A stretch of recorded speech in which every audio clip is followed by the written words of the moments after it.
विद्यार्थी भाइ बहिनीहरू, आज हामी क्लास 11 केमिस्ट्रीको पहिलो च्याप्टर ल्याङ्ग्वेज अफ केमिस्ट्री पढ्न गइरहेका छौँ।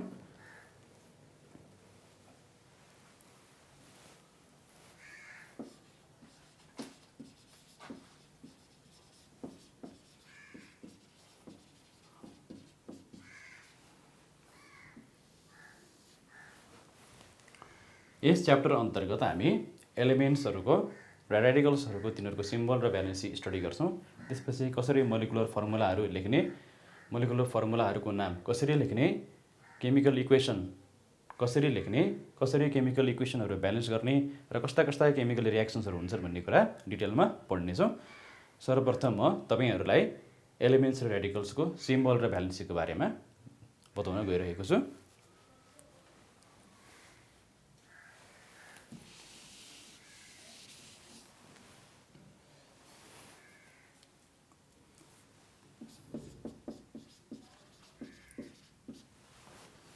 हामीले क्लास 11 मा कम्तीमा पनि 20 वटा एलिमेन्ट्स 1 देखि 20 एटोमिक नम्बर 1 देखि एटोमिक नम्बर 20 सम्मका एलिमेन्ट्सहरूको नाम, सिम्बल र तिनीहरूको एटोमिक मास अनिवार्य जान्नुपर्ने हुन्छ।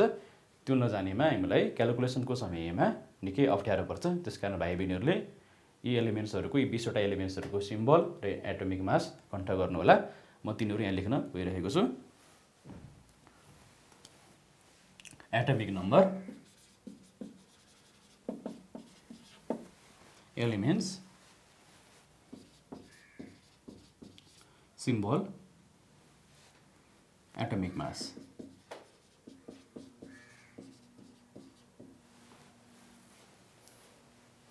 Atomic number 1 element hydrogen, symbol H, atomic mass 1. 2 helium, symbol He, atomic mass 4. 3 lithium, Li, symbol Li, atomic mass 7. सामान्यतया odd number, atomic number odd भएका एलिमेन्ट्सहरूको एटोमिक मास त्यसलाई डबल गरेर +1 गरे भने मिल्न जान्छ। यो नियमभन्दा पनि प्राय मिल्ने गरेको हुनाले त्यसो गर्न सकिन्छ, तर सबैमा त्यो नियम लागु हुँदैन। नम्बर 4 बेरिलियम, बी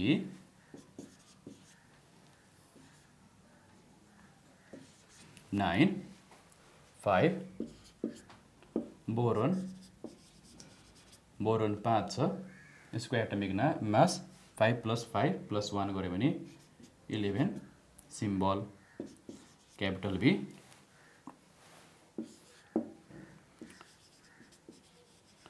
कार्बन, कार्बनको एटोमिक नम्बर 6 छ, इभन छ। इभन नम्बर भएकोलाई प्राय हामी डबल गऱ्यो भने मिल्छ 12। कार्बनको सिम्बल हुन्छ C, 6 carbon, symbol C, atomic mass 12। Number 7 nitrogen, N 14। Oxygen O 16।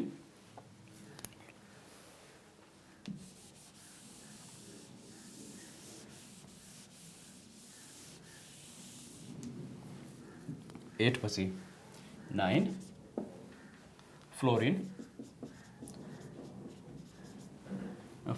फ्लोरिनको symbol F, atomic mass 19। 10 neon, Ne, atomic mass 20। 11 sodium, Na, सोडियमको सिम्बल Na हुन्छ, नाइट्रियम भन्ने ल्याटिन नेमबाट आएको हो। यसको एटोमिक मास हुन्छ 23। magnesium Mg, atomic mass 24. त्यस्तै गरी number 13, atomic number 13, aluminium Al, atomic mass 27. 14, silicon Si, atomic mass 28.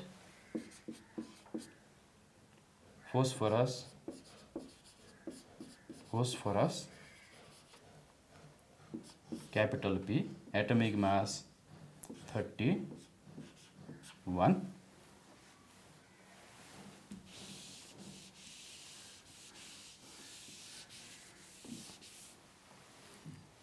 16, sulfur yes, atomic mass 32. 17, chlorine Cl 35.5. 18, argon Ar, atomic mass 40. 19, potassium को के हुन्छ, यो क्यालियम भन्ने शब्दबाट आएको हो. atomic mass 39.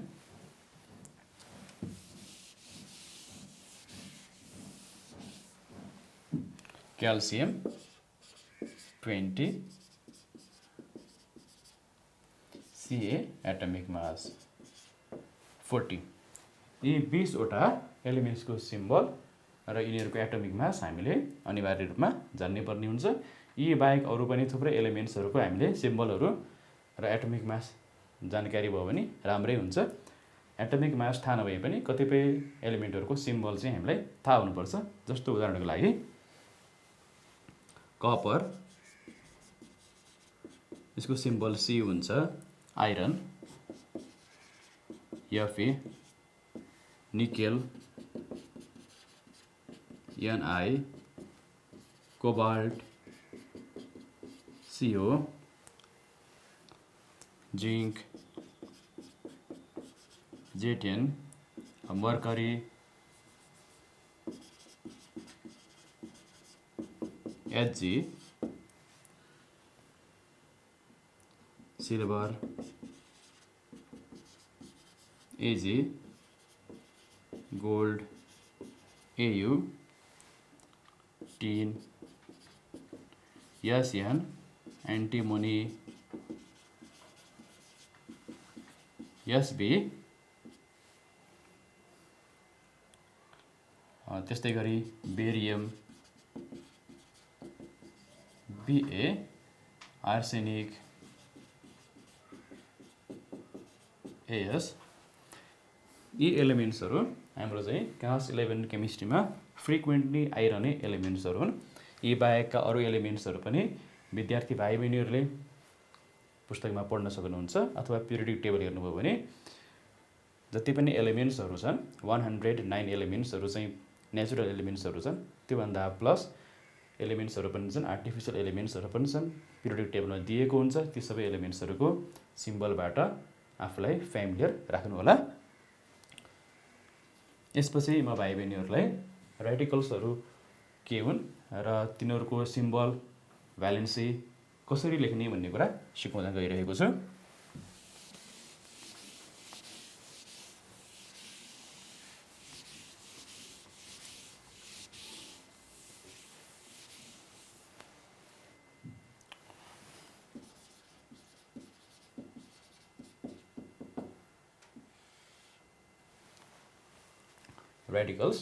Radicals भन्नाले atoms or group of atoms containing charge. Atom or group of atoms containing charge. It can be positive charge or it can be negative charge.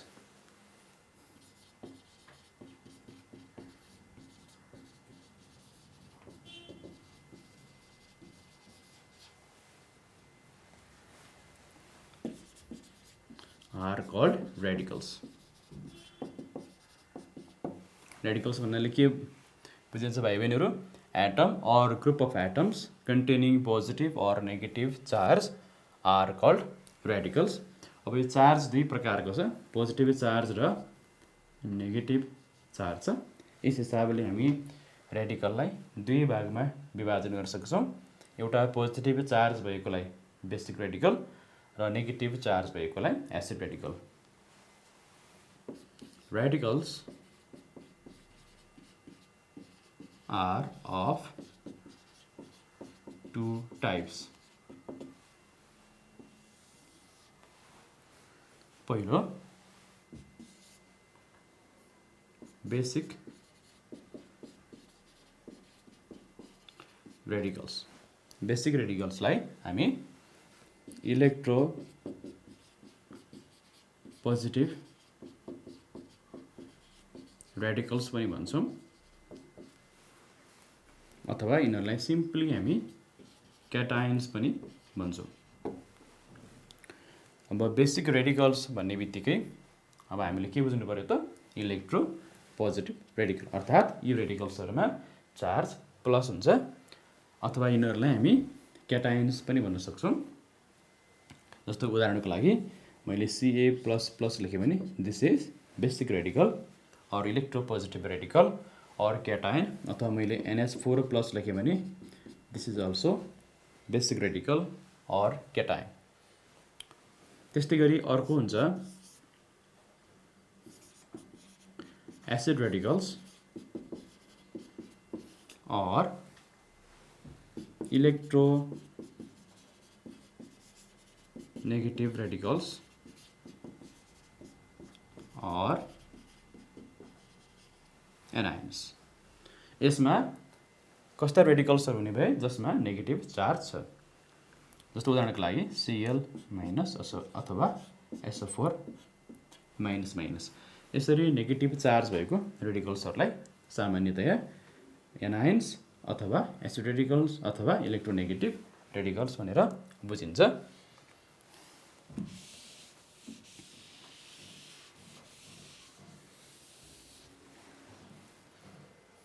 अब यिनीहरूको नाम कसरी बेसिक रेडिकल्स हुन गयो भन्ने सन्दर्भमा यो सल्टहरू फर्मेसन हुने क्रममा, जस्तो उदाहरणको लागि हामी एउटा सल्ट लियौँ NaCl। NaCl भन्ने सल्ट छ, यसमा दुईटा रेडिकल छ, Na+, यो बेसिक रेडिकल हो, दिस इज बेसिक रेडिकल, भर्खर नै हामीले बतायौँ। त्यस्तै गरी Cl-, यो एसिड रेडिकल हो, एसिड रेडिकल हो।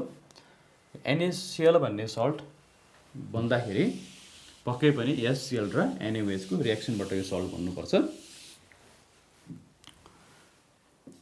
HCl प्लस NaOH, HCl यसको रिएक्सन भयो भने NaCl प्लस वाटर बन्ने हो।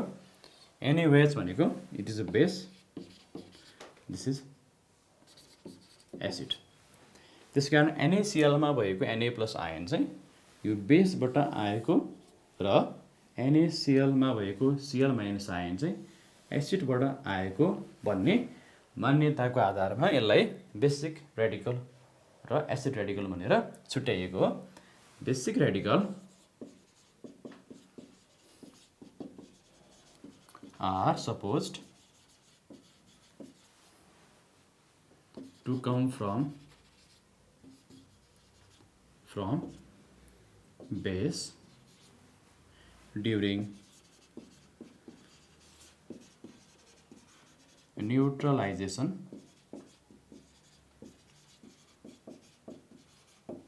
reaction। त्यस्तै गरी acid radicals are supposed to come from acid during neutralization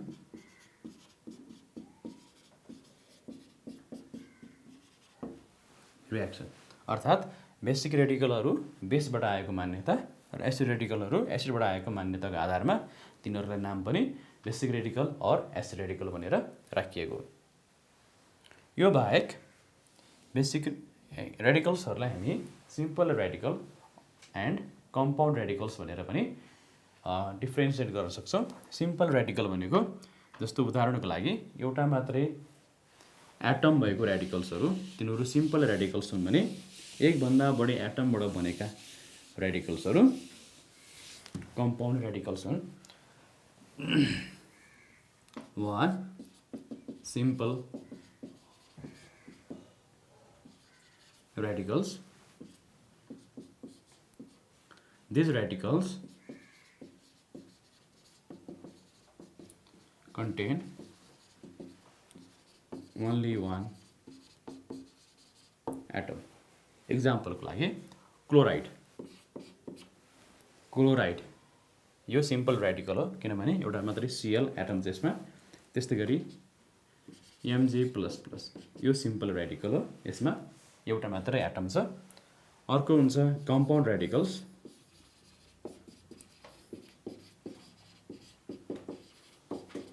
Compound radicals. These radicals contain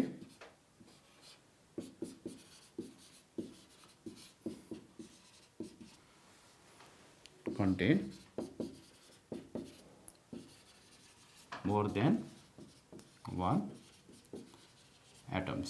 उदाहरणको लागि CO3 यो कार्बोनेट आयन छ। कार्बोनेटलाई हामी इलेक्ट्रोनेगेटिभ रेडिकल हो, यो एसिड रेडिकल हो। त्यसलाई हामी कम्पाउन्ड रेडिकल भन्न सक्छौँ because there are 4 atoms in carbonate. त्यस्तै गरी हामीले फोस्फेट लियौँ भने PO4 3- there are 5 atoms in phosphate. Similarly ammonium there are 5 atoms in ammonium. यिनीहरूलाई हामी कम्पाउन्ड रेडिकल्स र यो सिम्पल खालको एउटा मात्रै एटम भएका रेडिकल्सहरूलाई हामी सिम्पल रेडिकल्स भन्दछौँ।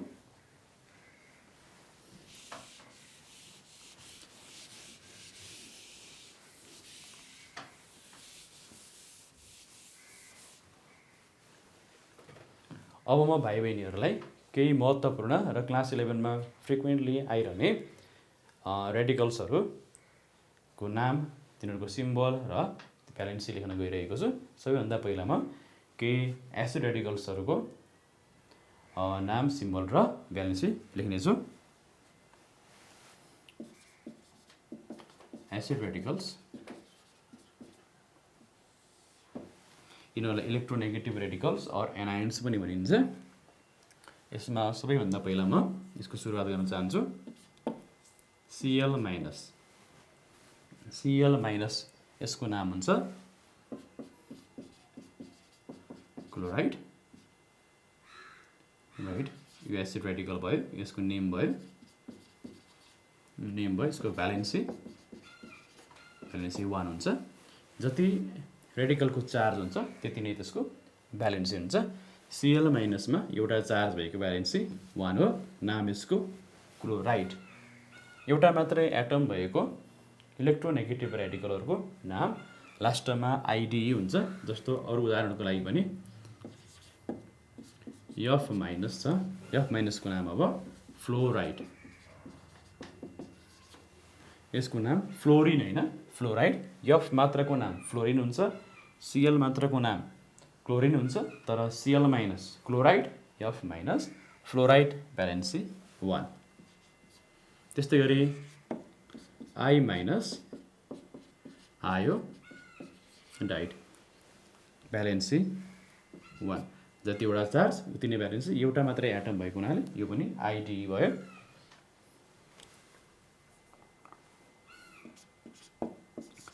Br- यो हुन्छ ब्रोमाइड, भ्यालेन्सी 1। त्यस्तै गरी O-, O को दुईवटा माइनस चार्ज छ। यसलाई हामी यसरी पनि लेख्न सक्छौँ और O2- यसरी पनि लेख्न मिल्छ चार्जहरूलाई। O2- भनेको एउटा मात्रै एटम हो, त्यसकारण यसको नाम अक्साइड। यसको भ्यालेन्सी दुईटा मात्रै चार्ज भएको हुनाले भ्यालेन्सी 2। ठिक त्यस्तै प्रकारले यस माइनस माइनस यसलाई लेख्ने तरिका अर्को तरिका यस 2 माइनस यसको नाम हुन्छ अब यसमा पनि एउटा मात्रै एटम छ यसको पनि पछाडि आइडी आउँछ सल्फाइड भ्यालेन्सी 2 त्यस्तै गरी n माइनस माइनस माइनस तीनवटा माइनस यसमा अथवा यसलाई हामी सजिलो लेख्न सक्छौँ n 3 माइनस यसको नाम हुन गयो नाइट्राइड भ्यालेन्सी 3 अब हामीले बोरोनलाई लियौँ भने बी 3 माइनस यसको नाम बोराइड भ्यालेन्सी 3 ठिक यसै गरी हामीले अरू पनि लेख्न सक्छौँ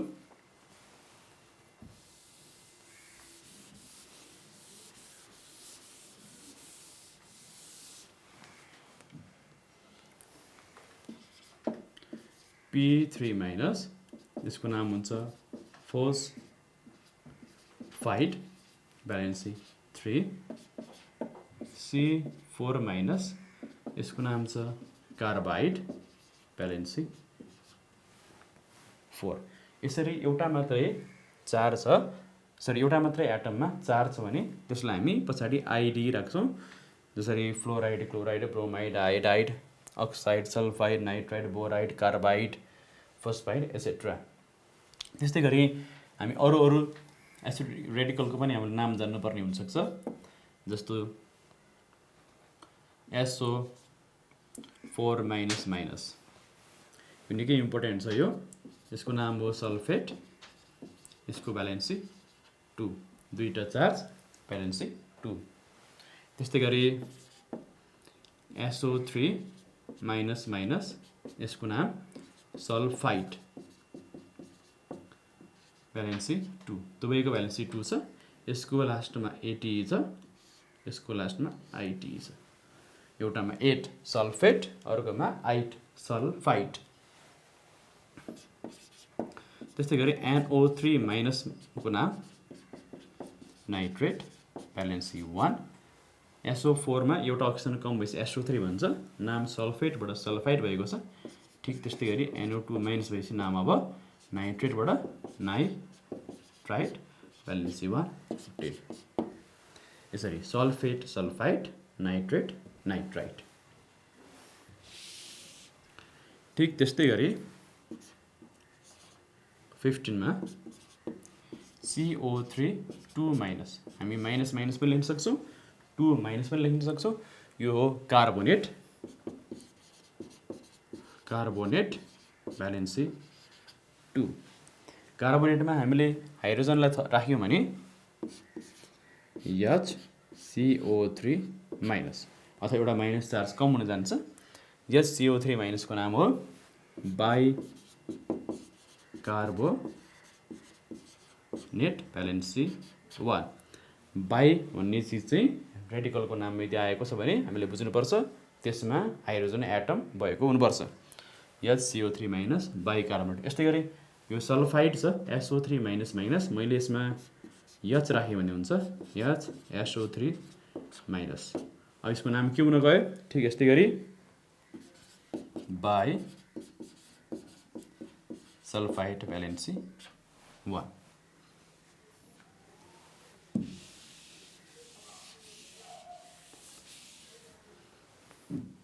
त्यस्तै गरी अर्को रेडिकल छ PO4 3 माइनस यसको नाम हो फोस्फेट भ्यालेन्सी 3 त्यस्तै गरी CN माइनस यसको नाम हो सायनाइड भ्यालेन्सी 1 त्यस्तै गरी अरू पनि हामी यसमा लेख्न सक्छौँ अरू रेडिकलहरू जस्तै उदाहरणको लागि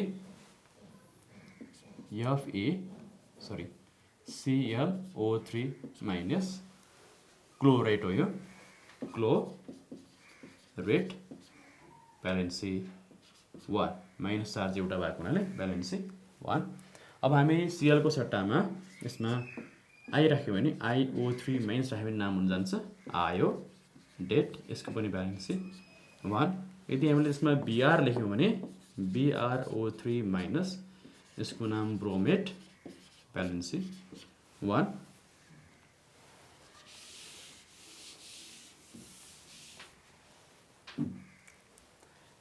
ठीक त्यस्तै गरी अरु रेडिकल्सहरु पनि हामी लेख्न सक्छौं जस्तो उदाहरणको लागि FeCN6 यहाँनिर छ 3 माइनस अथवा यसमा म लेख्न चाहन्छु 4 माइनस पहिला 4 माइनस FeCN6 4 माइनस यो हो फेरो सायनाइड यसलाई भन्छ फेरो सायनाइड यो 4 माइनस छ यसको भ्यालेन्सी अब 4 भयो त्यस्तै गरी FeCN6 3 माइनस फेरी सायनाइड भ्यालेन्सी 3 फेरो सायनाइड फेरी सायनाइड 3 भएको ठाउँमा फेरी छ 4 भएको ठाउँमा फेरो छ त्यस्तै गरी MnO4 माइनस यसको नाम हो पर मैंगनेट यसको भ्यालेन्सी हुन्छ 1 MnO4 माइनस भयो MnO4 2 माइनस भयो भने पर मैंगनेटको सट्टा मैंगनेट इसको बन्ने भ्यालेन्सी 1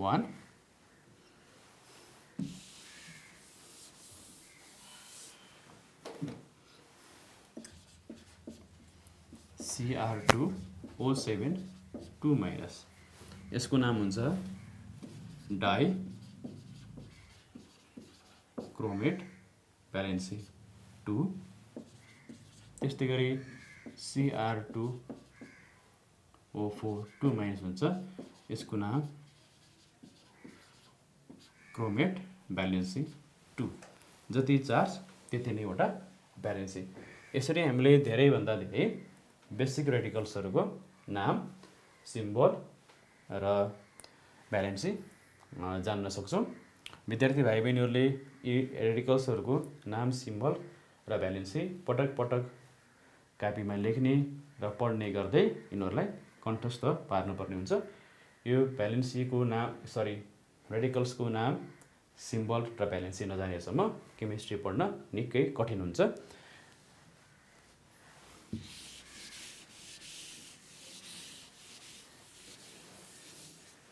यसपछि म विद्यार्थी भाइ बहिनीहरुलाई केही बेसिक रेडिकल्सहरुको पनि नाम सिम्बल र भ्यालेन्सी लेख्न सिकाउँछु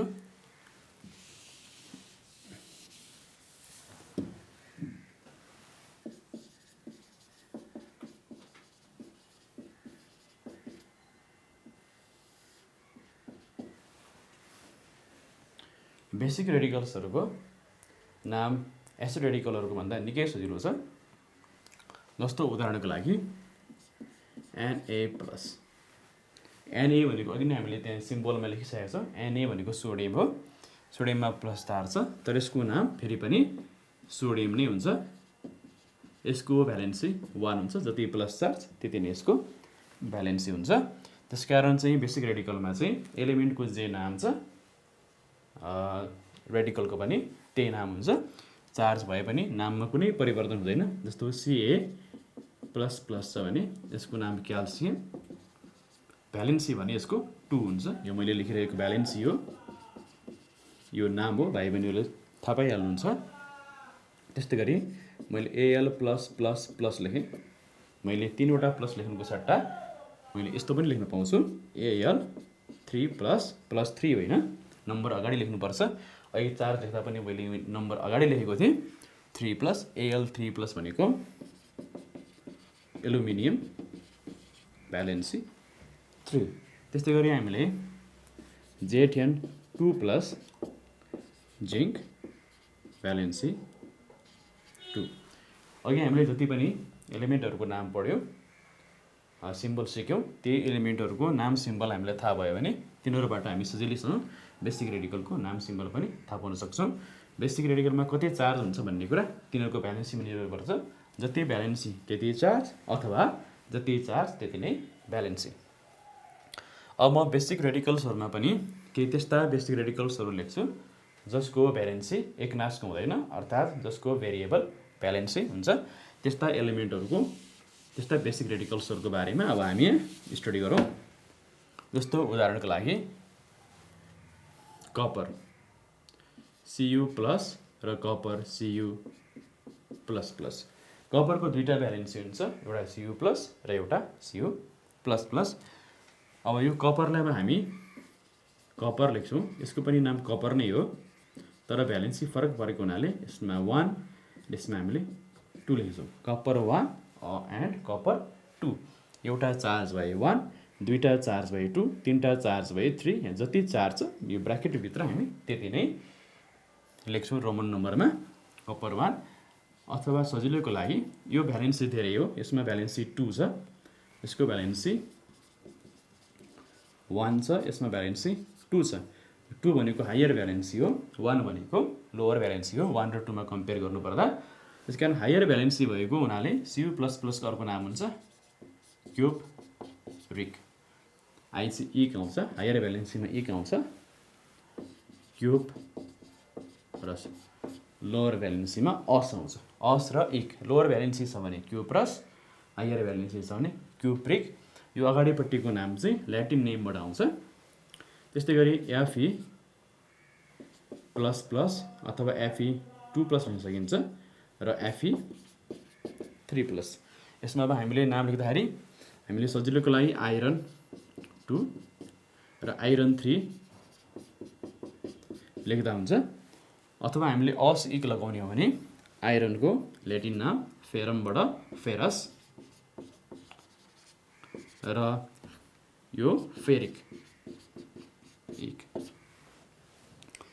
आइरनको भ्यालेन्सी 3 हायर भएको हुनाले भ्यालेन्सी 3 छ, भ्यालेन्सी 2 छ, हायर भ्यालेन्सीमा इक, लोवर भ्यालेन्सीमा अस, फेरस, फेरिक। यसरी हामीले भेरिएबल भ्यालेन्सी भएको एलिमेन्टहरूको रेडिकल्सहरू जति पनि छन्, जस्तो फेरस, फेरिक, क्युप्रस, कपर भनेर हामीले यसरी नामाकरण गर्नुपर्ने हुन्छ। त्यस्तै गरी अरू पनि हामीले लेख्न चाह्यौँ भने लेख्न सक्छौँ। जस्तो Pb2+, यो लिड आयन हो, Pb4+, यो पनि लिड आयन हो, यसलाई हामी लिड 2, यसलाई लिड 4 यसरी हामी लेख्न सक्छौँ। अथवा हामीले यसलाई चाहिँ अस इकमा लेख्ने हो भने this is plumbous, this is plumbic. Valency 4, valency 2। त्यस्तै गरी गोल्डमा अरस, अरिक, मर्करीमा मर्क्युरस, मर्करिक, टिनमा स्ट्यानस, स्ट्यानिक। यस्तै गरी हुन्छ भाइ बहिनीहरू।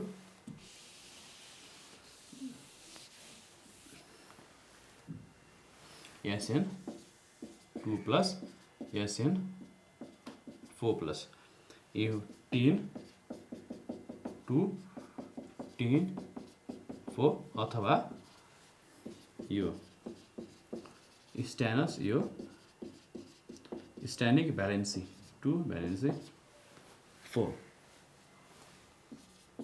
U+, U3+, यो गोल्ड 1, यो गोल्ड 3, और यो अरस, यो अरिक, भ्यालेन्सी 3, भ्यालेन्सी 1।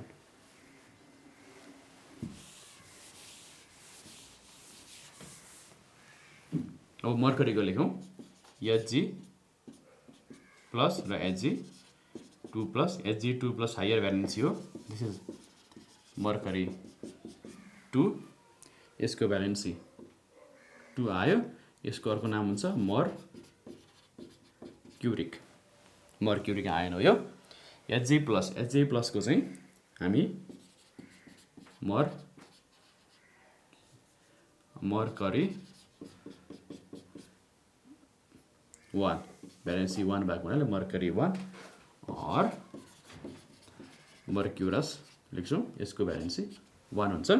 Hg प्लस आजभोलि Hg प्लस लेखिँदैन, मर्क्युरस अथवा मर्क्युरी 1लाई जनाउनको लागि Hg2 2 प्लस लेखिन्छ।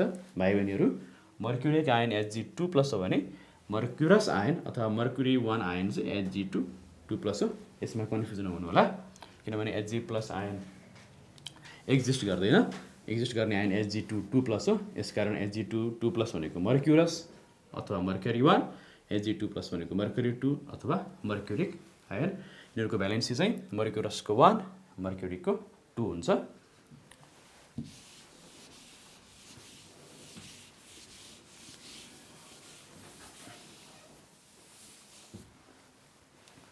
विद्यार्थी भाइ बहिनीहरूले एसिड रेडिकल र बेसिक रेडिकलको सिम्बल अनि तिनीहरूको भ्यालेन्सी जानिसके पछाडि कुनै पनि कम्पाउन्डको मोलिकुलर फर्मुला लेख्न सक्नुहुन्छ। त्यो मोलिकुलर फर्मुला कसरी लेख्ने भन्ने कुरा भाइ बहिनीहरूले साना कक्षाहरूमा पनि सिक्नु भएको होला। म 2-4 वटा मोलिकुलर फर्मुलाहरू लेख्ने तरिका यहाँ पनि सिकाउँछु। Right molecular formula of the following compounds। एक जस्तो अब हामीले यहाँ लेख्नु पर्यो पोटासियम पर मैंगनेट, पोटासियम पर मैंगनेट। पोटासियम पर मैंगनेटको फर्मुला लेख्नु पर्यो भने अघि हामीले बनाएको एसिड रेडिकल र बेसिक रेडिकलको चार्ट हामीले पल्टाएर हेर्नुपर्छ। त्यसमा पोटासियम भनेको के हुन्छ, सुरुमा मैले लेखेको छु, यसको सिम्बल के हो, यसको चाहिँ चार्ज +1 हुन्छ, प्लस के प्लस हो यो। पर मैंगनेट भन्नाले MnO4 माइनस यो एसिड रेडिकल हो। प्राय हामीले नाम लेख्दाखेरि नेगेटिभ पार्ट चाहिँ हाम्रो पछाडि हुन्छ र पोजिटिभ पार्ट चाहिँ अगाडि हुन्छ। 1-2 एक्सेप्सन बाहेक नेगेटिभ पार्ट पछाडि र पोजिटिभ पार्ट अगाडि हुन्छ। पोटासियम पर मैग्नेटमा यो पोटासियममा प्लस चार्ज छ र पर मैग्नेटमा माइनस चार्ज छ। अब हामीले यसलाई फर्मुलामा ढाल्नको लागि के को प्लस र माइनस हामी हटाइदियौँ। के को चार्ज ए को, यसको पनि चार्ज ए को, यसलाई हामीले क्रिस क्रस गर्दाखेरि K1 MnO4 आउँछ। त्यो लेखिरहनु पर्दैन, 1 लेखिरहनु जरुरी छैन, KMnO4 निकै सजिलो छ। यसरी हामी क्रिस क्रस मल्टिप्लिकेसन भ्यालेन्सीहरूलाई क्रिस क्रस मल्टिप्लिकेसन गरेर यो मोलिकुलर फर्मुला निकाल्न सक्छौँ। 2 नम्बर हेरौँ, यसमा हामी अमोनियम सल्फेट, अमोनियम आयन भनेको के हो हामीले बुझ्नुपर्छ। यो बेसिक रेडिकल हो, भाइ बहिनीहरूले जानिराख्नु होला। अमोनियम भनेको अमोनिया होइन, अमोनियम भनेको NH4 प्लस हो। NH4 प्लसले अमोनियम भन्छ। यो IUM आएको अर्थ, EM को अर्थ हुन्छ पोजिटिभ चार्ज, जहाँ EM छ त्यहाँ पोजिटिभ चार्ज हुन्छ भन्ने कुरा बुझ्नु होला। अमोनियम NH4 प्लस छ। अब सल्फेट हामीसँग चाहिँ यसको सिम्बल हुन्छ SO4 माइनस माइनस, अथवा हामी यसलाई सिम्पली SO4 2 माइनस लेख्न सक्छौँ। अब हामीले यसलाई फर्मुलामा चेन्ज गर्नु पर्यो भने NH4 यसको भ्यालेन्सी 1 छ, सल्फेट भ्यालेन्सी 2 छ, क्रिस रस NH4 होल 2 SO4 यो भयो अमोनियम सल्फेट। यसरी हामी अरू पनि धेरै मोलिकुलहरूको लेख्न सक्छौँ।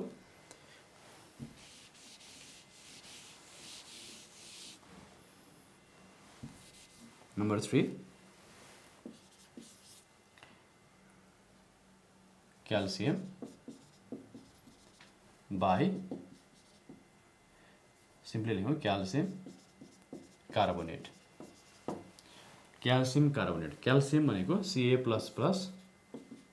अथवा Ca2+, कार्बोनेट भनेको CO3 2-। अब हामीले यसलाई Ca लेख्ने, यसको भ्यालेन्सी टपमा लेख्ने, यसको भ्यालेन्सी पनि टपमा लेख्ने र क्रिस क्रस गर्ने। यो हुन जान्छ Ca2 CO3 whole 2।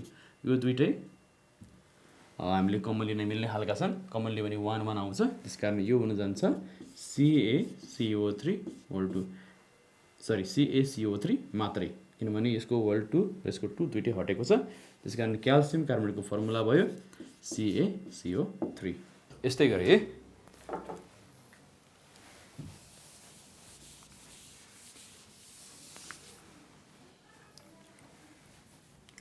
Aluminium hydroxide. अब यहाँ हामीसँग दुईवटा रेडिकल्सहरू छ, एउटा अल्युमिनियम र अर्को हाइड्रोक्साइड। अल्युमिनियमको सिम्बल हुन्छ Al3+, हाइड्रोक्साइड भनेको OH-। अब हामीले यसमा अल्युमिनियमको भ्यालेन्सी छ Al3, OH हाइड्रोक्साइडको भ्यालेन्सी छ 1 cross AlOH whole 3। This is aluminium hydroxide. त्यस्तै गरी सोडियम पेरोक्साइड। अघि हामीले लिस्टमा अक्साइडको बारेमा लेखेका थियौँ।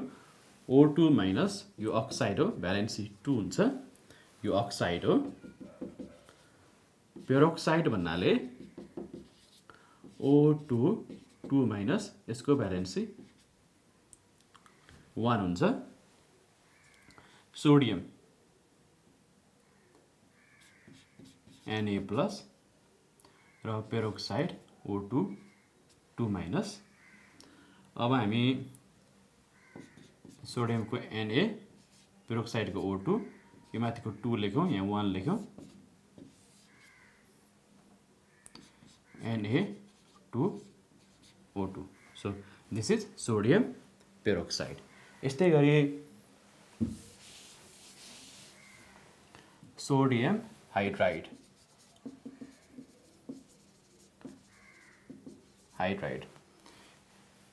जसरी Cl माइनस क्लोराइड हुन्छ H माइनस, हाइड्राइड हुन्छ H माइनस। हाइड्रोजनमा माइनस चार्ज यो कमै मात्रै हुने गर्दछ, तर कतिपय कम्पाउन्डहरूमा यस्तो पनि पाइन्छ, यसलाई हामी हाइड्राइड भन्छौँ, सोडियम हाइड्राइड। सोडियम भनेको Na+, अब यो दुईटालाई मिलाउँदाखेरि Na भ्यालेन्सी 1, हाइड्राइडको पनि भ्यालेन्सी 1 हुन गयो सोडियम हाइड्राइड NaH। त्यस्तै गरी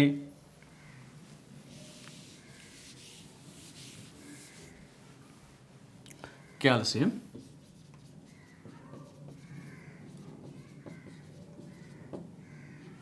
एसिटेट।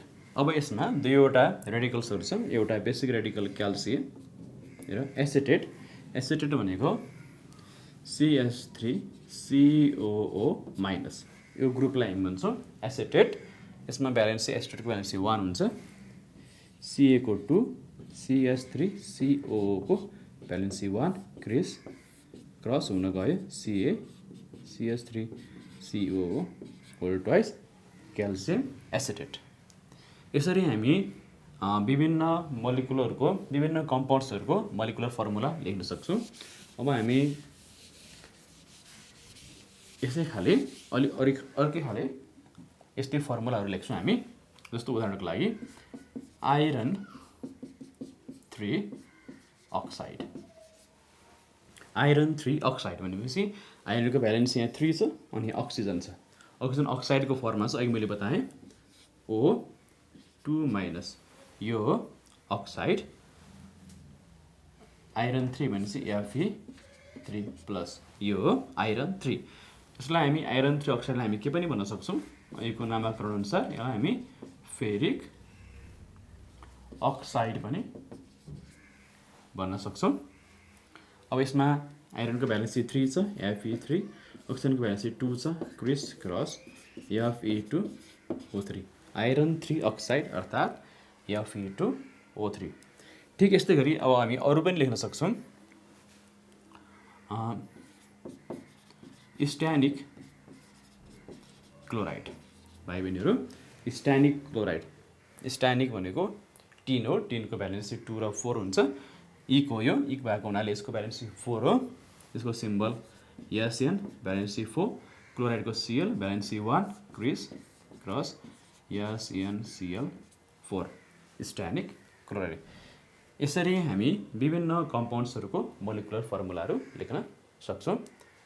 अब म भाइ बहिनीहरू केही मोलिकुलर फर्मुलाहरू को चाहिँ नाम लेख्न सिकाउँछु।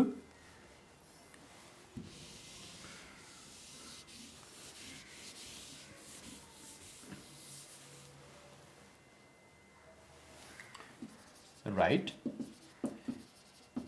name of the following compounds. यिनीहरूको नाम लेख्नुस् भनेको छ। 1 नम्बरमा NH4 Cr2O7। यसमा हामीसँग दुईटा रेडिकल छ, यतापट्टि Cr2O7 छ, यतापट्टि NH4 छ। यो NH4 प्लस भनेको अमोनियम हो, Cr2O7 भनेको डाइक्रोमेट हो, NH4 Cr2O7 भनेको यसको नाम अमोनियम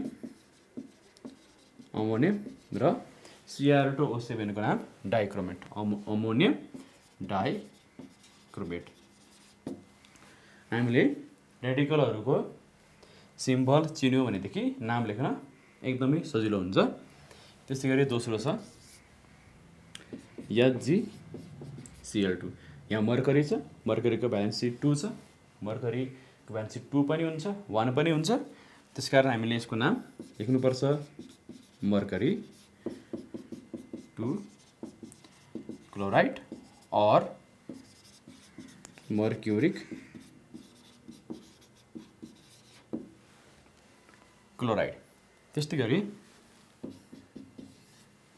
3 नम्बरमा HgCl2 को सट्टामा मानौँ Hg2Cl2 छ भने यसमा हामी कन्फ्युज हुनु पर्दैन। अघि नै मैले भाइ बहिनीहरूलाई बताइसकेँ। Hg2 प्लस भनेको यो भनेको मर्क्युरस आयन हो। यहाँ मर्क्युरस आयन छ, त्यसकारण यसको नाम हुन्छ मर्क्युरस क्लोराइड और यसको भ्यालेन्सी सहित लेख्ने भए मर्क्युरी 1 क्लोराइड। यस्तै गरी हामीले अरूको पनि लेख्न सक्छौँ। जस्तो उदाहरणको लागि MgHCO3O2 यो म्याग्नेसियम हो र यो बाइकार्बोनेट, म्याग्नेसियम बाइकार्बोनेट। यसरी विद्यार्थी भाइ बहिनीहरू हामीले कुनै पनि फर्मुला दिएपछि त्यो फर्मुलाको नाम लेख्न सक्छौँ। त्यसको लागि हामीलाई त्यसमा भएको रेडिकलहरूको नाम, तिनीहरूको भ्यालेन्स नाम चाहिँ हामीले जान्नु जरुरी छ। यसपछि म भाइ बहिनीहरूलाई अब केमिकल इक्वेसनको बारेमा बताउँछु।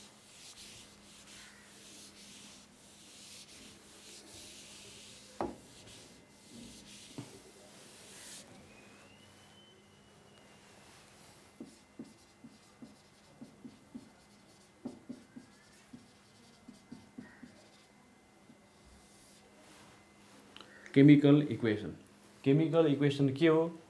केमिकल इक्वेसन भनेको it is the symbolic representation of chemical reaction.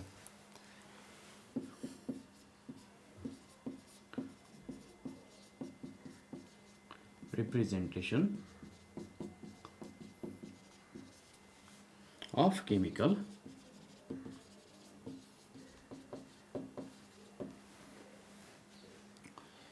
Reaction भनेको यो इरिभर्सिबल चेन्ज हो, भनेको परिवर्तन गर्न नसकिने खालको यो चेन्जेसहरूलाई हामी केमिकल रियाक्सन भन्छौँ। एउटा सामान्य उदाहरण दिन सकिन्छ यसमा, जस्तो कि अब हामीले कुनै एउटा कागजलाई डढायौँ भनेदेखि त्यो कागज खरानीमा परिणत हुन्छ, that is a kind of chemical reaction. अथवा हामीले खाना खाँदाखेरि हाम्रो पाचन प्रणालीमा हुने सबै क्रियाहरू दिज आर केमिकल रियाक्सन। अथवा हामीले चाहिँ फलाम देखेका छौँ, फलाममा खिया लाग्छ, त्यो केमिकल रियाक्सन हो। अथवा स्याउ काटिसके पछाडि स्याउको सेतो भाग रातो हुन्छ, त्यो पनि केमिकल रियाक्सन हो। ती सबै खाले केमिकल रियाक्सनहरूलाई हामीले बुझिने गरी सिम्बोलिकली सङ्केतहरूमा हामीले देखायौँ भने त्यसलाई हामीले केमिकल इक्वेसन भन्नुपर्छ। जस्तो यो एउटा चाहिँ भाइ बहिनीहरूलाई उदाहरणको रूपमा भन्न चाहन्छु। जस्तो आइरनमा खिया लागेको छ, फलाममा खिया लागेको छ भने हामी आइरनलाई हामीले एयरमा एक्सपोज गऱ्यौँ, वाटरमा एक्सपोज गऱ्यौँ भने लास्टमा यो आइरनमा खिया लाग्छ, रस्ट हुन्छ। यो कुरालाई अब हामीले सिम्बोलिकली लेख्यौँ भनेदेखि त्यो केमिकल इक्वेसन हुन जान्छ। त्यसलाई लेख्नको लागि अब यसरी लेखेर अलि हुँदैन, अलि मिलाउनुपर्छ भाइ बहिनीहरू। जस्तो कि आइरनमा एयरमा भएको अक्सिजनले रियाक्सन गर्ने हो, त्यसकारण iron plus oxygen plus water rust. यसलाई अब हामीले यसरी लेख्ने। यो हाम्रो ओड इक्वेसन भयो, ओड इक्वेसन। यसलाई अब हामीले सिम्बोलिकली चेन्ज गर्नुपर्ने हुन्छ। आइरन भनेको Fe, अक्सिजन भनेको O2 प्लस H2O भनेको वाटर, रस्ट भनेको Fe2O3 डट H2O। अब हामीले जुन इक्वेसन लेख्यौँ यो इक्वेसन ब्यालेन्स त भएको छैन, तर अब हामीले यसमा भएको जति पनि केमिकलहरू छ त्यो केमिकलहरूलाई हामीले सिम्बलमा चेन्ज गरिसकेका छौँ। यसलाई भन्छ स्केलेटल इक्वेसन।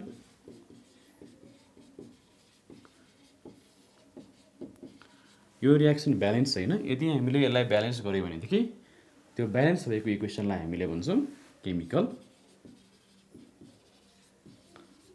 Chemical equation. जस्तो कि Fe plus O2 plus H2O plus Fe2O3 dot H2O, यहाँनिर 2 राख्यो, यहाँ 3 4। अब हाम्रो रियाक्सन ब्यालेन्स छ, यसलाई हामी भन्छौँ केमिकल इक्वेसन। त्यसकारण भाइ बहिनीहरू केमिकल रियाक्सनलाई सिम्बोलिकली रिप्रेजेन्ट गर्ने इक्वेसनको नाम चाहिँ केमिकल इक्वेसन हो। त्यो केमिकल इक्वेसन ब्यालेन्स हुनु पूर्वको अवस्थामा त्यसलाई हामी स्केलेटल इक्वेसन भन्छौँ। र ती केमिकल इक्वेसनमा भएका केमिकलहरूको नाम हामीले ओडमा लेख्ने हो भने त्यसलाई हामी ओड इक्वेसन भन्छौँ।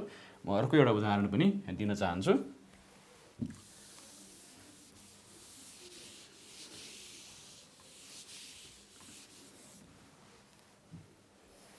जस्तो हामीले मिथेन, यो बायोग्यास हो मिथेन ग्यास। अब हामीले बायोग्यास बाल्छौँ, बाल्ने भनेको अक्सिजनसँग रियाक्सन हुने, कम्बसन हुने हो। यो कम्बसन गर्दाखेरि बन्ने चिजलाई भन्छ कार्बन डाइअक्साइड प्लस वाटर। हामीले बायोग्यास बाल्यौँ भने त्यो बायोग्यासमा बाल्दाखेरि यस्तो खालको रियाक्सन हुन्छ, methane plus oxygen carbon dioxide plus water. यसमा हामीले इन्भल्भ भएका सबै केमिकलहरूलाई ओडमा लेखेका छौँ, त्यसकारण यसको नाम हो ओड इक्वेसन। यो प्रपर केमिकल इक्वेसन भइसकेको छैन, ओड इक्वेसन। अब यसमा भएका केमिकलहरूको नामलाई हामीले सिम्बलमा चेन्ज गर्यो भने मिथेनको फर्मुला हुन्छ CH4, अक्सिजनको फर्मुला हुन्छ O2, CH4 प्लस O2 बन्न जान्छ CO2 प्लस H2O। यो इक्वेसनमा हामीले हेऱ्यौँ भनेदेखि हामीले यसमा सिम्बलहरू त सबैको लेखेका छौँ, फर्मुलाहरू सबैको लेखेका छौँ, तर इक्वेसन ब्यालेन्स छैन। यहाँ 4वटा हाइड्रोजन छ, यहाँ मात्र 2वटा हाइड्रोजन छ, त्यसकारण यसलाई भनिन्छ स्केलेटल इक्वेसन। अब यो इक्वेसनलाई हामीले ब्यालेन्स गरेपछि जे भन्छ त्यसको नाम हो chemical equation. CO2 plus H2O। Chemical equation balanced भन्नुको मतलब यो यतापट्टिको जुन साइड छ यो साइडलाई हामी रियाक्टेन्ट साइड भन्छौँ। यो रियाक्टेन्ट हो, एरोको लेफ्टपट्टिको भागलाई हामी रियाक्टेन्ट भन्छौँ, एरोको राइटपट्टिको भागलाई हामी प्रोडक्ट्स भन्छौँ। अब हामीले केमिकल रियाक्सन लेख्दाखेरि रियाक्टेन्टहरू लेफ्ट ह्यान्ड साइडमा लेख्ने, प्रोडक्टहरू राइट ह्यान्ड साइडमा लेख्ने र एरोले इन्डिकेट गर्छ बिचमा। यो रियाक्टेन्ट्सहरूमा जति पनि एटमहरू छन् र प्रोडक्ट्सहरूमा जति पनि एटमहरू छन् ती एटमहरूको नम्बर बराबर हुनुपर्छ। बराबर भएको अवस्थामा मात्रै तिनीहरूलाई ब्यालेन्स्ड केमिकल इक्वेसन भनिन्छ, अन्यथा बनिँदैन। C कार्बन बराबर छ, एउटा एटम छ। हाइड्रोजनको 4वटा एटम हुनुपर्ने, यहाँ 4 छ, यहाँ 2 छ, यहाँ मैले 2 राखेँ भने अब यो 4 हुन्छ। अब अक्सिजनको पालो, अक्सिजन यहाँ 2 छ, यहाँ 2 छ, यहाँ 2 छ, यसलाई 2 राख्यो भने 4 हुन्छ। यसरी मैले हेरेर अनुमान लगाएर के राख्दाखेरि यो ब्यालेन्स हुन्छ भन्दै यो चाहिँ मैले इक्वेसन ब्यालेन्स गरेको हुनाले यसरी इक्वेसन ब्यालेन्स गर्ने तरिकालाई हिट एन्ड ट्रायल मेथड भन्छ, जसको बारेमा हामी एकछिनपछि चर्चा गर्ने नै छौँ। यसरी रियाक्सन ब्यालेन्स्ड भएको छ। यसरी ब्यालेन्स्ड भएको रियाक्सनलाई हामी balanced chemical equation or simply chemical equation भन्छौँ। त्यस कारण हामीले यसबाट के कुरा थाहा पायौँ भने केमिकल इक्वेसन हुनुको लागि एउटा पूर्व शर्त अर्थात् कन्डिसन त्यसले फलो गर्नुपर्छ। त्यो कन्डिसन हो the equation should be balanced. भाइ बहिनीहरू, म तपाईँहरूलाई केमिकल इक्वेसनको क्राइटेरियाहरूको बारेमा पनि बताउन गइरहेको छु।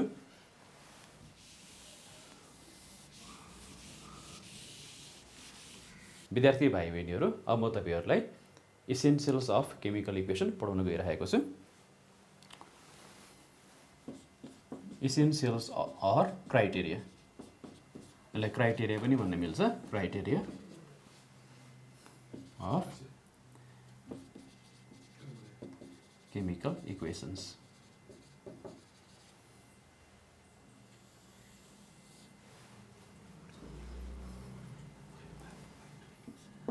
केमिकल इक्वेसन हुनको लागि यसले केही क्राइटेरियाहरू पुरा गर्नुपर्छ। ठिक मैले यसभन्दा अगाडि तपाईँहरूलाई भनेको थिएँ इक्वेसन ब्यालेन्स हुनुपर्छ। त्योभन्दा पहिला केमिकल इक्वेसन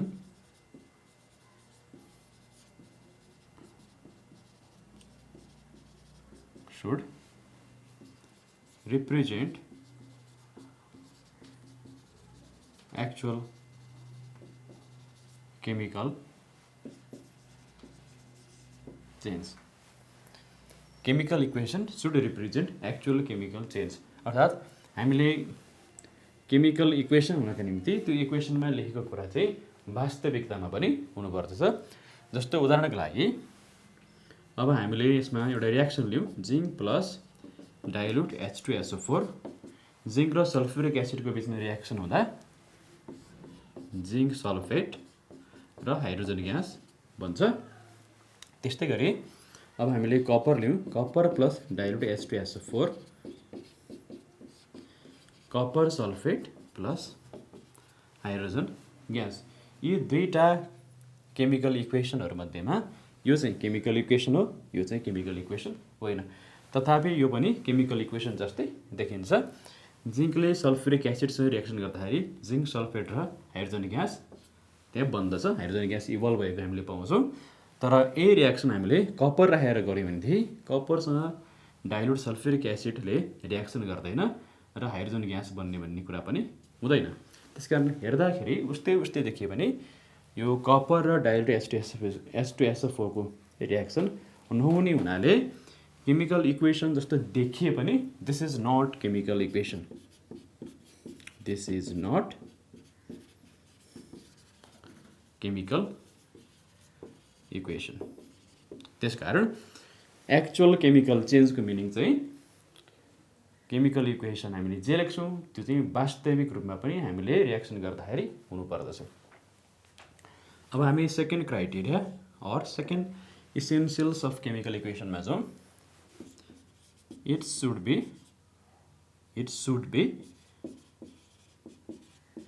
बी मोलिकुलर। हामीले केमिकल इक्वेसन लेख्दाखेरि त्यो केमिकल इक्वेसन चाहिँ मोलिकुलर हुनुपर्छ। यसको मिनिङ के हो म तपाईँहरूलाई देखाउन गइरहेको छु।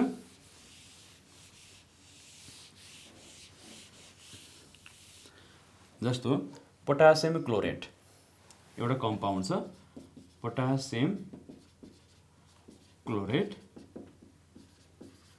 KClO3।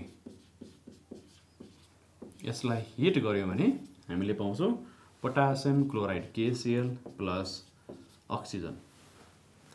अब हामीलाई ब्यालेन्स गर्छौँ 2 2 3। अब यो रियाक्सन हामीले लेख्यौँ, यसमा अक्सिजन ग्यास बनेको छ। KClO3 लाई यदि KCl प्लस 3वटा अक्सिजनको 3O, अब यसरी हामीले लेख्यौँ भनेदेखि यो इक्वेसन गल्ती हुन्छ, यो इक्वेसन चाहिँ सही हुन्छ। किनभनेदेखि यसमा हामीले अक्सिजन ग्यासलाई एटोमिक फर्ममा देखाएका छौँ, एटोमिक फर्ममा होइन। हामीले रियाक्सन लेख्दाखेरि मोलिकुलर फर्मुला लेख्नुपर्छ KClO3 KCl+3 हो। This is not a proper way of writing chemical equation. त्यसकारण केमिकल इक्वेसन भनेको यस्तो हुनुपर्छ, all molecules are expressed in terms of molecule, all compounds are expressed in terms of molecule. यो chemical equation हो, यो chemical equation होइन। त्यस्तै गरी अर्को criteria number 3, chemical equation should be balanced, अर्थात् left hand side reactant side र right hand side product साइडमा भएको एटम्सहरूको नम्बर बराबर हुनुपर्छ। जस्तो अघि मैले सुरुमा पनि देखाएको थिएँ, H2 सिम्पल रिएक्सन लिउँ, H2 + O2 H2 hydrogen plus oxygen water. अब यो रिएक्सनमा यो सबै मोलिकुलर फर्ममा छ, त्यसकारण ठिक छ। त्यस्तै गरी यो सबै जे लेखेको छ हामीले त्यो प्र्याक्टिकली सम्भव छ। हाइड्रोजन र अक्सिजनलाई रिएक्सन गराएर वाटर बन्ने कुरा सम्भव छ। यसले दुईवटा क्राइटेरिया मिट गर्यो। अब यो थर्ड क्राइटेरिया पनि यसले मिट गर्यो भने बल्ल यो केमिकल इक्वेसन हुन्छ। र third criteria or third essential भनेको चाहिँ chemical equation should be balanced, अर्थात् यतापट्टि र यतापट्टिको एटमहरूको नम्बर बराबर हुनुपर्छ। यता दुईटा हाइड्रोजन छ, यता दुईटा हाइड्रोजन छ, यता दुईटा अक्सिजन छ, यता मात्र एउटा अक्सिजन छ। हामीले यसमा 2 लेख्यौँ भने यहाँ दुईटा अक्सिजन हुन्छ, अक्सिजन यहाँ दुईटा भयो, हाइड्रोजन फेरि 4वटा भयो, 4H2 + O2 सरी 2H2, यहाँ 4वटा हाइड्रोजन चाहियो, 2H2 + O2 2H2। यो चाहिँ अब हाम्रो ब्यालेन्स्ड इक्वेसन भयो। यसलाई अब हामी ब्यालेन्स्ड केमिकल इक्वेसन भन्न सक्छौँ। इक्वेसनहरू ब्यालेन्स हुन किन जरुरी छ भने ब्यालेन्स्ड केमिकल इक्वेसन हामीले केमिकल रिएक्सन गर्दाखेरि केमिकल रिएक्सनहरूले जहिले पनि law of conservation of mass follow गर्छन्। अर्थात् केमिकल रिएक्सनमा जति रिएक्टेन्टको मास हुन्छ, रिएक्सन पश्चात प्रोडक्ट बनेपछि प्रोडक्टको मास पनि रिएक्टेन्टको माससँग बराबर हुनुपर्छ।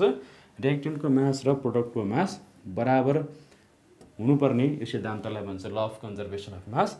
र त्यो भ्यालिड हुनको लागि दुवैपट्टि मास बराबर त्यतिखेर हुन्छ जतिखेर दुवैपट्टि भएका एटम्सहरूको नम्बर पनि बराबर हुन्छ। जस्तो यसमा हामीले हेऱ्यौँ भनेदेखि यसको मास, हाइड्रोजनको मास, एटमिक मास 1 हामीले मान्दाखेरि 2 × 1 + 2 × 16, अक्सिजनको यहाँ 2 × 1 + 16, यो हुन जान्छ 4, यो हुन जान्छ 32, यो हुन जान्छ 2 × 18, टोटल 36, 32 + 36 36 36, दुवैपट्टि मास बराबर छ। त्यसकारण हामीले इक्वेसन ब्यालेन्स गर्नु जरुरी छ। हामीले इक्वेसन ब्यालेन्स गरेन भने दुवैपट्टिको मास बराबर हुँदैन। दुवैपट्टिको मास बराबर नहुनु भनेको मतलब ल of conservation of mass valid हुँदैन। त्यसकारण विद्यार्थी भाइ बहिनीहरू हामीले बिर्सेर पनि यो इक्वेसनलाई इम्ब्यालेन्स्ड कहिले पनि छाड्नु हुँदैन। So this is all about essentials or criteria of chemical equation.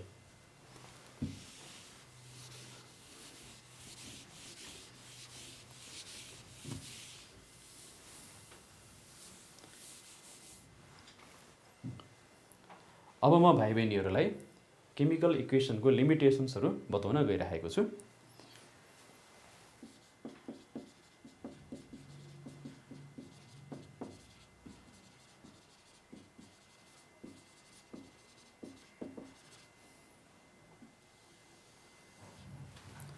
Limitations, drawbacks र defects of chemical equation. Chemical इक्वेसनबाट हामीले के कुराको जानकारी पाउन सक्दैनौँ त्यसलाई हामी लिमिटेसन्स भन्छौँ, र केमिकल इक्वेसनबाट हामी के कुराको जानकारी पाउँछौँ त्यसलाई हामी सिग्निफिकेन्स अफ केमिकल इक्वेसन भन्छौँ। हामीले लिमिटेसन्स अफ केमिकल इक्वेसनमा केमिकल इक्वेसनले दिन नसक्ने इन्फर्मेसनहरूलाई लिमिटेसन्स अफ केमिकल इक्वेसन भनेर बुझ्छौँ। सबैभन्दा पहिला केमिकल इक्वेसनबाट हामीलाई फिजिकल स्टेट थाहा हुँदैन। Physical state of reactants and products. रिएक्सनमा भाग लिइरहेका रिएक्टेन्ट्सहरूको फिजिकल स्टेट अर्थात् तिनीहरू सोलिड, लिक्विड वा ग्यास कुन स्टेटमा रिएक्सनमा भाग लिइरहेका छन् र बनेका प्रोडक्टहरू सोलिड, लिक्विड, ग्यास, प्रेसिपिटेट के चाहिँ बनेका हुन् त्यो कुरा अब हामीलाई केमिकल इक्वेसनबाट थाहा नहुने हुँदाखेरि this is the first limitation of chemical equation. त्यस्तै गरी हामीलाई रिभर्सिबिलिटी और इरिभर्सिबिलिटी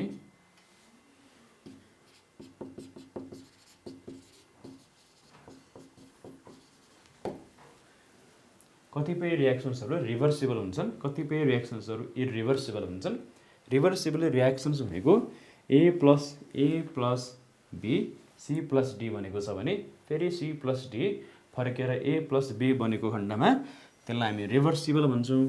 तर A plus B C plus D बनेपछि त्यो अन्तिम हुने र नफर्किने अवस्थामा त्यसलाई भन्छौँ इरिभर्सिबल। हामी केमिकल इक्वेसनमा रिभर्सिबल अर्थात् टु वे प्रोसेस र इरिभर्सिबल वान वे प्रोसेस त्यो रियाक्सन कस्तो हो भन्ने कुरा केमिकल इक्वेसन हेरेपछि थाहा हुँदैन। त्यसकारण यो पनि केमिकल इक्वेसनको लिमिटेसनमा पर्न जान्छ। Conditions required in chemical equation.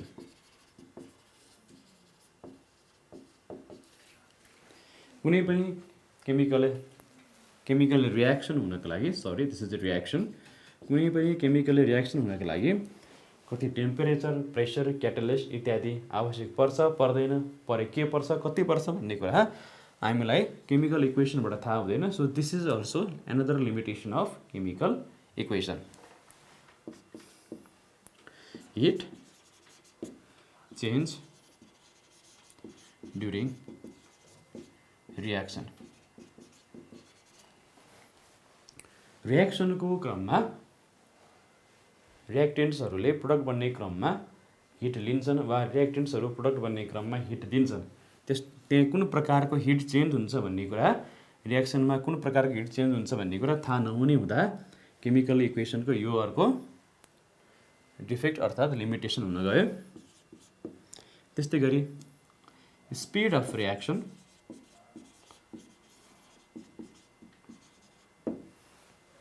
Reaction कति छिटो हो वा कति ढिलो हो, तुरुन्तै हुन्छ वा धेरै समय लाग्छ, यो कुरा पनि केमिकल इक्वेसनबाट हामीलाई थाहा हुँदैन। त्यस्तै गरी केमिकल इक्वेसन्सका अरू डिफेक्टहरू पनि छन्।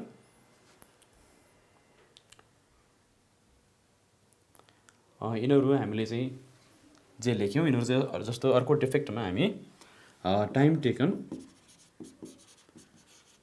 इन अ रियाक्सन, रियाक्सनमा लाग्ने टाइम यो पनि हामीलाई थाहा हुँदैन। स्पिड अफ रियाक्सन भनेको fast or slow, time taken भनेको कति आवर कति मिनट, यो कुरा थाहा नहुने हुँदाखेरि so these are the limitations of chemical equations. अब म भाइ बहिनीहरूलाई केमिकल इक्वेसनका यस्ता लिमिटेसन्सहरू कसरी हटाउन सकिन्छ भन्ने बारेमा पनि बताउन गइरहेको छु। अब हामीले केमिकल इक्वेसनका यी लिमिटेसन्सहरू थाहा भइसके पछाडि केमिकल इक्वेसनलाई मोर इन्फर्मेटिभ अर्थात् बढीभन्दा बढी सूचना दिने खालको बनाउनको लागि त्यसमा हामी केही मोडिफिकेसन्सहरू गर्छौँ। त्यो modifications or changes in chemical equations to make them more informative, त्यो के उपायहरू हुनसक्छ त्यो म यहाँ भाइ बहिनीहरूलाई बताउन गइरहेको छु। सबैभन्दा पहिला फिजिकल स्टेट। केमिकल इक्वेसनको फिजिकल स्टेट, केमिकल इक्वेसनबाट रियाक्टेन्ट्स र प्रोडक्ट्सको फिजिकल स्टेट थाहा हुँदैन, तथापि हामीले थाहा गर्नका निम्ति केही उपायहरू गर्न सक्छौँ। जस्तै एउटा रियाक्सन छ zinc plus sulphuric acid ZnSO4 plus H2। अब यसमा हामीले हेऱ्यौँ भने जिङ्क छ, जिङ्क र सल्फ्युरिक एसिडको रियाक्सन भएको छ, जिङ्क सल्फेट र हाइड्रोजन बनेको छ। जिङ्क र सल्फ्युरिक एसिडले जिङ्क सल्फेट र हाइड्रोजन ग्यास बनाएको छ। यो केमिकल इक्वेसनमा हामीले रियाक्टेन्ट र प्रोडक्टको फिजिकल स्टेट थाहा पाउनको लागि यसमा थोरै मोडिफिकेसन गर्न सक्छौँ। जस्तो जिङ्कमा मैले यस लेखेँ, यो सानो यस भनेको सोलिड हो, यहाँ मैले AQ लेखेँ, AQ लेखेँ भनेको सोलुसन इन वाटर हो। ZnSO4 मैले AQ लेखेँ, यो भनेको सोल्युसन इन वाटर हो। H2 मा मैले यस्तो एरो बनाएँ भने ग्यास इभल्भ हो। यसरी मैले चाहिँ सङ्केतहरूद्वारा के फिजिकल स्टेट हो यिनीहरूको भन्ने कुरा जान्न सक्दछु। यसको लागि चाहिँ हामीले यस्ता सङ्केतहरू युज गर्छौँ। यस ब्र्याकेटभित्रको सानो यस सोलिड, सानो ब्र्याकेटभित्रको सानो यल लिक्विड, सानो ब्र्याकेटभित्रको जी सानो जी ग्यास, त्यस्तै गरी एक्यु एक्वस, एक्वसको मिनिङ हुन्छ सोल्युसन इन वाटर, पानीमा बनाइएको यो सोल्युसन भयो। यदि हामी अल्कोहलमा बनायो भने अल्कोहोलिक लेख्न सक्छौँ, ALC alcoholic solution in alcohol. हामीले यस्तो खालको एरो त्यहाँ युज गरेको छौँ भने रियाक्सनको क्रममा ग्यास निस्कन्छ, ग्यास इभल्भ हुन्छ भन्ने कुरा बुझ्नुपर्छ। हामीले यस्तो खालको एरो लेख्यौँ भने प्रोडक्ट साइडमा यो प्रेसिपिटेट हो, प्रेसिपिटेट भनेको सोलिड हुन्छ। यस्तो खालको एरोहरू चाहिँ हामी यो प्रोडक्ट साइडमा मात्रै प्रयोग गर्छौँ, प्रोडक्ट साइडमा अर्थात् राइट ह्यान्ड साइडमा। ग्यास छ भनेदेखि यो अपवर्ड एरो छ, त्यस्तै गरी सोलिड प्रेसिपिटेट छ भने डाउनवर्ड एरो। अब म एक दुईवटा उदाहरणहरू दिएर यी सिम्बल्सहरूलाई कसरी प्रयोग गर्ने बताउन गइरहेको छु। यस solid, L liquid, G gas, aq aqueous, ALC alcoholic, gas evolve and precipitate.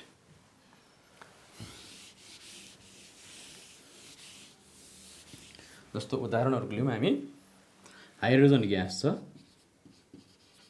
Oxygen gas छ, यी दुईवटा मिलेर वाटर बन्छ, H2O यो लिक्विड हो। यसरी हामीले प्रयोग गर्न सक्छौँ। सोलिड छ भने KClO3 यो सोलिड छ, यसलाई हामीले हिट गर्यो, हिटलाई हामी यसरी जनाउँछौँ, यो हिट हो। 2KCl यो सोलिड छ, प्लस O2 3O2 यो ग्यास छ, जी। अब हामी यहाँ ग्यासको केसमा यसरी हामी देखाउन सक्छौँ। एक्वस देखाउनु पऱ्यो भने जस्तो HCl यो सोल्युसन हो, प्लस NaOH यो पनि सोल्युसन हो। यिनीहरूलाई पानीमा मिलाएर NaOH को सोल्युसन बनाइन्छ, यो पनि पानीमा सोल्युसन बनाइन्छ। NaCl यो पनि सोल्युसनकै फेजमा छ, AQ प्लस H2O यो लिक्विड भयो। त्यस्तै गरी हामीले प्रेसिपिटेट देखाउनु पऱ्यो भने AgNO3 यो एक्वस छ, प्लस NaCl यो एक्वस छ, यतापट्टि AgCl डाउनवर्ड एरो छ, प्लस NaNO3 एक्वस छ, यसको मिनिङ प्रेसिपिटेट। यसरी हामीले चाहिँ सङ्केतहरू राखेर physical state solid, liquid, gas, precipitate यस्ता कुराहरू इन्डिकेट गर्न सक्छौँ। So physical state of reactants and products हाम्रो पहिलो लिमिटेसन हामीले यसरी समाधान गर्न सक्छौँ। यसरी इक्वेसनलाई हामी मोर इन्फर्मेटिभ बनाउन सक्छौँ।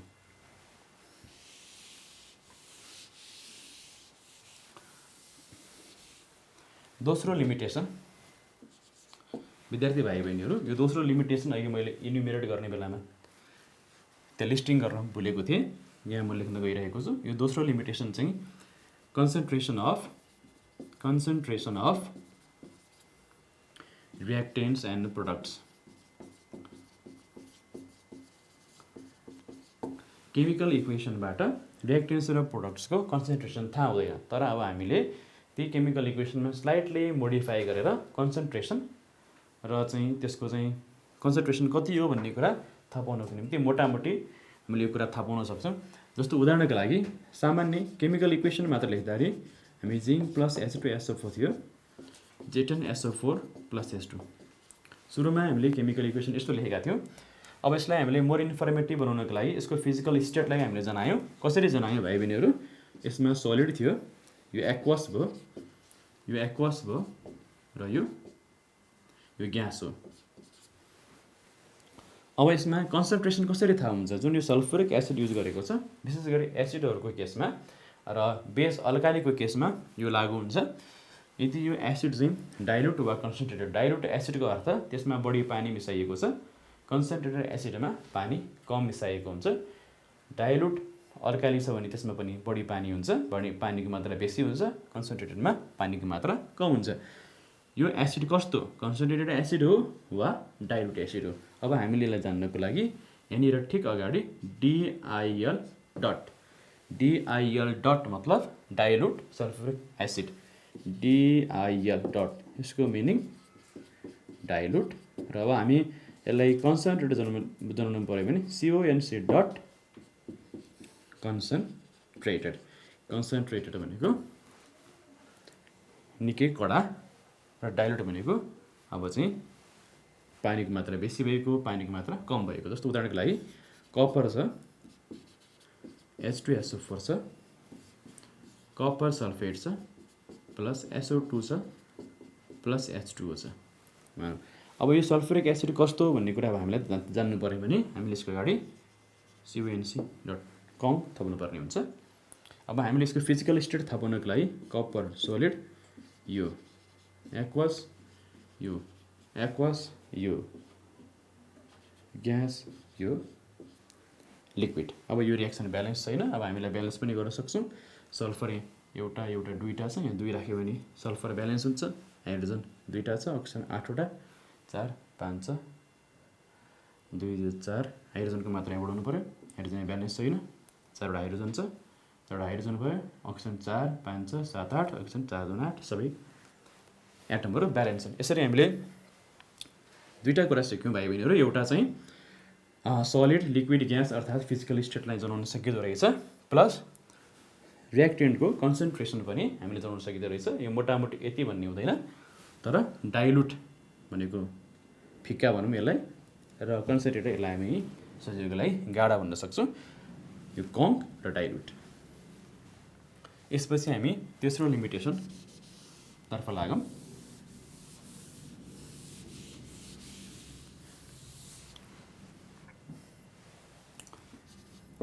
रिभर्सिबिलिटी अफ रिएक्सन।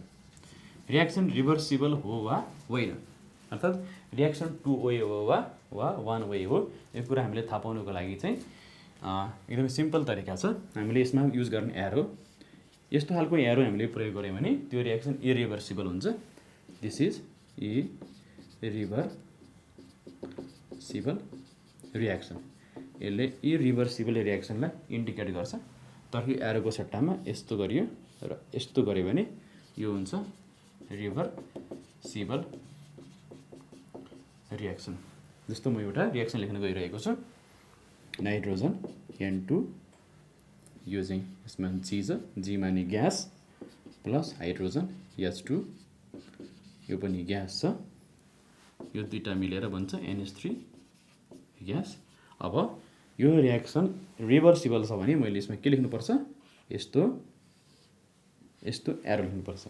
यसले रिएक्सन रिभर्सिबल हो भन्ने कुरा जनाउँछ। रिएक्सन इरिभर्सिबल छ भने जस्तो उदाहरणको लागि AgNO3 aqueous plus NaCl aqueous, AgCl downward arrow plus NaNO3 aqueous. यो रिएक्सनमा हेऱ्यो भने यो रिएक्सनमा मैले जुन प्रयोग गरेको एरो छ, यो एरो चाहिँ एकतर्फी मात्रै छ, 1 वे छ। यसलाई हामी इरिभर्सिबल रिएक्सन भन्छौँ। So this is type of irreversible reaction and this is reversible reaction. यसरी भाइ बहिनीहरू एरोको प्रयोगद्वारा reversibility or irreversibility of reaction पनि जान्न सकिन्छ।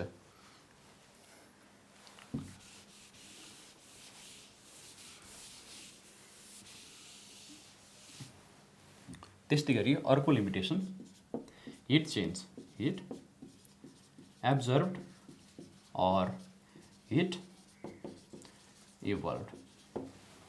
केमिकल रिएक्सनको दौरानमा हिट एब्जर्ब हुने अर्थात् रिएक्टेन्ट्सहरूले हिट सोच्ने, रिएक्सनले हिट कन्ज्युम गर्ने, अथवा रिएक्सनको दौरानमा हिट रिलिज हुने, हिट बाहिर आउने, इभल्भ हुने, दुवै चिज हुनसक्छ। हिट एब्जर्ब भयो वा हिट इभल्भ भयो भन्ने कुरा रिएक्सनमा यसै हेरेर थाहा हुँदैन। त्यसको लागि हामीले थाहा पाउनुको निम्ति केही सङ्केतहरू राख्न सक्छौँ।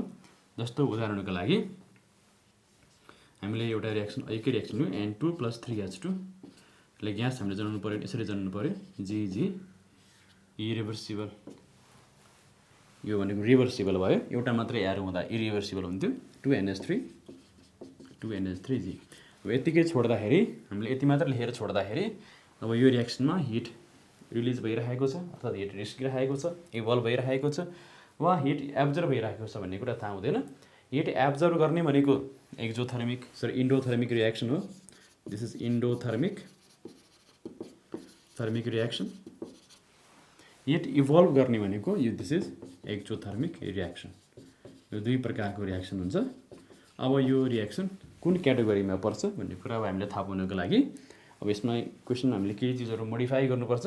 जस्तो हामीले यसमा प्लस मैले 22.4 किलो क्यालोरी यसरी लेखेँ भने राइट ह्यान्ड साइडमा हिट निस्किरहेको छ, यतापट्टि हिट छैन, तर यतापट्टि मैले यसरी प्लस गरेर त्यहाँ नम्बर किलो क्यालोरी लेखेँ 22.4 किलो क्यालोरी लेखेँ भने त्यो हिट निस्किरहेको हो। यो अवस्थामा यसलाई हामी एक्जोथर्मिक रिएक्सन भन्छौँ।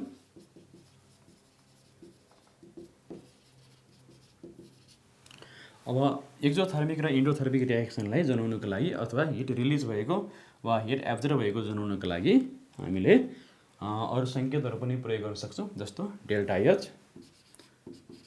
एच हामीले यसरी मैले यहाँनिर लेखेँ भने यसरी यसलाई मैले लेख्न सक्छु यो हिट रिलिज भएको delta H is equal to -22.4 kilo calorie. Delta H मैले नेगेटिभ लेखेँ भने यो हिट रिलिज भइरहेको हुन्छ। मैले यो डेल्टा एच चाहिँ पोजिटिभ लेखेँ भने नेगेटिभ लेखेँ भने एक्जोथर्मिक हिट रिलिज र डेल्टा एच मैले पोजिटिभ लेखेँ भने heat absorb or endothermic reaction भन्ने कुरा हामीले बुझ्नु पर्दछ। अब म नम्बर 5 एउटा इम्पोर्टेन्ट लिमिटेसन्सको बारेमा कुरा गर्न गइरहेको छु। मैले सुरुमा बताएको थिएँ केमिकल इक्वेसनबाट हामीलाई त्यो केमिकल रिएक्सन हुनका लागि आवश्यक पर्ने कन्डिसन के हो भन्ने कुरा थाहा नहुन सक्छ। त्यो थाहा पाउने गरी हामी केही मोडिफिकेसनहरू गर्न सक्छौँ। त्यो कुरा मैले लेख्न गइरहेको छु।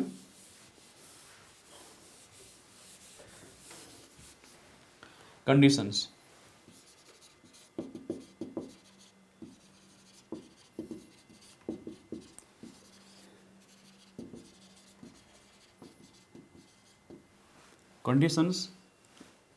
Required in chemical reaction.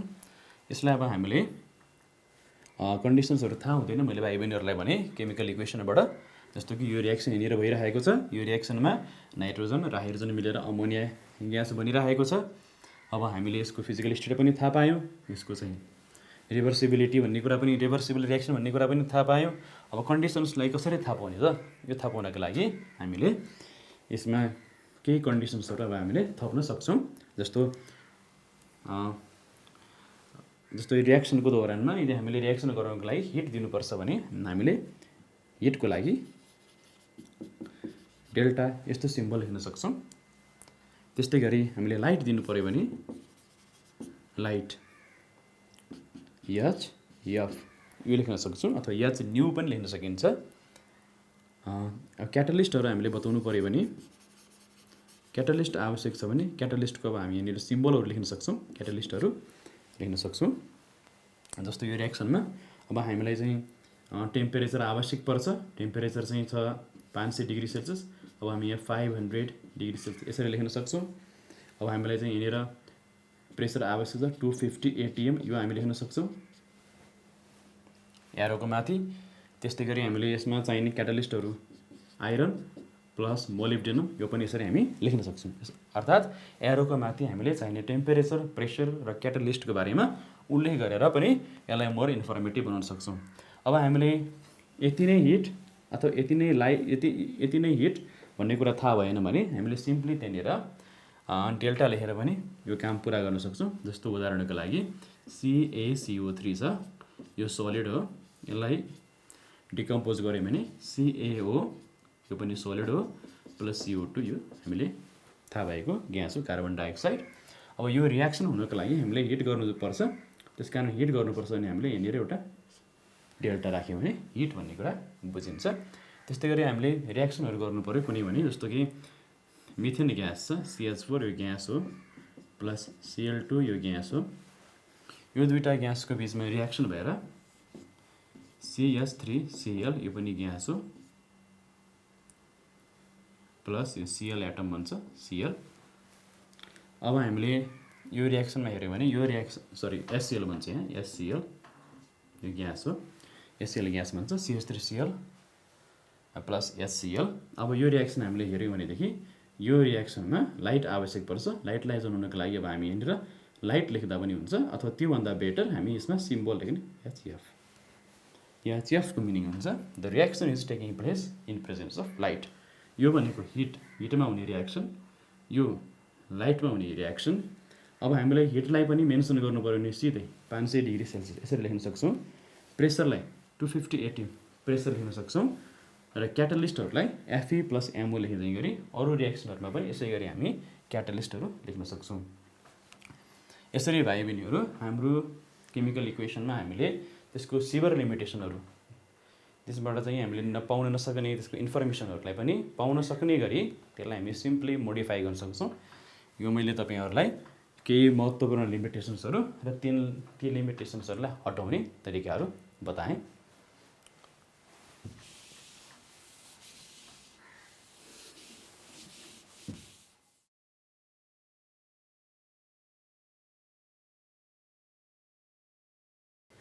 विद्यार्थी भाइ बहिनीहरू, अब म तपाईहरुलाई केमिकल इक्वेसनको सिग्निफिकेन्स बताउन गइरहेको छु।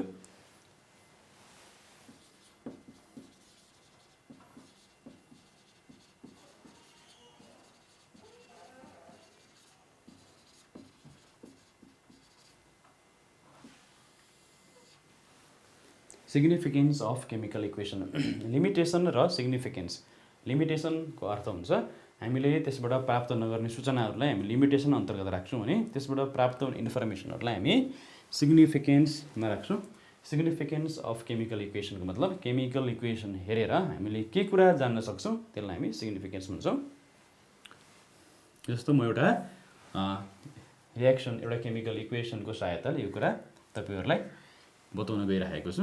एउटा सिम्पल रियाक्सन लियौँ हामी, HCl plus NaOH NaCl plus H2O। अब एउटा सिम्पल रियाक्सन छ, यसमा हाइड्रोक्लोरिक एसिड र सोडियम हाइड्रोक्साइड रियाक्सन गरेर सोडियम क्लोराइड र वाटर बनेको छ। अब यो रियाक्सन ब्यालेन्स पनि छ, मोलिकुलर पनि छ, र यो रियाक्सन चाहिँ वास्तवमा हुने एक्चुअल केमिकल चेन्जलाई पनि यसले रिप्रेजेन्ट गर्छ। अब यो केमिकल इक्वेसनबाट हामीले के इन्फर्मेसन पाउँछौँ त हो त्यो कुराहरू अब हामी यहाँ लेखौँ। अब यसरी हामीले प्राप्त गर्ने इन्फर्मेसनहरू दुई प्रकारको हुन्छ, एउटा क्वालिटेटिभ इन्फर्मेसन हुन्छ, अर्को क्वान्टिटेटिभ इन्फर्मेसन हुन्छ। क्वालिटेटिभ इन्फर्मेसनलाई हामी क्वालिटेटिभ सिग्निफिकेन्स र क्वान्टिटेटिभ इन्फर्मेसनलाई हामी क्वान्टिटेटिभ सिग्निफिकेन्स पनि भन्छौँ। यसको म क्वालिटेटिभ सिग्निफिकेन्स लेख्छु, क्वालिटेटिभ सिग्निफिकेन्स। त्यसपछि हामी यसको क्वान्टिटेटिभ सिग्निफिकेन्स पनि स्टडी गर्छौँ।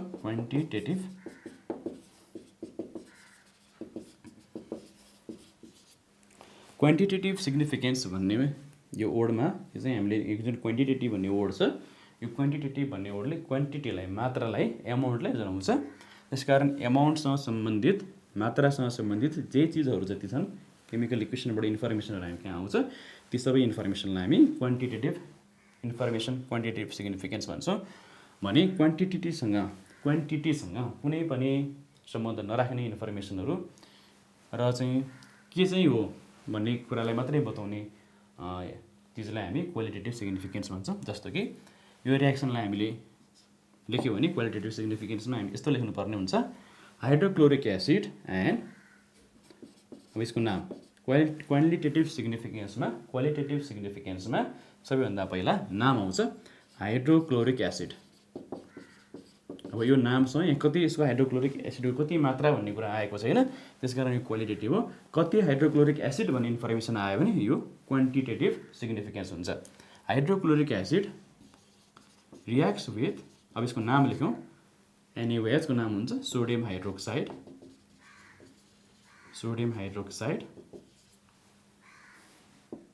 to produce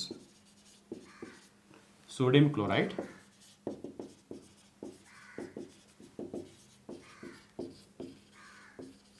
and water. Hydrochloric acid reacts with sodium hydroxide to produce sodium chloride and water. अब यो इन्फर्मेसन प्योरली क्वालिटेटिभ छ। यसमा हाउ मच हाइड्रोक्लोरिक एसिड अथवा how much sodium chloride water or whatever यो केही पनि सोधेको छैन, हाउ मेनी भन्ने पनि छैन, त्यसकारण यो क्वालिटेटिभ हो। अर्थात् केमिकल इक्वेसनको क्वालिटेटिभ सिग्निफिकेन्समा name of reactants and name of products आउँछ। त्यसपछि हामी क्वान्टिटेटिभ सिग्निफिकेन्समा जाउँ। क्वान्टिटेटिभमा गयौँ भने हामीले यो एससिएल छ, वान मलिक्युल, एउटा केही पनि छैन यसमा अगाडि, कोएफिसिएन्ट केही पनि छैन भनेको मतलब यो वान मलिक्युल हुन्छ। यदि यसमा 2 हुने भयो भने 2 मलिक्युल हुन्छ, यहाँ जति कोएफिसिएन्ट हुन्छ त्यतिवटा यो मलिक्युल हुन्छ। One molecule of hydrochloric acid, one molecule of hydrochloric acid reacts with one molecule of sodium hydroxide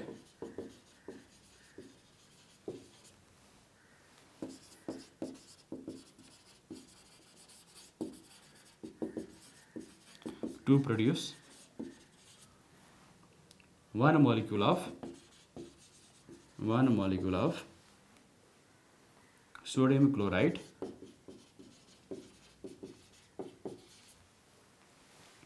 and one molecule of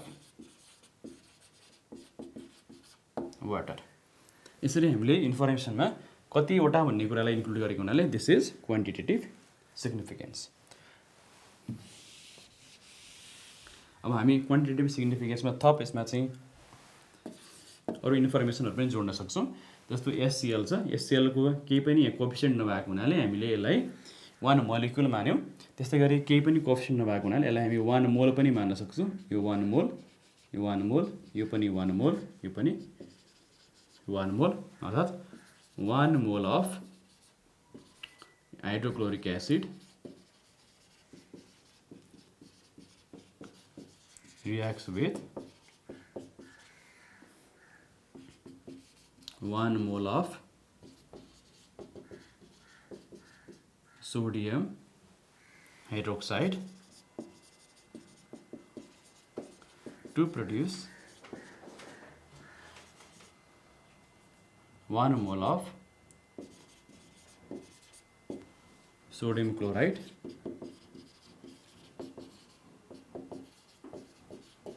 and 1 mole of water. यसरी हामी जस्तो मलिक्युल लेखेको जस्तै गरी मोल पनि लेख्न सक्छौँ। जति कोएफिसिएन्ट हुन्छ त्यति नै एउटा मलिक्युल अथवा त्यति नै एउटा मोल। अब यो हामीले नम्बरको बारेमा कुरा गर्यौँ, त्यस्तै गरी हामीले मास पनि लेख्न सक्छौँ। वान मोल एसएलको मास कति हुन्छ, एनएमएचको मास कति हुन्छ, यो सबैको मास अब हामीले यहाँ लेख्न सक्छौँ र त्यो मासलाई अब यहाँनिर हामीले इन्डिकेट गर्न सक्छौँ। त्यसरी इन्डिकेट गऱ्यौँ, त्यसरी हामीले लेख्यौँ भने त्यो पनि क्वान्टिटेटिभ सिग्निफिकेन्स हुन्छ। जस्तो उदाहरणको लागि अब म 3 नम्बरमा यसको मास लेख्न गइरहेको छु। 1 मोल भनेको हामी जोड्नुपर्छ 1 + 35.5 यो ग्राम हुन्छ 36.5 ग्राम। ठिक त्यस्तै गरी 23 + 16 + 1 ग्राम, दिस इज 40 ग्राम। यो 23 + 35.5 ग्राम 58.5 ग्राम। यो 2 × 1 + 16 ग्राम 18 ग्राम। अब हामी यसलाई यो ग्राममा पनि लेख्न सक्छौँ।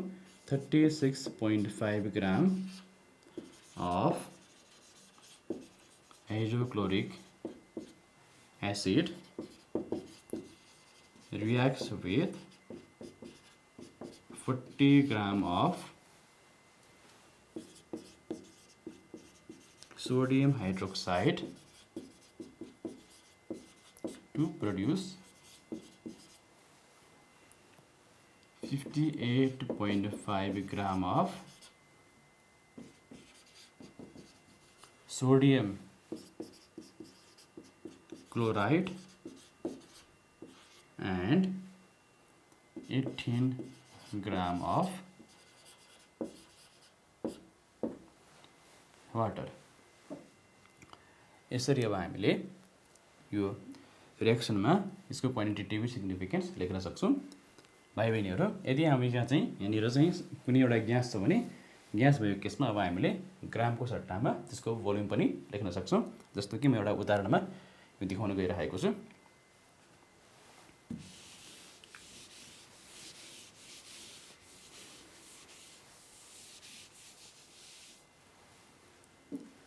विद्यार्थी भाइ बहिनीहरू, अब म अर्को रिएक्सनमा केमिकल इक्वेसनमा पनि त्यसको क्वान्टिटेटिभ र क्वान्टिटेटिभ सिग्निफिकेन्स लेख्न गइरहेको छु। Na2CO3 plus HCl NaCl plus H2O plus CO2। अब यो हामीले रिएक्सन हेऱ्यो भने यो सोलिड हो, दिस इज यो सोलिड हुन्छ, यो एक्वस छ, यो लिक्विड छ, यो ग्यास छ। अब हामीले यसमा क्वालिटेटिभ र क्वान्टिटेटिभ सिग्निफिकेन्स लेख्नु पऱ्यो भने सबैभन्दा पहिला यिनीहरूको नाम लेख्यो भने क्वालिटेटिभ सिग्निफिकेन्स हुन्छ।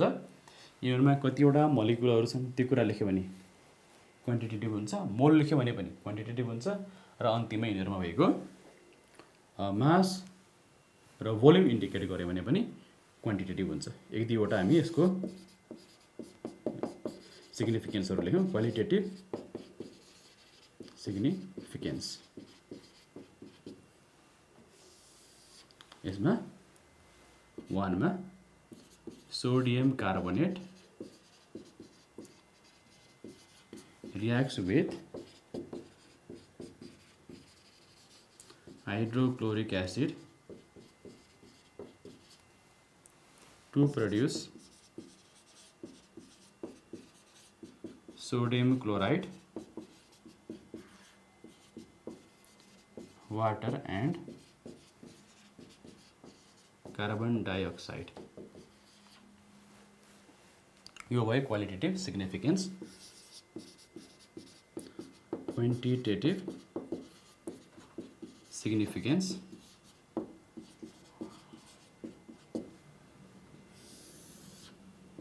वानमा 1 molecule of sodium carbonate, 1 molecule of sodium carbonate। विद्यार्थी भाइ बहिनीहरु, यहाँ 2HCl छ। अब यो 2 मोलिकुल हुन्छ, reacts with 2 molecules of hydrochloric acid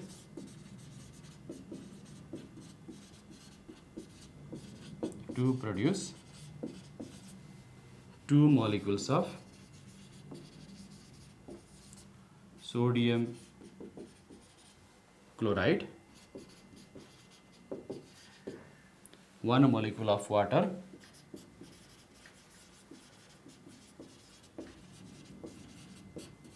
and 1 molecule of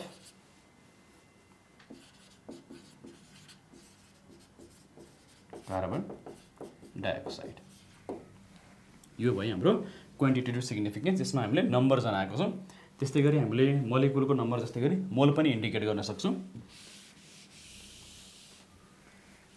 मोल इन्डिकेट गर्दा हामी यसरी लेख्ने, यस केही पनि छैन, 1 मोल अफ सोडियम कार्बोनेट, यो 1 मोल भयो, यहाँ 2 छ, 2 मोल भयो, यहाँ 2 मोल भयो, यहाँ 1 मोल भयो, केही पनि छैन, 1 मोल भयो।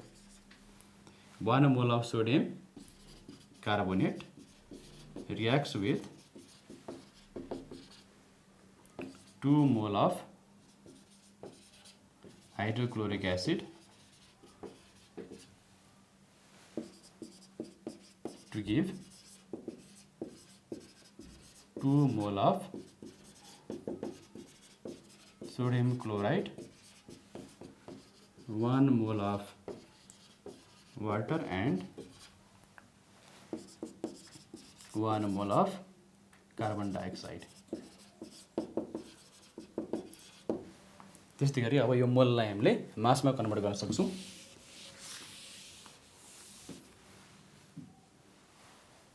मासमा कन्भर्ट गऱ्यो भने यसको मास निकाल्नु 2 × 23 + 12 + 3 × 16 यो ग्राम हुन्छ। सबै जोड्यो भने आउँछ 106 ग्राम।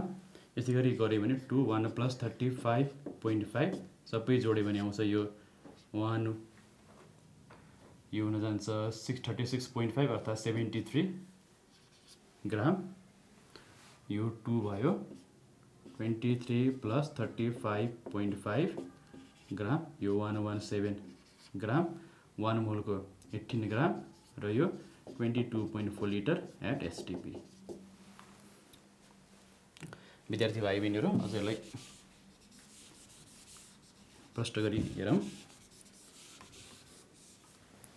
अब मैले यसमा प्रत्येकको मास लेखेको छु।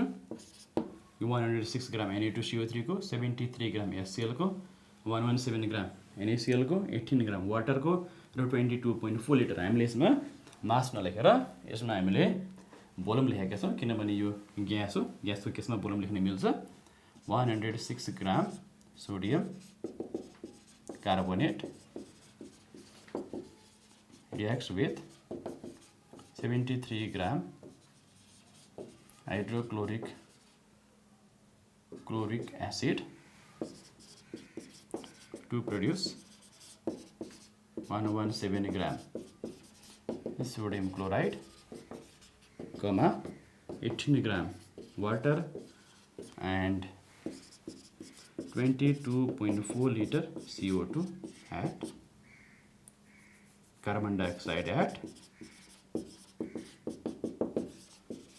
STP। यसरी विद्यार्थी भाइ बहिनीहरू हामीले कुनै पनि केमिकल इक्वेसनको सिग्निफिकेन्स लेख्न सक्छौँ। विद्यार्थी भाइ बहिनीहरू अब हामी केमिकल इक्वेसनलाई कसरी ब्यालेन्स गर्ने भन्ने कुरा गर्न गइरहेका छौँ।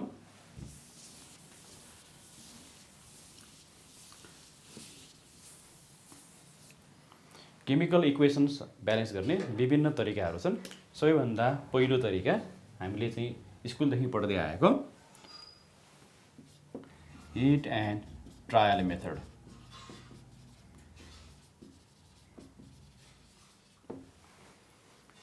त्यसपछि अर्को तरिका पनि छ जसलाई हामी पार्शियल इक्वेसन मेथड भन्छौँ। Partial equation method. यसबाहेक अक्सिडेसन नम्बर मेथड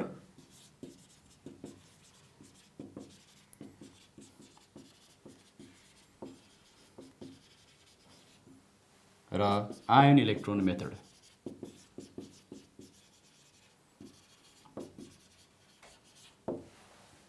यी चारवटा केमिकल इक्वेसन्स ब्यालेन्स गर्ने मेथडहरू हुन्।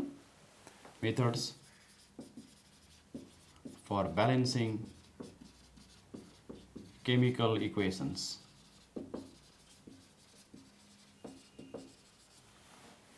यसमा अक्सिडेसन नम्बर मेथड र आयन इलेक्ट्रोन मेथड हामी अक्सिडेसन एन्ड रिडक्सन च्याप्टरमा छुट्टै पढ्छौँ। अक्सिडेसन रिडक्सन च्याप्टर हो यो। त्यसबाहेक हिट एन्ड ट्रायल मेथड र पार्शियल इक्वेसन मेथड चाहिँ आज हामी यो च्याप्टर अन्तर्गत स्टडी गर्ने हो। विद्यार्थी भाइ बहिनीहरू अब म तपाईहरुलाई हिट एन्ड ट्रायल मेथडबाट कसरी रिएक्सन ब्यालेन्सहरू इक्वेसनहरू ब्यालेन्स गरिन्छ त्यो देखाउन गइरहेको छु। Hit and trial method chemical equation balance गर्ने सबैभन्दा सजिलो तरिका हो। मानौँ हामीसँग एउटा रिएक्सन छ N2 + H2 NH3। Hit and trial मेथडमा खासै केही नियमहरू छैनन्। यसमा हामीले उपयुक्त नम्बरहरू राखेर रिएक्टेन्ट अथवा प्रोडक्टको अगाडि उपयुक्त नम्बरहरू राखेर कोएफिसिएन्टहरू राखेर हामीले इक्वेसनलाई ब्यालेन्स गर्दा हुन्छ। जस्तो कि नाइट्रोजन यहाँ 2 छ, नाइट्रोजन यहाँ 1 छ भनेपछि नाइट्रोजनको संख्या यहाँ 2टा छ, यहाँ एउटा छ, हाइड्रोजन 2 छ, हाइड्रोजन 3 छ। अब यहाँनिर नाइट्रोजन र हाइड्रोजन दुवै ब्यालेन्स छैन। अब हामीले नाइट्रोजनलाई ब्यालेन्स गर्नु पर्यो भने यहाँ नाइट्रोजन 2 छ। अब हामीले यहाँनिर 2 राख्ने। नाइट्रोजनको अगाडि एमोनियाको अगाडि 2 राखेपछि यहाँ नाइट्रोजन ब्यालेन्स भयो, 2टा नाइट्रोजन र 2टा नाइट्रोजन। अब हाइड्रोजनको पालो रह्यो। हाइड्रोजनमा 3 2 जा 6 6वटा हाइड्रोजन छ। अब यहाँ 2टा मात्रै हाइड्रोजन छ। हामीले 3 राख्यो भने यो पनि ब्यालेन्स हुन्छ। यसरी रिएक्सन ब्यालेन्स गर्ने तरिकालाई हामी हिट एन्ड ट्रायल मेथड भन्छौँ। यसरी हामी धेरैवटा रिएक्सनहरू ब्यालेन्स गर्छौँ। सामान्य सरल प्रकारका रिएक्सनहरू ब्यालेन्स गर्नको लागि यो मेथड उपयोगी छ। त्यस्तै गरी अब म अरू पनि रिएक्सन्सहरू ब्यालेन्स गरेर यहाँ देखाउँछु। जस्तो KClO3 यसलाई हामीले हिट गऱ्यौँ भने KCl + 3 + O2 भन्छ। अब यो रिएक्सनलाई ब्यालेन्स गर्नको लागि हामी हेरौँ के यहाँ ब्यालेन्स नै छ, Cl ब्यालेन्स छ, तर अक्सिजन ब्यालेन्स छैन। यहाँ O3 छ, यहाँ O2 छ।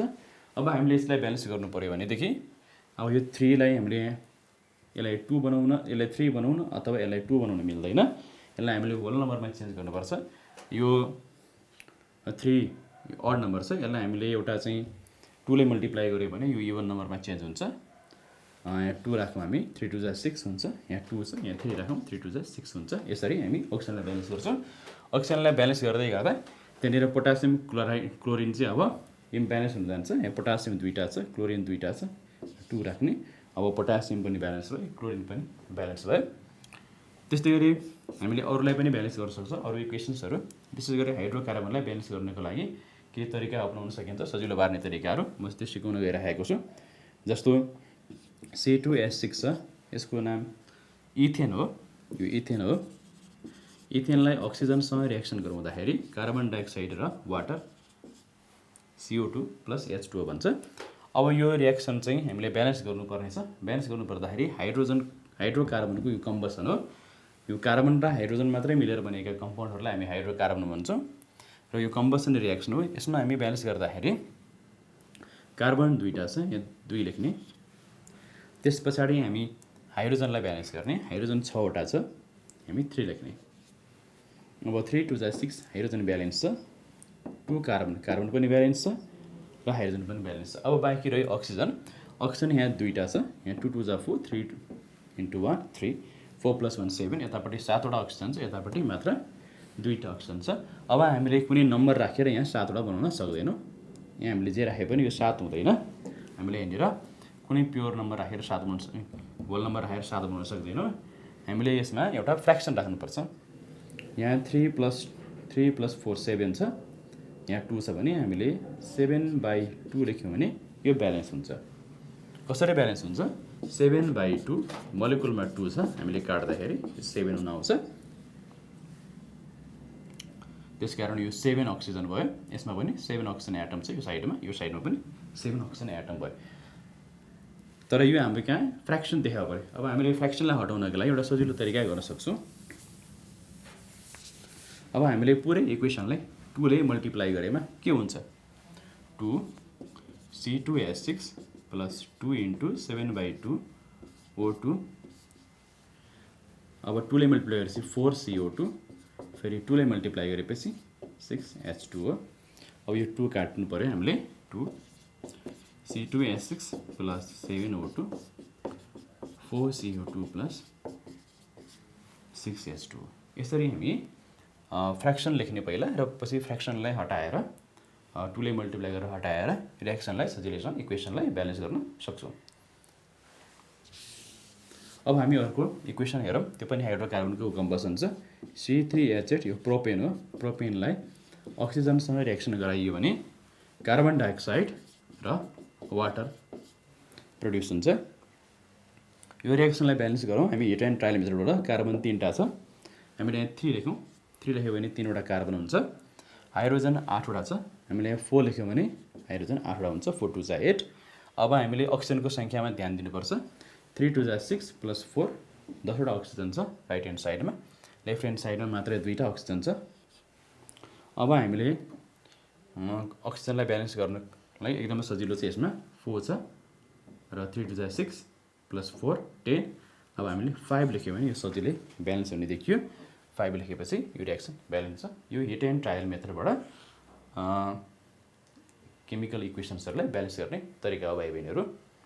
यसबाहेक म तपाईँहरूलाई आज पार्शियल इक्वेसन मेथडबाट कसरी रिएक्सन ब्यालेन्स गर्न सकिन्छ इक्वेसनहरूलाई त्यो कुरा देखाउन गइरहेको छु।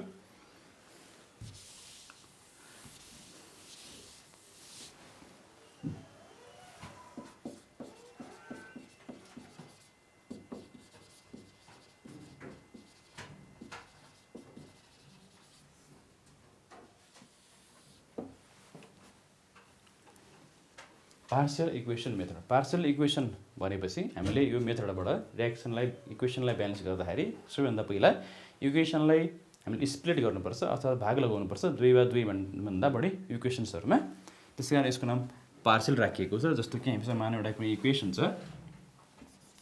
PbS + O3 PbSO4 + O2 एउटा रियाक्सन छ। यसमा lead sulphide + ozone lead sulphate + oxygen छ। अब यो रियाक्सनलाई हामीले पार्शियल इक्वेसन मेथडबाट ब्यालेन्स गर्ने हो भने यो इक्वेसनलाई सबैभन्दा पहिला स्प्लिट गर्नुपर्छ अर्थात् टुक्रा बनाउनुपर्छ। त्यो टुक्रा बनाएर हामीले एउटा इक्वेसनलाई दुईटामा लेख्नुपर्छ। अब हामीले यो पार्शियल इक्वेसन मेथडबाट ब्यालेन्स गर्दाखेरि जस्तै हामी O3 छ। O3 भनेको अक्सिडाइजिङ एजेन्ट हो। हामीले यो अक्सिडेसन रिडक्सनमा यसको इक्जाम्पल पनि पढेका हुन्छौँ। अक्सिडाइजिङ एजेन्ट हो यो O3 मोलिकुल। यो पार्शियल इक्वेसनमा चाहिँ ब्रेक भएर O2 + O हुन्छ। हामीले यो प्याटर्नहरू बुझ्न जरुरी छ। O3 ब्रेक भएर O2 + O हुन्छ पहिलो स्टेप। र यो जुन अक्सिजन निस्केको छ यसलाई हामी भन्छ न्यासेन्ट अक्सिजन। न्यासेन्ट अक्सिजनको अर्थ न्युली बर्न अर्थात् एकदमै नयाँ अक्सिजन एटम भन्ने बुझ्नुपर्छ। यो धेरै रियाक्टिभ हुन्छ र यो रियाक्सनमा चाहिँ हामीले PbS र O3 बिचको रियाक्सन भए पनि वास्तवमा रियाक्सन चाहिँ PbS र O सँग भएको देखाउँछौँ। यो पहिलो स्टेप हो। सेकेन्ड स्टेपमा PbS + O हुन्छ। यो मिलेर PbSO4 बन्छ। यसरी माथिको रियाक्सनलाई हामीले दुई भागमा डिभाइड गर्यौँ। पहिलो भागमा O3 O2 + O मा गएको छ। यो फर्स्ट स्टेपमा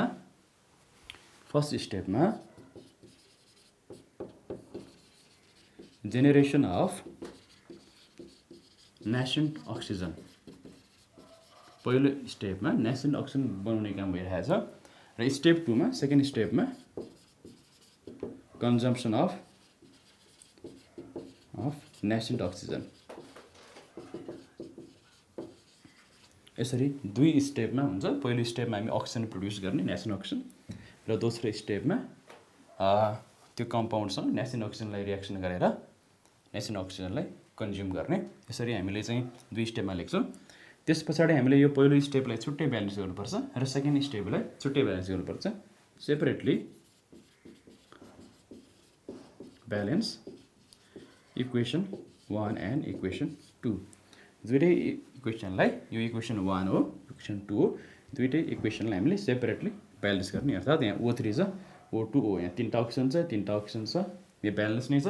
अब हामीले यसलाई हेऱ्यौँ भने Pb एउटा सल्फर एउटा तर अक्सिजन यहाँ 4वटा छ अक्सिजन यहाँनिर एउटा छ भनेपछि यो अक्सिजनलाई हामीले 4 बनाउनुपर्छ अगाडि 4 राखेर। यसरी हामीले सेपरेटली दुईटै इक्वेसनलाई छुट्टा हामीले ब्यालेन्स गर्नुपर्छ। यो इक्वेसन स्वतः ब्यालेन्स छ। यो इक्वेसनलाई हामीले 4 राखेर अहिले ब्यालेन्स गरौँ। त्यसपछि एड ब्यालेन्स्ड इक्वेसन 1 एन्ड 2।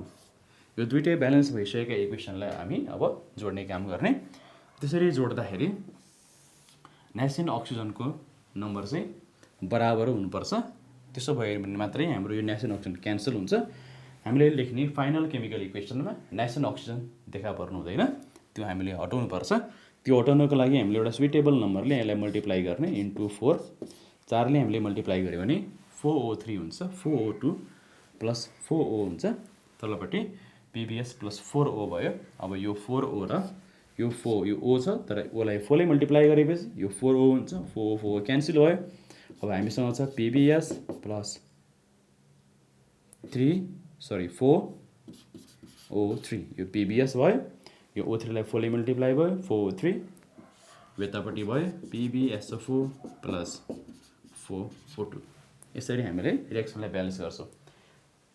यसरी भाइ बहिनीहरू हामीले पार्शियल इक्वेसन मेथडबाट इक्वेसनलाई ब्यालेन्स गर्दाखेरि ध्यान दिनुपर्ने कुराहरू यस प्रकारको छ। सबैभन्दा पहिला इक्वेसनलाई स्प्लिट गर्ने इक्वेसन 1 र इक्वेसन 2 गरेर दुईवटा इक्वेसन लेख्ने। त्यस पछाडि इक्वेसन 1 मा हामीले न्यासेन्ट अक्सिजनलाई जेनेरेट गर्ने। इक्वेसन 2 मा त्यसरी जेनेरेट भएको न्यासेन्ट अक्सिजनलाई कन्ज्युम गर्ने र इक्वेसन 1 र इक्वेसन 2 मा के प्रोडक्टहरू लेख्ने प्रोडक्टको बारेमा हामीले आइडिया त्यो रियाक्सनबाट इक्वेसनबाट थाहा पाउँछौँ। त्यस पछाडि दुईटै इक्वेसनलाई छुट्टा ब्यालेन्स गर्ने। ब्यालेन्स गरेका दुईवटा इक्वेसनलाई जोड्ने। यदि न्यासेन्ट अक्सिजनको सङ्ख्या बराबर भएन भने एउटा एप्रोप्रिएट नम्बरले मल्टिप्लाई गरेर बराबर बनाउने, नेक्स्ट अक्सिजन क्यान्सल गर्ने र लास्टमा हामीले finally we get balanced chemical equation. यी स्टेपहरू पुरा गरेर हामीले सजिलै अरू मेथडहरू अरू इक्वेसन्सहरू पनि यही मेथडबाट ब्यालेन्स गर्न सक्छौँ।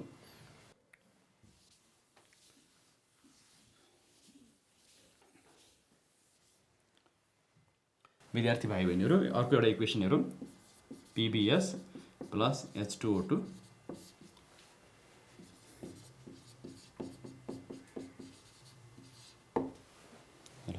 यस रियाक्सनमा हामीले के देख्छौँ, लिड सल्फाइड र H2O2 को बिचमा रियाक्सन भएको छ। अब हामी यो इक्वेसनलाई स्प्लिट गर्न गइरहेका छौँ। अब हामी सहजै अनुमान गर्न सक्छौँ PbS र H2O2 मा पहिलो इक्वेसनमा हामीले नेसेन्ट अक्सिजन जेनेरेट गर्नुपर्ने हुन्छ। PbS बाट नेसेन्ट अक्सिजन आउँदैन, H2O2 अक्सिडाइजिङ एजेन्ट हो, यसमा अक्सिजन एटम पनि त्यहाँ देख्न सकिन्छ। H2O2 बाट अक्सिजन नेसेन्ट अक्सिजन प्रड्युस हुन्छ। पहिलो स्टेपमा हामी H2O2 बाट नेसेन्ट अक्सिजन प्रड्युस गर्ने O प्लस। अब O बाहेक अब यतापट्टि साइडमा के बन्न सक्छ प्रोडक्ट भन्ने कुरा अब हामीले अनुमान गर्न सजिलो छ, किनभने हामीसँग यो इक्वेसन हामीले दिएकै छ। अब यतापट्टि हामीसँग PbSO4 यहाँ बन्न सम्भव छैन, किनकि H2O2 बाट PbSO4 आउँदैन। H2O2 बाट O निस्किसकेपछि सम्भवतः H2O बाँकी रहन्छ, यो H2O यहाँ लेख्ने। यसरी हामीले प्रोडक्टबाट स्टेप 1 र स्टेप 2 मा पनि बन्ने प्रोडक्टहरू इक्वेसनको प्रोडक्टबाट स्टेप 1 र स्टेप 2 को प्रोडक्टहरू पनि अनुमान गरेर लेख्न सकिन्छ। अब यो नेसेन्ट अक्सिजन भयो, यो नेसेन्ट अक्सिजनले रियाक्सन गर्न बाँकी रह्यो कि अब H2O2 यहाँ गइसकेको छ। अब यो अक्सिजनले रियाक्सन गर्नुपर्ने चिज हो PbS र O को बिचमा अब रियाक्सन भयो भने के भन्छ, PbSO4 एउटा प्रोडक्ट यो भयो र अर्को प्रोडक्ट H2 यहाँ बन्न सम्भव छैन किनकि यतापट्टि हाइड्रोजन छैन। अब हामीले यो दुईटा रियाक्सनलाई जोड्ने काम गर्नुपर्छ। अब जोड्नुभन्दा पहिला यो रियाक्सन र यो रियाक्सनलाई हामीले ब्यालेन्स गर्नुपर्छ। यसलाई ब्यालेन्स गरौँ। यसमा दुईटा हाइड्रोजन, दुईटा अक्सिजन, यतापट्टि पनि दुईटा अक्सिजन। यसमा हेरौँ PbPb बराबर छ, सल्फर बराबर छ, अक्सिजन 4 वटा छ, अक्सिजन एउटा छ। अब यो अक्सिजनलाई बराबर गराउनको लागि हामीले यहाँ 4 लेख्नुपर्छ। अब दुवै इक्वेसनहरू ब्यालेन्स्ड भयो। यसपछि यो 4O छ, यहाँ एउटा मात्रै O छ। अब यो O र यो 4O लाई क्यान्सल गर्नको लागि हामीले यहाँ इन्टु 4 गर्नुपर्छ। 4O क्यान्सल भयो। क्यान्सल भइसकेपछि के बाँकी रहन्छ त्यो हामीले लेख्यौँ भने अब ब्यालेन्स केमिकल इक्वेसन हुन्छ। PbS प्लस यो 4 ले यसलाई मल्टिप्लाई हुन्छ H2O2, यतापट्टि PbSO4 प्लस 4H2। त्यसकारण हामीले केमिकल इक्वेसनमा O3 अथवा H2O2 प्रयोग गरेको छ भने स्टेप 1 मा के हुँदो रहेछ त, यो प्याटर्न हामीले जानिराखे राम्रै हुन्छ, सजिलो हुन्छ हामीलाई सम्झिन सक्यो भने। O3 छ भने O2 प्लस O हुन्छ यो पहिलो स्टेपमा। H2O2 छ भने H2O प्लस O हुन्छ। त्यस्तै गरी अब हामी अर्को एक्जाम्पल लियौँ।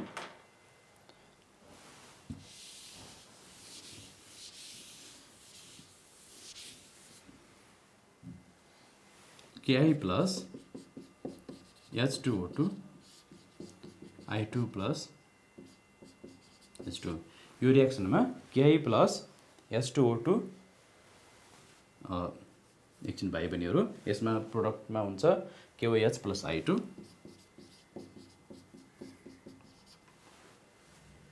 अब हामीले यो रियाक्सन गर्नु पर्यो भनेदेखि सबैभन्दा पहिला H2O2 लिनु पर्यो। H2O2 बाट के भन्छ, हामीले भर्खरै यो प्याटर्न सिकेका छौँ। H2O2 छ भने H2O प्लस O हुन्छ। अब यो O ले रियाक्सन गर्नुपर्छ, O प्लस Ki र O मिलेर भाइ बहिनीहरू I2 बन्छ। तर I2 मात्रै भएर भएन, H2O2 बाट H2O प्लस O बन्छ, किनकि हामीले प्याटर्नमा त्यही सिकिसकेका छौँ। अब यो O गएर बाँकी रियाक्सन हुने Ki सँग हो, Ki प्लस O I2 त भन्छ तर त्यहाँ KOH भन्दैन। उसो भए KOH कसरी बन्छ त भन्दाखेरि जुन यो H2 हुन्छ यो प्रोडक्टलाई कहिलेकाहीँ हामीले यहाँ रिपिट गरेर लेख्नुपर्ने हुनसक्छ, कहिलेकाहीँ यस्तो हामीलाई आवश्यक पर्छ। Ki plus O plus H2 I2 plus KOH। अब हामीले यो रियाक्सनलाई ब्यालेन्स गर्यो, सेपरेटली ब्यालेन्स गर्नुपर्छ।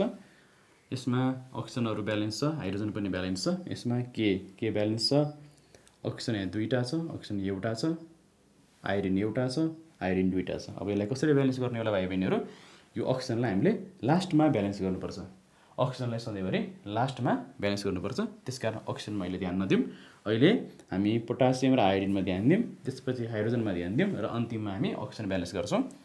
यहाँ I2 छ, यहाँ 2 राख्नुपर्छ, यो भने के अब 2 हुन गयो, यहाँ 2 राख्नुपर्छ। अब यस पछाडि हामी हाइड्रोजन हेरौँ, हाइड्रोजन दुईटा छ। अब बाँकी रह्यो अक्सिजन। अक्सिजन हेरौँ, यहाँ दुईटा अक्सिजन छ, यहाँ OO दुईटा अक्सिजन छ। यसरी हामीले यो नेसन अक्सिजन एउटैले मात्रै भए पनि यो रिएक्सन ब्यालेन्स भएको छ। अब यसमा हामीले के थप्नु पर्दैन, यो माथिको पनि इक्वेसन ब्यालेन्स छ, तलको पनि ब्यालेन्स छ। अब हामी यसलाई जोड्ने मात्रै हो, यसलाई जोडौँ। यसरी जोड्दाखेरि अब हामीले चाहिँ साइडको नेसन अक्सिजन काट्नु पऱ्यो, लेफ्ट ह्यान्ड साइड र राइट ह्यान्ड साइडको। बाँकी हामीसँग के रहन्छ, 2Ki प्लस S2O2। फेरि यहाँ S2O र S2O पनि बाँकी रह्यो, यसलाई पनि अब हामीले हटाउनु पऱ्यो, किनभने हाम्रो प्रोडक्टमा वाटर छैन। I2 plus 2KOH। यसरी हामीले H2O2 भएको रिएक्सनलाई ब्यालेन्स गर्न सक्छौँ।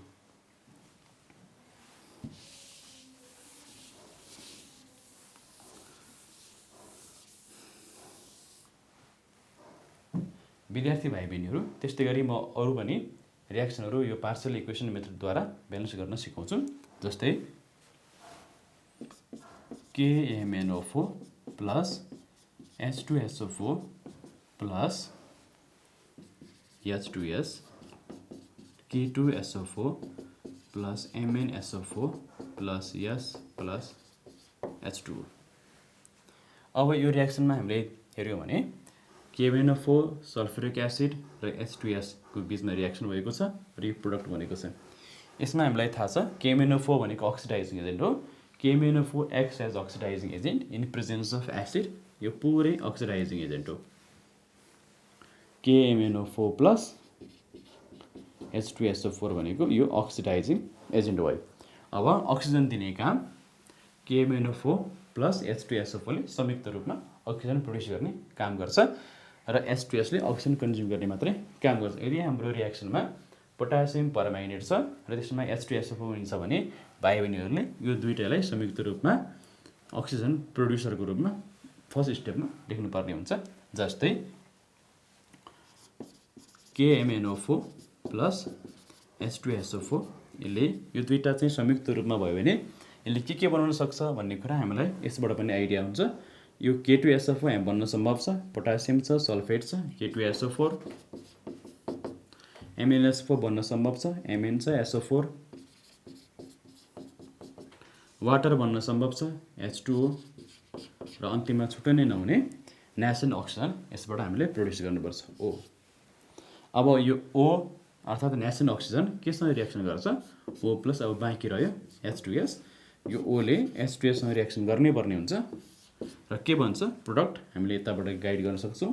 H2S ले रिएक्सन गरेपछि पक्कै पनि यो S भन्नुपर्छ, S प्लस अब यो हाइड्रोजन र अक्सिजन कहाँ जाने होला, यो वाटर बन्छ, H2O। अब यो दुईवटा स्टेप छ, स्टेप 1 र स्टेप 2। यो दुईटा स्टेपलाई हामीले पहिला सेपरेटली ब्यालेन्स गर्ने, त्यस पछाडि हामी सेपरेटली ब्यालेन्स गरेपछि यिनीहरूलाई हामीले जोड्नुपर्छ। त्यो काम गरौँ। KMnO4 मा K2 छ, यहाँ K एउटा मात्रै छ, यसलाई 2 गरौँ। Mn दुईटा भयो, अब यहाँ 2 गरौँ। हामीले अक्सिजनलाई अन्तिममा ब्यालेन्स गर्ने, मैले अघि नै बताइसकेँ भाइ बहिनीहरू। पोटासियम र म्याग्नेज पछाडि अब पालो सल्फरको। सल्फर यहाँ दुईटा छ, यहाँ एउटा छ, तीनटा छ, यहाँ एउटा छ, यहाँ सल्फर राखौँ 3। अब हाइड्रोजनको पालो, 3 2 जा 6, यहाँ 3 राखौँ। अब पालो अक्सिजनको। अक्सिजन गऱ्यो भने 3 4 जा 12, 4 2 जा 8, 8 र 12 20 हुन्छ, 4 2 जा 8, 8 र 4 12, 12 प्लस 3 15। अब कति लेख्यो भने चाहिँ 20 हुन्छ यहाँ भाइ बहिनीहरू, यसमा 5 लेख्नुपर्छ। 5 O राख्यो भने अब यो 20 भयो। यतापट्टि पनि अक्सिजन 20 छ, यतापट्टि पनि अक्सिजन 20 छ। अब यसपछि हामीले यो तलको रिएक्सनलाई ब्यालेन्स गरौँ, H2 sulphur sulphur O O, तलको रिएक्सन ब्यालेन्स छ। अब स्टेप 1 र स्टेप 2 दुवै ब्यालेन्स भइसके पछाडि अब हामी दुईटै रिएक्सनलाई एड गर्ने। अब एड गर्ने क्रममा हामीले यो नेसन अक्सिजनलाई क्यान्सल गर्नुपर्ने हुन्छ। कसरी क्यान्सल गर्ने होला, अब यसमा एउटा अक्सिजन छ, यसमा 5 वटा अक्सिजन छ, पक्कै पनि यसलाई अब हामीले 5 ले मल्टिप्लाई गर्नै पर्ने हुन्छ, इन्टु 5 5 हो 5 यहाँ काटियो। अब बाँकी रह्यो 2KMNO4 plus 3H2SO4 plus 5H2S, यतापट्टि K2SO4 प्लस 2MnSO4 प्लस यहाँबाट 5 water plus 3 water 8H2O plus 5 × S 5 sulphur. यो अब हाम्रो ब्यालेन्स्ड केमिकल इक्वेसन भयो। विद्यार्थी भाइ बहिनीहरू KMnO4 र H2SO4 छ भनेदेखि यो हामीले स्टेप 1 को प्याटर्न सम्झिँदा हुन्छ। KMnO4 प्लस H2SO4 जहिले पनि K2SO4 plus MnSO4 plus H2O plus 5O balance गर्दाखेरि यहाँनिर 3H2O, यहाँ 2MnSO4 र यहाँ 2KMnO4, यहाँ 3H2। हामीले यो प्याटर्न सम्झिँदाखेरि हामीलाई सजिलो हुन्छ। हामी जहिले पनि KMnO4 प्लस H2SO4 भएको रिएक्सनलाई ब्यालेन्स गर्छौँ त्यतिखेर पहिलो स्टेपमा यस्तो खालको प्याटर्न त्यहाँ हुने गर्दछ। जस्तो कि म भाइ बहिनीहरूलाई अर्को इक्जाम्पलमा पनि यो देखाउन गइरहेको छु।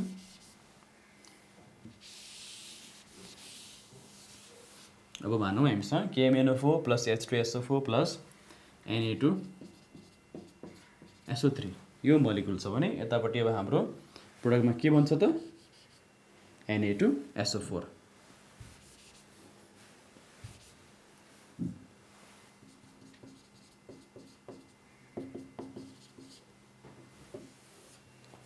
Na2SO4 plus H2। अब यो रिएक्सन हामीले ध्यान दियो भने KMnO4 प्लस H2SO4 बाट अब हामीले फेरि पनि अक्सिजन प्रोड्युस गर्नुपर्ने हुन्छ। अब यसमा रिएक्सन यस्तै हुन्छ KMnO4 plus H2SO4 K2SO4 MnSO4 H2O plus O। अब हामीले यसलाई ब्यालेन्स गर्दाखेरि ठिक अघिकै रिएक्सन भएको हुनाले उही कोएफिसिएन्टले मात्र ब्यालेन्स हुन्छ 2 3 2 3 5। यो हामीले अघि नै लेखेको प्याटर्नसँग ठ्याक्कै मिल्छ, त्यसकारण यो सम्झिनु भयो भने धेरै सजिलो हुन्छ। त्यसपछि अब बाँकी रह्यो Na2SO3 सोडियम सल्फाइड, यसले रिएक्सन गर्नुपर्छ यो नेसन अक्सिजन O सँग। अब यो हुन्छ Na2SO4। विद्यार्थी भाइ बहिनीहरू यहाँ O छ, यहाँ 5O छ। अब हामीले यसलाई इन्टु 5 गर्नै पर्छ, त्यसो गऱ्यो भने यो 5O र 5O क्यान्सल हुन्छ। अब बाँकी 0 हुन्छ। यसलाई हामीले जोड्यौँ भनेदेखि अब हामीले ब्यालेन्स्ड केमिकल इक्वेसन प्राप्त गर्छौँ। 4 plus 3 H2SO4 plus 5 Na2SO3 K2SO4 plus 2 MnSO4 plus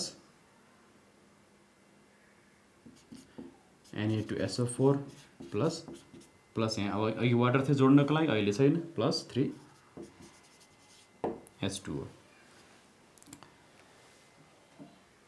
यसरी हामीले केमिकल इक्वेसनहरूलाई ब्यालेन्स गर्न सक्छौँ। यो हामीले पोटासियम परम्याग्नेटको केसमा यसरी गर्छौँ। यही पोटासियम परम्याग्नेटमा अलिकति फरक खालको हामी एउटा उदाहरण पनि गरौँ। Na2SO3 को सट्टा FeSO4 भयो भने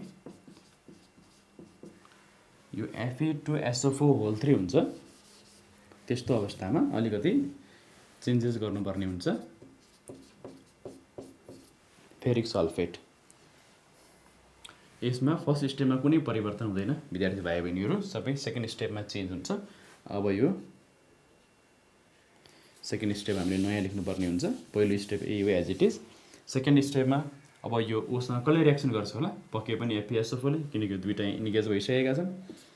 FeSO4 plus O, FeSO4 plus O बाट Fe2SO4 बन्न सम्भव छैन। हामीलाई त्यहाँ सल्फेट ग्रुपको आवश्यकता पर्छ। त्यसै कारण हामीले यहाँ H2SO4 लाई दोहोऱ्याएर लेख्नुपर्छ। यो FeSO4 को केसमा मात्रै यस्तो गर्नुपर्छ भाइ बहिनीहरू। त्यसकारण चाहिँ सबै चिजलाई एउटै नियमले समेट्न सक्दैन। त्यसकारण हामीले धेरैभन्दा धेरै प्र्याक्टिस गऱ्यो भने मात्रै यसरी ब्यालेन्स गर्न सफल हुन्छौँ। FeSO4 plus O plus H2SO4। अब यहाँ हामीसँग हुन्छ Fe2SO4 अब बाँकी रहेको हाइड्रोजनलाई के गर्ने होला त, प्लस H2O। अब यो रिएक्सन हामीले अघि नै ब्यालेन्स गरिसकेको रिएक्सन हामीले पुनः ब्यालेन्स गरिरहनु परेन, तर दोस्रो रिएक्सनलाई हामीले फेरि ब्यालेन्स गर्नुपर्ने देखिन्छ। यहाँ आइरन एउटा छ, यहाँ आइरन दुईटा छ, यसलाई 2 बनाउँ। अब यसो गर्दाखेरि हामीसँग सल्फर अब यहाँ 2टा हुन गयो, प्लस एउटा 3टा हुन्छ, 3टा सल्फर ठिक छ, हाइड्रोजन 2टा छ, 2टा हाइड्रोजन ठिक छ। अब अब अक्सिजन मिलेको छ कि छैन अब अन्तिममा हामीले चेक गर्ने अक्सिजनलाई हो 4 2 जा 8 9 9 + 4 13 4 3 जा 12 + 1 13 अर्थात् अक्सिजन दुवैपट्टि बराबर छ। अब हामीसँग यहाँनिर O छ यहाँ 5O छ त्यसकारण यो दुईटा इक्वेसनलाई जोड्नुभन्दा पहिला हामीले यी दुईटा नेसन अक्सिजनलाई राइट ह्यान्ड साइड र लेफ्ट ह्यान्ड साइडका नेसन अक्सिजनलाई क्यान्सल गर्नुपर्छ। तिनीहरू बराबर भए मात्रै क्यान्सल हुन्छन्। यो 5O छ यहाँ O छ यसलाई इन्टु 5 गऱ्यो भने बल्ल यो 5O र यो 5O क्यान्सल हुन्छ। अब बाँकी रह्यो 2 KMnO4 प्लस 3 H2SO4 प्लस अब यहाँ 3 हुँदैन यो 3 H2SO4 छ 5 × 1 यहाँ 5 H2SO4 छ र यो 3 जोड्दाखेरि यो 3 हुँदैन यो 8 H2SO4 हुन्छ प्लस अब हामीसँग FeSO4 10 वटा छ 10 FeSO4 किनकि यसलाई मल्टिप्लाई गर्ने भयो यतापट्टि K2SO4 प्लस 2 MnSO4 प्लस यो 5 Fe2SO4 होल 3 प्लस 5 + 3 8 H2 यसरी हामीले KMnO4 को सिरिजमा भएको डिफ्रेन्ट यसको हामी सिरिज नै लेख्न सक्छौँ। धेरैवटा यहाँनिर रिड्युसिङ एजेन्ट फरक राखेर धेरैवटा रिएक्सन लेख्न सक्छौँ। हरेक रिएक्सनमा पहिलो स्टेप उस्तै हुन्छ र दोस्रो स्टेपमा केही परिवर्तन हुनसक्छ। त्यसकारण हामीले अलिकति ख्याल गरेर ब्यालेन्स गर्न सक्छौँ। यो पार्शियल इक्वेसन मेथडबाट हामीले KMnO4 यसरी ब्यालेन्स गर्ने भाइ बहिनीहरू KMnO4 को सट्टामा अब K2Cr2O7 अर्थात् पोटासियम डाइक्रोमेट राखेर पनि हामी यस्तै गरी रिएक्सनलाई ब्यालेन्स गर्न सक्छौँ।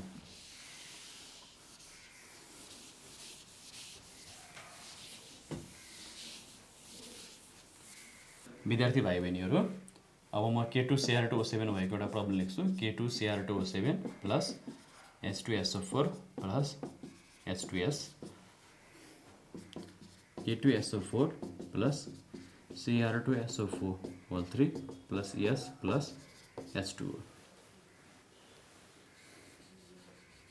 यो रिएक्सन हामीले हेर्यो भने पोटासियम डाइक्रोमेट छ। पोटासियम डाइक्रोमेट पनि अक्सिडाइज एजेन्ट हो। त्यसकारण KMnO4 ले जसरी KMnO4 प्लस H2SO4 मिलेर अक्सिजन जेनेरेट गर्थ्यो त्यस्तै गरी यो काम चाहिँ यहाँ पोटासियम डाइक्रोमेटले गर्छ। पोटासियम डाइक्रोमेट र H2SO4 सँगै छ भने यी दुईटा मिलेर नेसन अक्सिजन जेनेरेट गर्ने काम गर्छन्। त्यसकारण पहिलो स्टेपमा यो दुईटा हुन्छ यिनीहरूले नेसन अक्सिजन प्रड्युस गर्ने काम गर्छन् र दोस्रो स्टेपमा यो नेसन अक्सिजनले केसँग रिएक्सन गर्नुपर्छ त H2S सँग रिएक्सन गर्नुपर्छ। यसरी दुईटा स्टेप हामीले लेख्नुपर्ने हुन्छ। अब पहिलो स्टेपको प्रोडक्टमा के हुन सक्छ त K2Cr2O7 प्लस H2SO4 मिलेर यो पहिलो K2SO4 बन्छ दोस्रो Cr2SO4 होल 3 बन्छ र तेस्रो वाटर बन्छ। यो सल्फर भन्ने कुरा भएन। सल्फर अब दोस्रो स्टेपमा बन्छ H2S plus O S plus H2O। अब हामीले स्टेप 1 लाई ब्यालेन्स गर्नुपर्छ स्टेप 2 लाई पनि ब्यालेन्स गर्नुपर्छ त्यसपछि मात्रै यिनीहरूलाई हामीले जोड्ने कामतिर लाग्नुपर्छ। अब यसलाई हामी ब्यालेन्स गर्नुपर्दाखेरि स्टेप 1 लाई ब्यालेन्स गर्नु पहिला दुईटा पोटासियम अक्सिजनलाई अन्तिममा ब्यालेन्स गर्ने हो।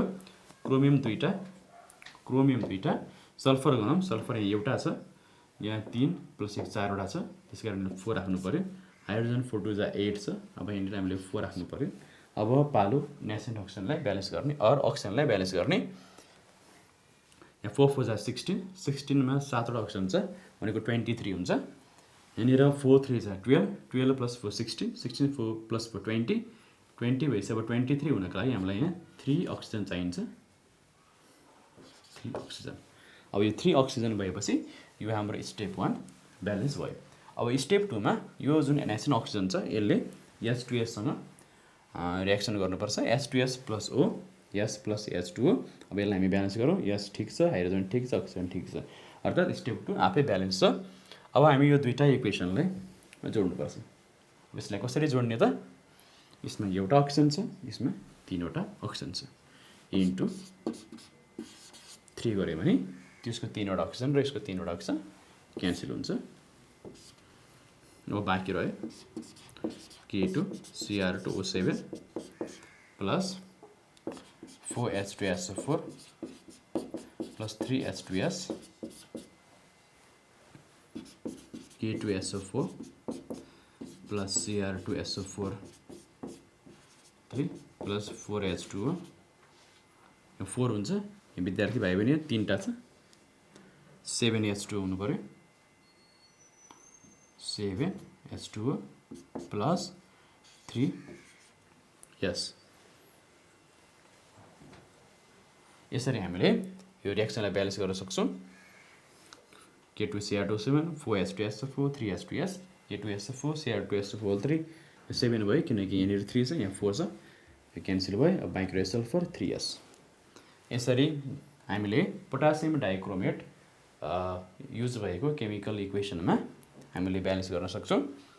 अब यसको प्याटर्न पनि KMnFO जस्तै पहिलो स्टेपको प्याटर्न यो सधैँभरि एकैनासको हुन्छ कन्स्ट्यान्ट हुन्छ K2Cr2O7 plus 4H2SO4 gives K2SO4 plus Cr2SO4 whole 3 plus 4H2O plus 3O। यो पोटासियम डाइक्रोमेटको पहिलो स्टेपको रिएक्सन। यो पोटासियम डाइक्रोमेट यस्ता खालका रिएक्सनहरूमा अक्सिडेसन रिडक्सन रिएक्सनहरूमा यो स्टेप 1 सधैँभरि एकै नासको हुन्छ। जस्तो म अर्को एउटा उदाहरणमा यो कुरा देखाउन सक्छु।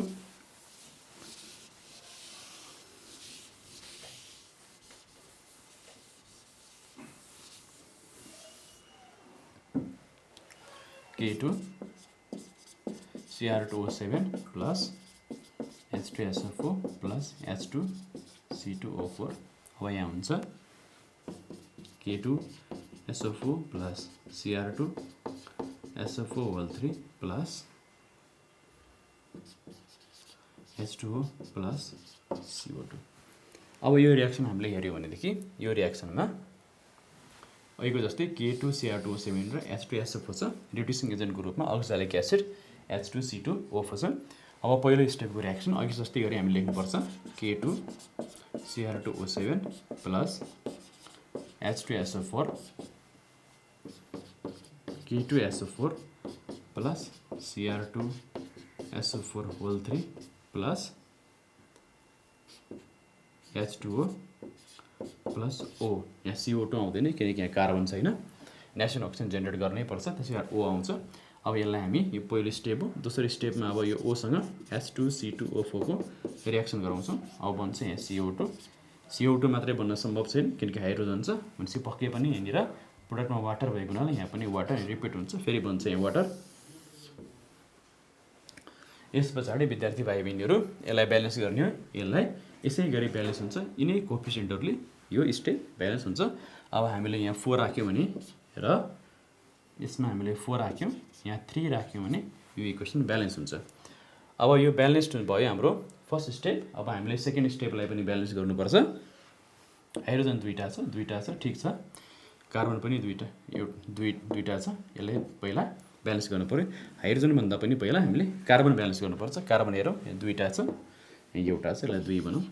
अब हाइड्रोजन हेरौँ हाइड्रोजन यहाँ दुईटा छ हाइड्रोजन यहाँनिर दुईटा छ अक्सिजन 2 2 4 1 5 छ 4 1 5 भनेपछि यहाँ सबै चिजहरू ब्यालेन्स नै देखिन्छ।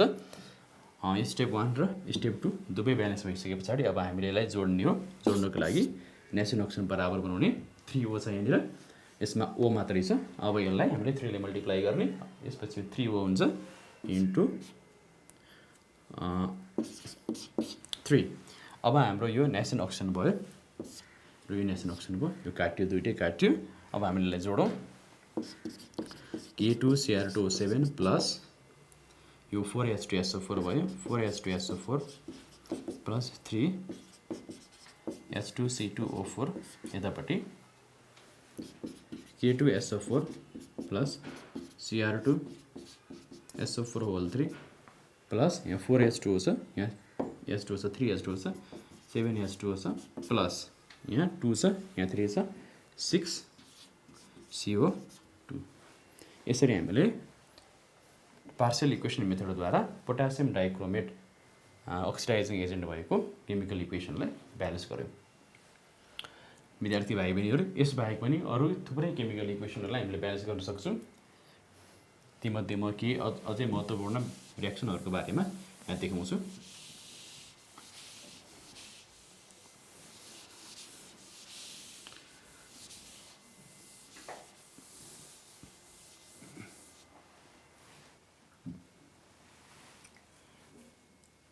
यसमा हेरौँ copper plus HNO3 CuNO3 whole two plus NO plus H2। अब हामीले यसमा हेऱ्यौँ भने कपर र नाइट्रिक एसिडको बिचमा रियाक्सन भएको छ। नाइट्रिक एसिड भनेको अक्सिडाइजिङ एजेन्ट हो, त्यसकारण स्टेप 1 मा अक्सिडाइजिङ एजेन्ट नाइट्रिक एसिडबाट हामीले नेचुरल अक्सिजन निकालेको देखाउनुपर्छ।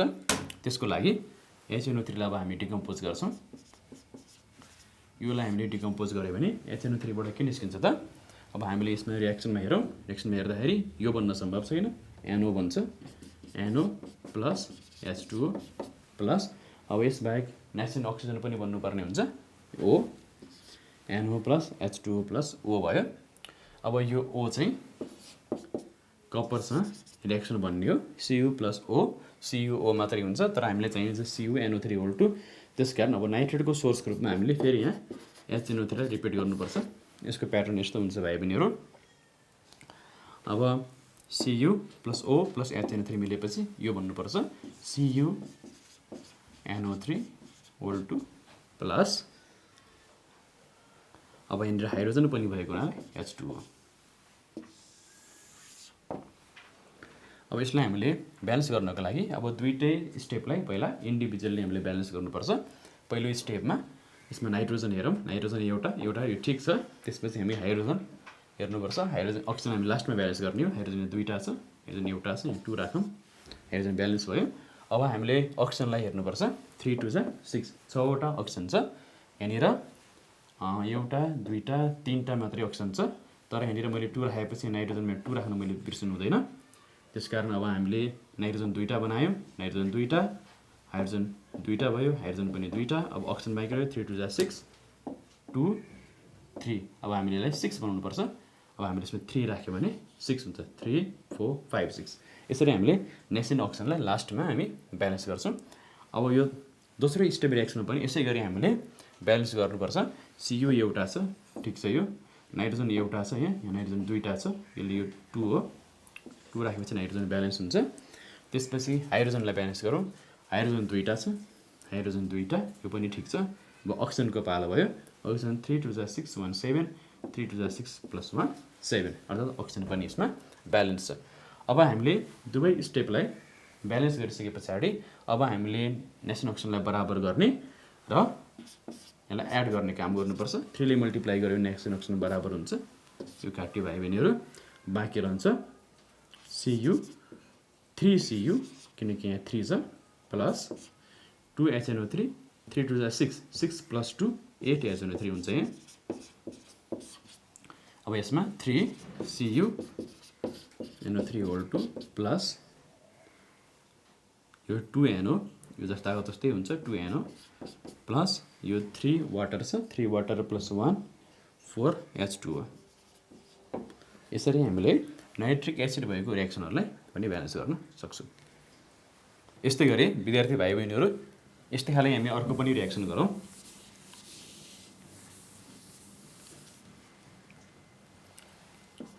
Mercury plus HNO3 HgNO3 whole two plus NO plus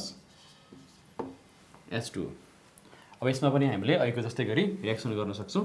हाम्रो यो प्रोडक्ट साइडमा NO अथवा NO2 जे भए पनि हाम्रो लेख्ने प्याटर्न नाइट्रिक एसिडको प्याटर्नमा कुनै भेरिएसन हुँदैन। जस्तो अघि हामीले NO को लागि गरेका थियौँ, यदि हामीले यो NO2 को लागि गर्ने हो भने अब हाम्रो यस्तो हुन्छ HNO3 यो डिकम्पोज भएर पहिला NO2 plus water plus nascent oxygen.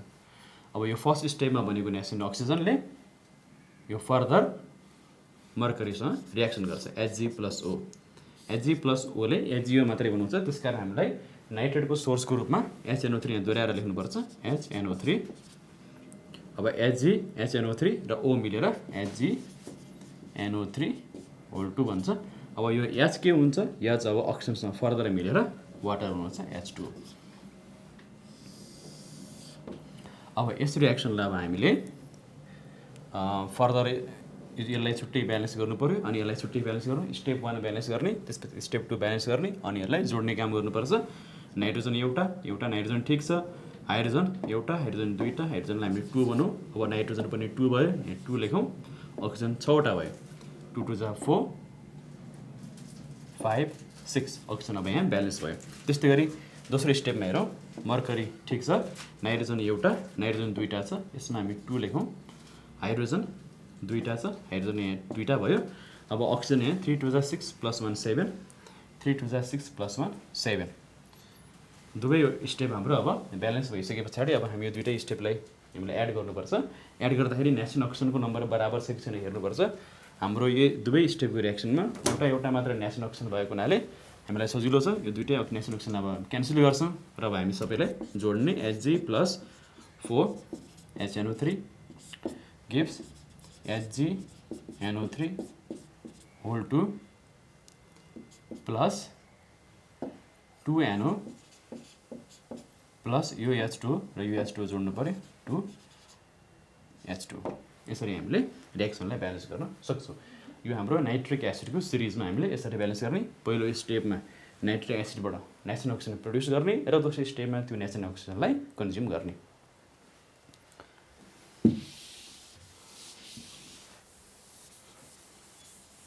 अर्थात् हाम्रो चाहिँ HNO3 को सिरिजमा यस्तो खालको हाम्रो रिएक्सन हुन जान्छ, इक्वेसन हुन्छ। यो NO जे पनि हुने भयो, NaX हुने भयो यहाँनिर, कुनै एउटा नाइट्रिक अक्साइड छ यहाँ, प्लस H2O + O हुन्छ। पहिलो स्टेप यस्तो हुन्छ। यसपछि भाइ बहिनीहरू हामी सल्फ्युरिक एसिडको पनि एक दुईवटा प्रब्लमहरू गर्छौँ, जस्तो Cu प्लस कङ्क H2SO4 छ। अब सिम्पली H2SO4 लेखौँ, हामीलाई रिएक्सनमा कङ्क इत्यादि नदिएको हुनसक्छ। अब यो हुन्छ CuSO4 plus SO2 plus H2O। अब यो रिएक्सनलाई हामीले ब्यालेन्स गर्नु पर्दाखेरि सबैभन्दा पहिला H2SO4 भनेको अक्सिडाइजिङ एजेन्ट हो। यसबाट अब हामीले नेसन अक्सिजन जेनेरेट गर्ने र त्यहाँ नेसन अक्सिजनलाई कपरसँग रिएक्सन गर्ने, ठिक अगाडि गरे जस्तै हो। यो H2SO4 छ, H2SO4 लाई हामीले रिएक्सन गरायौँ भने H2O plus SO2 plus O, CuSO4 भन्न सम्भव छैन, यो O भन्छ। O ले अब रिएक्सन गर्छ Cu सँग, Cu plus O, Cu plus O, CuSO4 भन्दैन, CuO मात्रै भन्छ।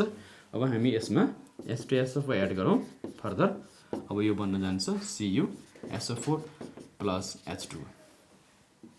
अब यो रिएक्सनलाई हामी छुट्टा छुट्टै ब्यालेन्स गरौँ। यसरी ब्यालेन्स गर्दाखेरि पहिला हामीले यो सल्फर एटमलाई ब्यालेन्स गरौँ, सल्फर ब्यालेन्स छ। त्यसपछि हाइड्रोजन दुईटा यो ठिक छ। त्यसपछि अक्सिजनलाई ब्यालेन्स गरौँ, अक्सिजन 4 छ यहाँ, 2 3 4वटा अक्सिजन, यो पनि ठिक छ। स्टेप 1 हाम्रो ब्यालेन्स छ। स्टेप 2 लाई हेरौँ, कपर ब्यालेन्स छ, सल्फर ब्यालेन्स छ, हाइड्रोजन दुईटा ब्यालेन्स छ, अक्सिजन 4 1 5 अक्सिजन पनि ब्यालेन्स छ। अब हामीले यो नेसन अक्सिजनलाई क्यान्सल गरेर ओभरअल इक्वेसन लेखे हुन्छ Cu plus 2H2SO4 gives CuSO4 plus 2H2O plus SO। यसरी हामीले H2SO4 भएको रिएक्सनलाई पनि हामी ब्यालेन्स गर्न सक्छौँ। विद्यार्थी भाइ बहिनीहरू, अहिलेसम्म मैले तपाईहरुलाई नेसन अक्सिजन जेनेरेट गरेर स्टेप 1 मा ब्यालेन्स गर्ने तरिका सिकाएँ। सबै इक्वेसनहरुमा यसरी नेसन अक्सिजन जेनेरेट गर्न मिल्दैन। कतिपय रिएक्सनहरुमा मेटल र एसिडमा बीच भएको रिएक्सनहरुमा नेसन हाइड्रोजन पनि प्रोड्युस हुन्छ। यदि त्यहाँ हामीले युज गरेको मेटल चाहिँ हाइड्रोजन भन्दा मोर इलेक्ट्रोपोजिटिभ छ भनेदेखि त्यस्तो अवस्थामा नेसेन्ट अक्सिजनको सट्टा नेसेन्ट हाइड्रोजन प्रोड्युस हुन्छ। नेसेन्ट अक्सिजन त्यस्ता मेटल्सहरुमा प्रोड्युस हुन्छ जुन चाहिँ हाइड्रोजन भन्दा लेस इलेक्ट्रोपोजिटिभ छन्। जस्तै विद्यार्थी भाइ बहिनीहरू, नेसेन्ट हाइड्रोजन प्रोड्युस गरेर ब्यालेन्स गर्ने केही रिएक्सनहरु अब हामी ब्यालेन्स गर्न गइरहेका छौं।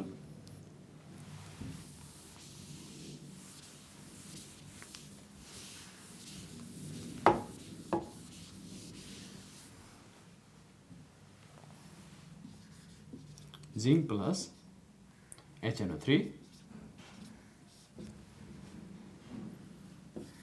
Z10NO3 whole 2 plus NO2 plus H2। यो रिएक्सनमा हामीले हेर्यौं भने जिंक चाहिँ मोर इलेक्ट्रोपोजिटिभ मेटल हो। अब यसमा नाइट्रिक एसिड त आएको छ, तर नाइट्रिक एसिडको अहिलेको केसमा हामीले HNO3 बाट NO2 plus H2O plus O nation oxygen produce गरेको थियौं र त्यो नेसन अक्सिजनसँग फर्दर मेटललाई रिएक्सन गरेको थिए। त्यसरी गर्यौं भने पनि हामीले यहाँनिर ब्यालेन्स केमिकल इक्वेसन चाहिँ प्राप्त गर्न सक्छौँ। तर त्यसरी गर्दाखेरि यो प्रिन्सिपल चाहिँ अर्थात् त्यसको चाहिँ प्रिन्सिपल सिद्धान्त चाहिँ नमिल्ने हुनाले हामीले चाहिँ नेसेन्ट हाइड्रोजनलाई चाहिँ प्रड्युस गर्नुपर्ने हुन्छ। अब नेसेन्ट हाइड्रोजन कसरी बन्छ भन्दाखेरि यो जिङ्क छ, जिङ्कलाई हामी HNO3 सँग राखौँ। अब यो बन्छ जिङ्क नाइट्रेट। अब बाँकी रह्यो हाइड्रोजन H। यसरी हामीले नेसेन्ट हाइड्रोजन प्रड्युस गर्नुपर्छ। अब यो बाँकी रहेको नेसेन्ट हाइड्रोजन Hले फेरि HNO3 सँग रिएक्सन गरेर NO2 + H2 बनाउँछ। अब यसरी हामीले H निकाल्यो भने यो नेसेन्ट हाइड्रोजन हुन्छ। त्यसै गरी हामीले नेसेन्ट हाइड्रोजनबाट नेसेन्ट क्लोरिन पनि निकाल्न सक्छौँ। त्यस्तो खालको चाहिँ यो प्रब्लममा चाहिँ यो पर्दैन, तर हामी त्यस्तो पनि गर्न सक्छौँ। सधैँभरि नेसेन्ट अक्सिजन नै हुनुपर्छ भन्ने छैन।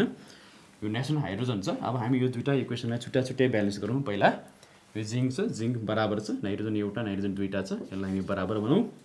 त्यस पछाडि हामी अघिसम्म हामी नेसेन्ट अक्सिजनलाई लास्टमा ब्यालेन्स गर्दै थियौँ। अब हामी नेसेन्ट हाइड्रोजनलाई ब्यालेन्स गर्छौँ। अर्थात् हाइड्रोजनभन्दा पहिला हामी अक्सिजनलाई ब्यालेन्स गर्नुपर्छ, किनभने हाइड्रोजन जेनेरेट गरेको हुनाले हाइड्रोजनलाई लास्टमा हामीले ब्यालेन्स गर्छौँ। अक्सिजन जेनेरेट गरेको अवस्थामा हामीले अक्सिजनलाई अन्तिममा ब्यालेन्स गरेका थियौँ। अब हेरौँ यसमा हाइड्रोजन पछि हेरौँ, अक्सिजन हेरौँ हामी 3 × 6, 3 × 6। अब हाइड्रोजन दुईवटा छ, दुईवटा हाइड्रोजन। अब यहाँ सबै चिजहरू ब्यालेन्स भयो स्टेप 1 मा। अब स्टेप 2 मा हेरौँ। स्टेप 2 मा नाइट्रोजन नाइट्रोजन ठिक छ। अब हामी अक्सिजन हेरौँ। अक्सिजन 3वटा छ, 2 + 1 3वटा छ। हाइड्रोजन 2वटा छ, हाइड्रोजन यहाँनिर 2वटा छ। अर्थात् सेकेन्ड स्टेपमा नाइट्रोजन हाइड्रोजन र अक्सिजन सबै ब्यालेन्स छ। अब हामी यो दुईवटा स्टेपलाई हामीले एड गर्नुपर्छ। यसलाई एड गर्नुभन्दा पहिला यो हाइड्रोजनलाई हामीले 2 ले मल्टिप्लाई गर्ने। 2 ले मल्टिप्लाई गरेपछि यो 2 हाइड्रोजन र 2 हाइड्रोजन नेसेन्ट हाइड्रोजन क्यान्सल हुन्छ भाइ बहिनीहरू। त्यसपछि के बाँकी रह्यो त जिङ्क + 4 HNO3 यतापट्टि Z10NO3 होल 2 + 2NO2 + 2H2। यसरी हामी रिएक्सनलाई ब्यालेन्स गर्न सक्छौँ। यसै गरी हामीले जिङ्कको सट्टामा आइरन अथवा जिङ्क आइरन जस्तै अर्को मोर इलेक्ट्रोपोजिटिभ मेटल लियो भने पनि यही नेसेन्ट हाइड्रोजन मेथड नै अपनाउनु पर्छ। जस्तो म एउटा इक्जाम्पल यहाँनिर देखाउँछु।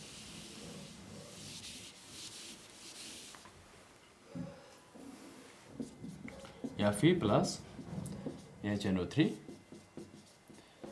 FeNO3 whole 2 + NO + H2O। अब यसमा पनि हामीले आइरनलाई चाहिँ मोर इलेक्ट्रोपोजिटिभ मेटलको रूपमा यहाँनिर पाउँछौँ। त्यसकारण आइरन र HNO3 सँग रिएक्सन गरेर पहिला हामीले नेसेन्ट हाइड्रोजन जेनेरेट गर्नुपर्ने हुन्छ। Fe + HNO3 FeNO3 whole twice यहाँ के छ त्यो लेख्नुपर्छ हामीले यहाँनिर प्लस। अब बाँकी रह्यो नेसेन्ट हाइड्रोजन। अब यो नेसेन्ट हाइड्रोजनले नाइट्रिक एसिडसँग फर्दर रिएक्सन गर्छ प्लस HNO3 बनाउँछ NO + H2O।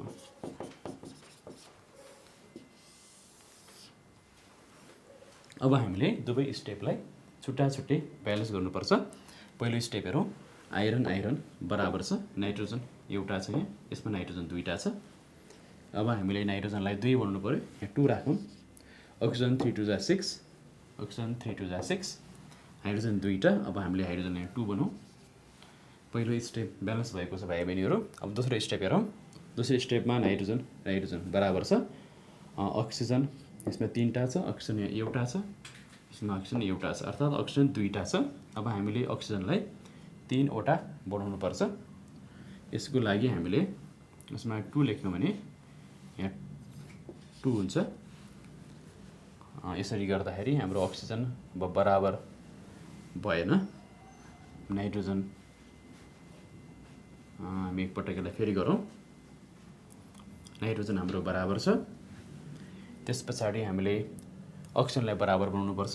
अक्सिजनलाई बराबर बनाउँदाखेरि यहाँनिर 3वटा अक्सिजन छन्, यसमा 2वटा अक्सिजन छ। हामीले यहाँ 2 राखौँ। 2 राख्यो भने यो अक्सिजन र यो 2वटा अक्सिजन 3वटा अक्सिजन बराबर भयो। अब हाइड्रोजनको पालो। हाइड्रोजनमा यसमा 4 हाइड्रोजन छ, यसमा 2 हाइड्रोजन छ, एउटा हाइड्रोजन यहाँ छ। अब हामीले 3 हाइड्रोजन लेख्यौँ भने 3 + 1 4 हुन्छ। यसरी स्टेप 2 अब हाम्रो ब्यालेन्स भयो। अब यो दुवैवटा स्टेपलाई हामीले राखेर जोड्नुपर्छ। जोड्नु अगाडि हाइएस्ट हाइड्रोजनलाई क्यान्सल गर्नुपर्छ। अब यो दुईवटा नेसन हाइड्रोजनलाई कसरी क्यान्सल गर्न सकिन्छ? यतापट्टि 2 हाइड्रोजन छ, यतापट्टि 3 हाइड्रोजन छ। अब हामीले यिनीहरूलाई एउटै नम्बर आउने गरी मल्टिप्लाई गर्नुपर्छ। यसलाई हामी इन्टु 3 गरौँ, यसलाई हामी इन्टु 2 गरौँ। 3 ले मल्टिप्लाई गरेपछि फर्स्ट स्टेपमा 6H आउँछ, 2 ले मल्टिप्लाई गरेपछि सेकेन्ड स्टेपमा पनि 6H आउँछ। 6H र 6H अब हाम्रो क्यान्सल भयो। यसपछि अब हामीले यसलाई जोड्न सक्छौँ। 3Fe प्लस यो 3HNO3, 3 to 6HNO3 र 2HNO3 8HNO3 भयो। यतापट्टि 3FeNO3 होल 2 प्लस यो 2 ले मल्टिप्लाई गर्नु पर्यो, 2NO प्लस 4H2। यसरी विद्यार्थी भाइ बहिनीहरू हामीले आइरन र नाइट्रिक एसिड बेसमा भएको रियाक्सनलाई पार्सल इक्वेसन मेथडबाट ब्यालेन्स गर्यो। मैले तपाईहरुलाई पार्सल इक्वेसन मेथडबाट कसरी ब्यालेन्स गर्ने भन्ने कुरा सिकाएँ। यसपछि म तपाईहरुलाई केमिकल रियाक्सनको टाइप्सहरुको बारेमा बताउँछु।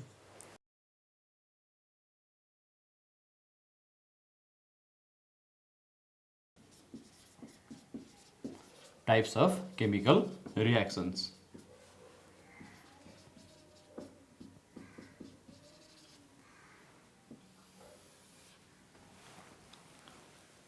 अब टाइप्स अफ केमिकल रिएक्सनमा हामी विभिन्न खाले केमिकल रिएक्सन्सहरुको बारेमा स्टडी गर्छौं। त्यसमा सबैभन्दा पहिला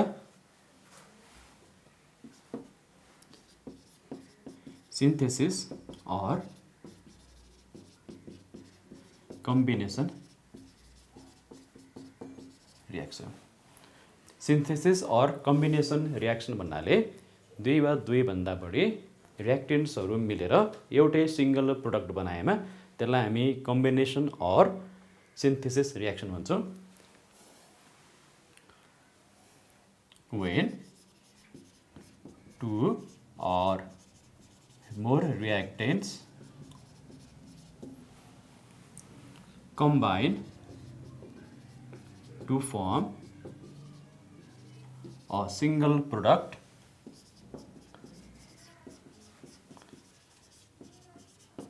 it is synthesis or combination reaction.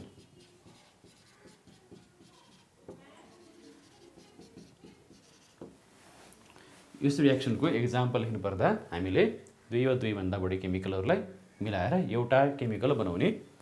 एक्जाम्पलको लागि H2 यो हाइड्रोजन छ plus O2 oxygen, H2 plus O2 H2 यो कम्बिनेसन एक्जाम्पल रिएक्सनको एक्जाम्पल हो।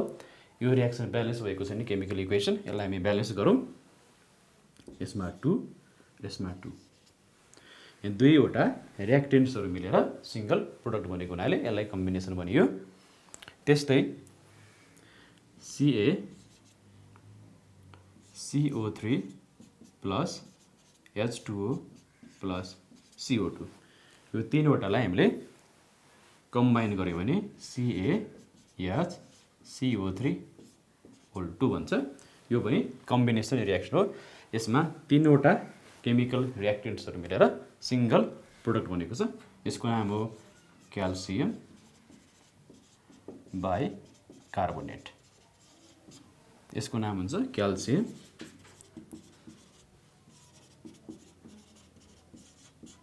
कार्बोनेट। अब हामी दोस्रो खाले केमिकल रिएक्सनको बारेमा स्टडी गरौँ। नम्बर 2 यो सिन्थेसिस अर कम्बिनेसन रिएक्सनको ठीक उल्टो खाले छ। यसलाई हामी डिकम्पोजिसन रिएक्सन भन्छौं।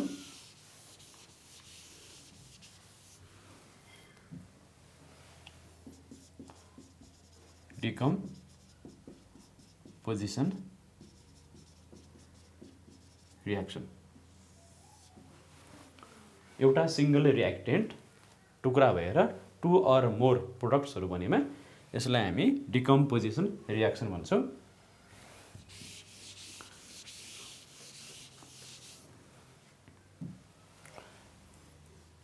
When a single reactant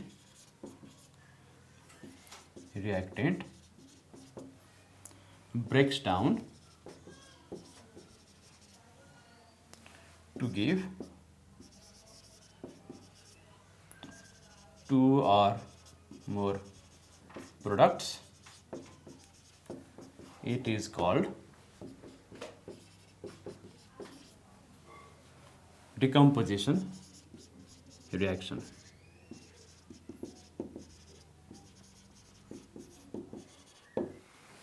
यसको एक्जाम्पलमा हामी एउटा सिम्पल एक्जाम्पल लेख्न सक्छौँ KClO3 यो हो पोटासियम क्लोरेट, यसको नाम पोटासियम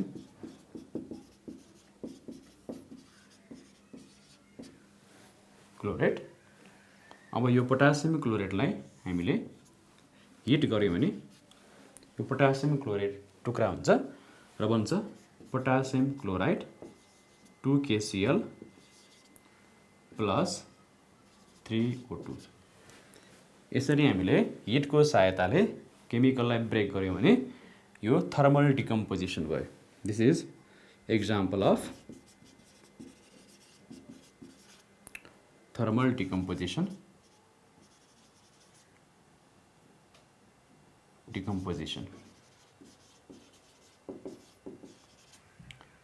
रियाक्सन, अथवा यसलाई हामी पाइरोलाइसिस पनि भन्न सक्छौँ। पाइरोलाइसिस, पाइरोको मिनिङ हुन्छ हिट, त्यसकारण हिटको प्रेजेन्समा हामीले यसलाई ब्रेक गर्ने हुनाले यसलाई थर्मल डिकम्पोजिसन अर पाइरोलाइसिस रियाक्सन पनि भनिन्छ, अर सिम्पली पाइरोलाइसिस मात्रै पनि भनिन्छ। यसरी डिकम्पोज गर्नको लागि हिट दिन सकिन्छ, कहिलेकाहीँ लाइट पनि दिन सकिन्छ। हिटले डिकम्पोज गरेको एउटा एक्जाम्पल अर्को पनि हेरौँ, CaCO3। यो हामीले सबैलाई थाहा छ, दिस इज लाइमस्टोन मार्बल, अथवा यसको केमिकल नेम हुन्छ क्याल्सियम कार्बोनेट। यो ब्रेक हुन्छ, यो ब्रेक भयो भने क्याल्सियम अक्साइड प्लस CO2 भन्छ। अब यसमा हामीले के देख्न सक्छौँ, यो हिटले यसलाई चाहिँ ब्रेक गरेको छ। This is also an example of pyrolysis. कहिलेकाहीँ लाइटको प्रेजेन्समा पनि केमिकलहरू डिकम्पोज हुन्छ, त्यसलाई हामी फोटोलाइसिस भन्छौँ। त्यसको एउटा एक्जाम्पल AgNO3। यसलाई हामीले हिट गऱ्यौँ भनेदेखि, सरी लाइट प्रेजेन्स भयो भनेदेखि यसमा HF भनेको लाइट हो, यसको प्रेजेन्समा यो ब्रेक हुन्छ Ag plus NO2 plus O2। यसरी लाइटको प्रेजेन्समा ब्रेक हुनेलाई फोटोलाइसिस भनिन्छ। यसरी हामीले अहिले डिकम्पोजिसन वा डिकम्पोजिसन रियाक्सनको बारेमा स्टडी गऱ्यौँ। यसपछि अब हामी डिस्प्लेसमेन्ट रियाक्सनको बारेमा स्टडी गर्नेछौँ। डिस्प्लेसमेन्ट रियाक्सन, डिस्प्लेसमेन्ट रियाक्सन यो दुई प्रकारको हुन्छ, एउटा सिंगल डिस्प्लेसमेन्ट रियाक्सन र अर्को double displacement reaction. First one single displacement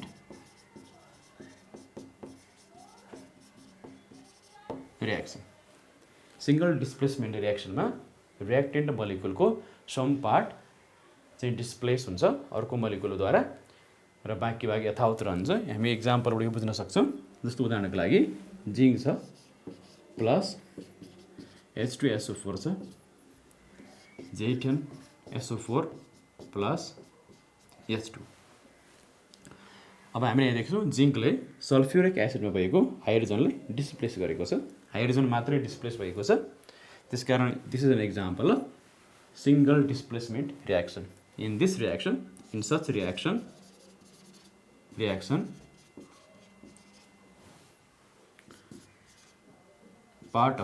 one part of the molecule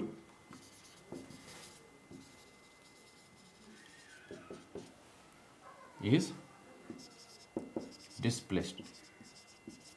एउटा मात्रै पार्ट डिस्प्लेस हुन्छ, यसलाई भन्छ हामी सिंगल डिस्प्लेसमेन्ट रियाक्सन। अब डबल डिस्प्लेसमेन्ट रियाक्सनमा चाहिँ यस्तो हुन्छ, डबल डिस्प्लेसमेन्ट रियाक्सन चाहिँ म्युचुअल एक्सचेन्ज हुने रियाक्सन हो। अर्थात् एउटा हामी एउटा इक्जाम्पल लिन सक्छौँ, HCl plus NaOH NaCl plus H2O। यो डबल डिस्प्लेसमेन्ट रियाक्सनको एउटा इक्जाम्पल हो। यसमा हाइड्रोजन क्लोराइड र सोडियम हाइड्रोक्साइड अथवा हाइड्रोक्लोरिक एसिड र सोडियम हाइड्रोक्साइड बिचमा रियाक्सन भएको छ। क्लोरिनमा भएको हाइड्रोजन डिस्प्लेस भएर सोडियममा आएको छ, अथवा सोडियममा भएको OH डिस्प्लेस भएर क्लोरिन आएको छ। एक प्रकारले भन्यो भने एउटा मोलिकुलको आधा पार्ट अर्को मोलिकुलसँग, अर्को पार्ट अर्को मोलिकुलसँग, यसरी NaCl सँग HOH सँग, यसरी part of the molecule are mutually exchanged. यस्तो केसलाई हामी भन्छौँ डबल डिस्प्लेसमेन्ट रियाक्सन। यसमा हुन्छ in such reaction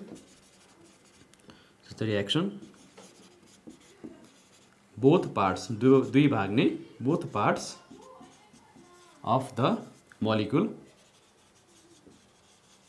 between two reactants are mutually exchanged. यसलाई भन्छौँ हामी डबल डिस्प्लेसमेन्ट रियाक्सन, यसलाई भन्छौँ हामी single displacement reaction. Double displacement reaction अन्तर्गत थुप्रै रियाक्सनहरू पर्दछन्। उदाहरणका लागि डबल डिस्प्लेसमेन्ट रियाक्सन अन्तर्गत पर्ने केही रियाक्सनहरू म यहाँ लेख्न गइरहेको छु।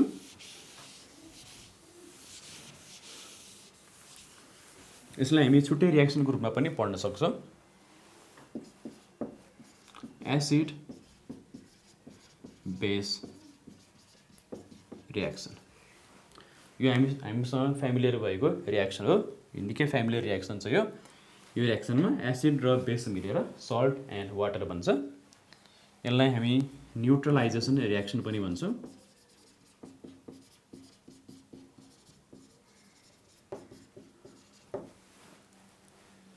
यसको हामी के एक्जाम्पलहरू लेखौँ। त्योभन्दा पहिला यसको डेफिनेसन हामी यसलाई यसरी डिफाइन गर्न सक्छौँ। When neutralization reaction is the one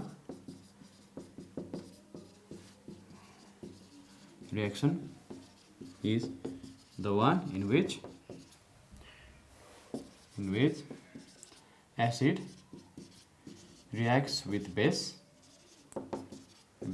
or acid neutralizes base or base neutralizes acid। हामीले जे लेख्दा पनि हुन्छ यहाँनिर acid reacts with base to give salt and water। एसिडले बेसलाई अथवा बेसले एसिडलाई न्युट्रलाइज गर्ने हुनाले यसलाई neutralisation reaction or acid base reaction भनिन्छ। यसको एक्जाम्पल अघि नै मैले एउटा एक्जाम्पल लेखेको थिएँ, HCl भनेको हाइड्रोक्लोरिक एसिड प्लस, अब हामी NaOH पनि लेख्न सक्छौँ, अथवा हामी अर्को बेस लेखौँ यसमा MgOH म्याग्नेसियम हाइड्रोक्साइड, यो बेस हो। यो दुईटा मिलेर बन्छन् MgCl2 प्लस H2। अब यसलाई हामी ब्यालेन्स गरौँ। यो रियाक्सन एसिड बेस रियाक्सनको एक्जाम्पल हो। यो MgCl2 सल्ट हो, यो वाटर हो। यस्तै हामी अरू रियाक्सनहरू पनि लेख्न सक्छौँ, जस्तो H2SO4 this is acid plus ammonium hydroxide NH4OH this is base, acid base. यो दुईटा मिलेर बन्छ ammonium sulphate NH4 SO4 plus H2O। यो सल्ट अनि यो वाटर। हामीले यसमा बेसको एक्जाम्पलमा दुईटा हाइड्रोक्साइड लेखेका छौँ। हाइड्रोक्साइडहरू अल्काली हुन्, बेस भन्दा पनि यिनीहरूलाई हामी अल्काली भन्न सक्छौँ, किनभने बेसले मेटल अक्साइड्सलाई पनि समेट्छ। हामीले मेटल अक्साइड भएको पनि रियाक्सन लेख्न सक्छौँ। जस्तो उदाहरणको लागि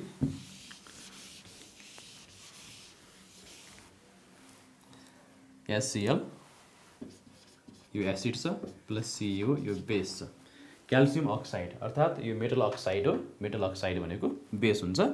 यो बेस छ र यो एसिड छ। अब एसिड बेस मिलेपछि CaCl2 प्लस H2O, यो सल्ट हो र यो वाटर। यसमा हामीलाई ब्यालेन्स गर्नुपर्ने हुन्छ, 2 चाहिन्छ हामीलाई। यसरी हामी एसिड बेस रिएक्सन लेख्न सक्छौँ।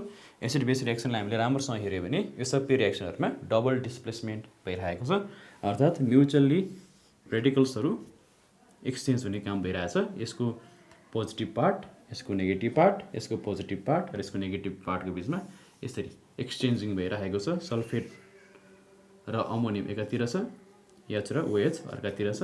ठिक त्यस्तै गरी Cl र C, H र O, यसरी एउटाको पोजिटिभ पार्ट अर्कोको नेगेटिभ पार्ट छ, अर्कोको पोजिटिभ पार्ट फेरि अर्कोको नेगेटिभ पार्ट छ, अर्थात् म्युचुअली एक्सचेन्ज भएर रिएक्सन भइरहेको छ। त्यसो हुनाले acid base reaction or neutralisation reaction is a type of double displacement reaction.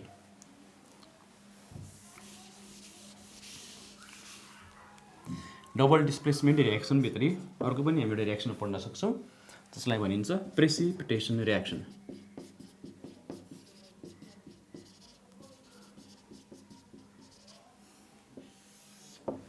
Precipitation reaction. Precipitation reaction भनेको के हो त? प्रेसिपिटेटको मिनिङ हामीले सबैभन्दा पहिला बुझ्नुपर्छ।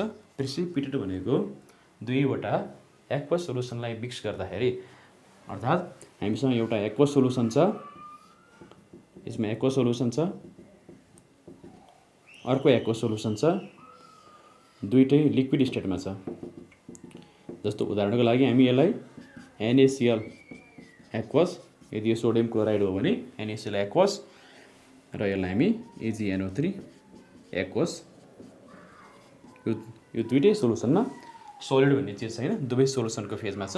हो जब हामी एउटा केमिकललाई अर्को केमिकलमा मिक्स गर्छौँ, अब हामीले के गर्यौँ त? AgNO3 छ, यो एक्वस छ, यसमा सोलिड पार्टिकल छैन, प्लस NaCl छ, यो एक्वस छ, यसमा पनि सोलिड पार्टिकल्स छैन, दुवै सोलुसन फेजमा छन्। एक्वसको मिनिङ सोलुसन इन वाटर भन्ने हुन्छ। अब यो दुईटालाई हामीले रिएक्सन गरिसके पछाडि के बन्यो त? AgCl NaNO3, AgCl plus NaNO3। अब हामीले अब्जर्भेसन के पाउँछौँ भने यो दुईटालाई मिक्स गर्ने बित्तिकै अर्को टेस्ट ट्युबमा हामी देख्छौँ सोलिड पार्टिकल्स बन्छ र अलिकति लिक्विड पनि त्यहाँ, सोलुसन पनि त्यहाँ बाँकी रहन्छ। जुन यो सोलिड पार्टिकल, यो दुईटालाई मिक्स गर्ने बित्तिकै जुन यो सोलिड पार्टिकल्सहरू देखा पर्यो, इन्सोल्युबल सोलिड पार्टिकल्स, नगुल्ने खालको, यो सोलिड पार्टिकल्सहरूलाई हामी भन्छौँ प्रेसिपिटेट। प्रेसिपिटेट जस्तो कि यहाँनिर यो दुईटा रिएक्सन गर्दाखेरि एउटा प्रेसिपिटेट हुन्छ, एउटा एक्वस सोलुसन हुन्छ। यो एक्वस हो, यो प्रेसिपिटेट हो। यस्तो खालको रिएक्सनलाई हामी प्रेसिपिटेसन रिएक्सन भन्छौँ। When two aqueous solution are mixed, if insoluble solid particles are formed, it is called precipitation reaction. हामी लेख्न सक्छौँ in such reaction insoluble solid is obtained as one of the products when two aqueous solutions are mixed. Precipitation reaction are such reaction in which insoluble solid is obtained as one of the products when two aqueous solutions are mixed. यसरी भन्ने यो precipitate को colour विभिन्न खाले हुन्छ, white, blue, yellow, अनेक कलरको हुन सक्छ। यो मैले लेखेको AgCl चाहिँ सिल्भर क्लोराइड चाहिँ व्हाइट हुन्छ। विद्यार्थी भाइ बहिनीहरूले प्रेसिपिटेसन रिएक्सनमा यस्तो एरो कहीँ देख्नु भएको छ भने यो प्रेसिपिटेट हो, यो रिएक्सन प्रेसिपिटेसन रिएक्सन भनेर बुझ्नुभयो हुन्छ। प्रेसिपिटेसन रिएक्सनमा यस्तो एरो दिनुपर्छ, डाउनवर्ड एरो। अपवर्ड एरो लेख्यो भने त्यो ग्यास हुन्छ, डाउनवर्ड एरो लेख्नुपर्छ। र तलपट्टि व्हाइट लेखेको छ भने त्यो प्रेसिपिटेटको कलर हो भनेर पनि बुझ्नुपर्छ। म एक दुईवटा प्रेसिपिटेसन रिएक्सनको एक्जाम्पल यहाँ देखाउँछु।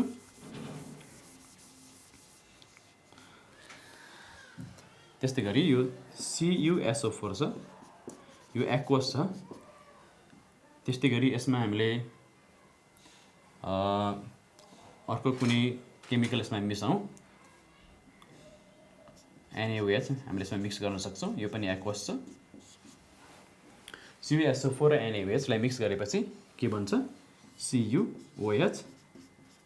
डाउनवर्ड एयर, डाउनवर्ड एयरको meaning this is the precipitate, नाम यसको कपर हाइड्रोक्साइड। अझै प्रपरली भन्यो भने यसलाई भन्नुपर्छ cupric hydroxide plus Na2SO4 aqueous. यो रिएक्सनमा के भएको छ मैले त्यहाँ लेखे अनुसार लेखे जस्तै यहाँ पनि दुईटा एक्वस सोलुसनलाई मिक्स गर्दाखेरि दुईटा प्रोडक्ट बनेको छ। त्यसमध्येको एउटा प्रोडक्टमा प्रेसिपिटेट छ। प्रेसिपिटेट हो भन्ने कुरा यो डाउनवर्ड एरोले बुझाउँछ। र यसको कलर हामीले चाहिँ मेन्सन गर्नु पर्यो भने मैले यसमा ब्लुस लेख्छु। यो निलो निलो रङको हुन्छ, ब्लुस कलर। यस्तै गरी हामी अरू पनि रिएक्सन्सहरू, टाइप्स अफ केमिकल रिएक्सनमा अरू पनि रिएक्सन्सहरू पढ्छौँ। यो प्रेसिपिटेसन रिएक्सन पछाडि अर्को इम्पोर्टेन्ट रिएक्सन छ हाइड्रोलाइसिस रिएक्सन।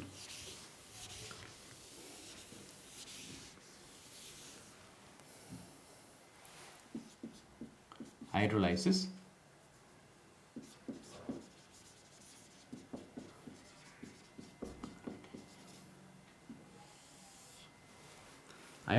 रिएक्सन। अब यो हाइड्रोलाइसिस रिएक्सन कस्तो हो? यस रिएक्सनमा हामी वाटर र सल्टको बिचमा रिएक्सन गराउँछौँ र प्रोडक्टमा एसिड र बेस निस्कन्छ। In this reaction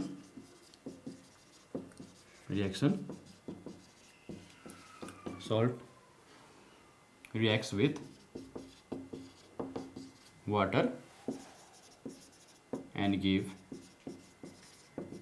acid and base. वाटरले सल्टलाई ब्रेक गर्ने हुनाले यसलाई हाइड्रोलाइसिस भनिन्छ, अथवा यो रिएक्सनमा वाटर ब्रेक हुने हुनाले यसलाई हाइड्रोलाइसिस यसरी बुझ्दा पनि हुन्छ। यसमा हामीले एउटा सल्टलाई लियौँ, मानौँ यो Na2CO3 छ। यसमा वाटर राख्यो भने यसको र यसको बिचमा अब रिएक्सन हुन्छ। सरी, यो वाटर हो, H2 हो। यसको दुईटाको बिचमा रिएक्सन हुन्छ। यस्तो खालको रिएक्सनलाई हामी हाइड्रोलाइसिस रिएक्सन भन्छौँ। यो रिएक्सनमा के बन्नुपर्छ त? एसिड र बेस बन्नुपर्छ। Na2CO3 प्लस H2O मिलेर के बन्न सक्छ त? के एसिड के बेस बन्छ? यो Na2CO3 मा Na प्लस छ, CO3 माइनस माइनस छ, वाटरमा H प्लस छ, OH माइनस छ। अब प्लस र माइनस मिल्नुपर्छ। Na प्लस र OH माइनस मिल्दाखेरि बन्न गयो NaOH प्लस H र CO3 मिल्न जाँदाखेरि बन्न गयो H2CO3। यसमध्येमा NaOH चाहिँ स्ट्रङ बेस हो, H2CO3 चाहिँ विक एसिड हो। यसको यो सोलुसन एक्वस छ, यो लिक्विड भयो, यो पनि एक्वस छ, यो पनि एक्वस छ। अब हामीले यसमा हेर्यौँ भनेदेखि यतापट्टि हामीसँग बेस आयो। This is strong base. यसको नाम चाहिँ छ sodium hydroxide. Sodium hydroxide strong base. यो हामीसँग एसिड आयो, यो विक छ, यसको नाम हो कार्बोनिक एसिड। यतापट्टि यो सल्टको नाम हो सोडियम कार्बोनेट। यस्तै अरू पनि केमिकलहरूको हामी हाइड्रोलाइसिस गर्न सक्छौँ, जस्तो FeSO4 फेरस सल्फेट। यसको हाइड्रोलाइसिस रिएक्सन गऱ्यो भने के प्रोडक्ट बन्न सक्छ? हामी अनुमान गर्न सक्छौँ। वाटरमा H प्लस र OH माइनस आयन छ, फेरस सल्फेटमा Fe प्लस प्लस र SO4 माइनस माइनस आयन छ। यसको फेरस आयन र यसको OH आयन एक ठाउँमा मिल्न जान्छ। FeOH होल 2 प्लस अब बाँकी रह्यो H2SO4। यो बेस हो, यो विक छ, यो एसिड हो, स्ट्रङ छ। त्यस कारण salt plus water, base plus acid. अब हामीले यसमा हेऱ्यौँ भनेदेखि यो एसिड र बेस बन्ने, सल्ट र वाटरको बिचमा रिएक्सन हुने, यसको नाम अब हाइड्रोलाइसिस रिएक्सन भन्न गयो।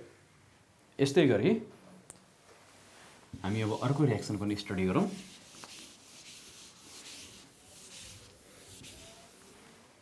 यो रिएक्सन छ पोलिमेराइजेसन।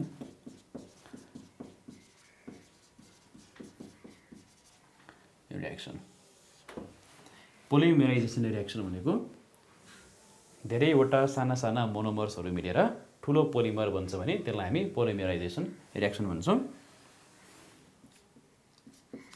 यो रियाक्सनमा large number of small molecules called monomers combine to give a single polymer, big polymer। साना साना मोलिकुल्सहरू मोनोमर्सहरू मिलेर एउटा ठुलो पोलिमर भन्नेलाई हामी भन्छौँ पोलिमराइजेसन रियाक्सन। जस्तो उदाहरणको लागि हामीसँग इथिन छ, यो हाम्रो इथिन मोलिकुल हो C2H4, यसलाई हामी इथिन भन्छौँ।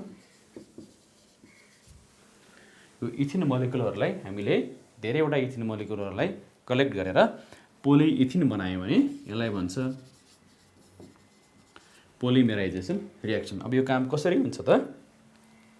यो रियाक्सनमा इथिन मोनोमर भयो, पोलिथिन पोलिमर भयो।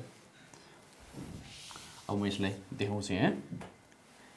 इथिनबाट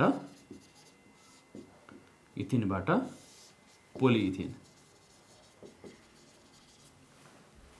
स्टाइरिनबाट पोलिस्टाइरिन, यसलाई भन्छ पोलिमराइजेसन रियाक्सन। यो बिचमा हुने फेनोमेननको नाम हो पोलिमराइजेसन रियाक्सन।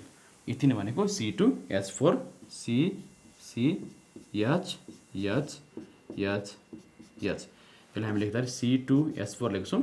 धेरैवटा C2H4 मोलिकुलहरूलाई अब हामीले कनेक्ट गर्नुपर्ने हुन्छ। यो धेरैवटा छ, यो मोलिकुलहरू N वटा छ। यसले डबल बन्ड राखौँ, यसमा इथिनमा डबल बन्ड हुन्छ। यो मोलिकुलहरूलाई अब हामीले कलेक्ट गऱ्यो भने यस्तो भन्छ CH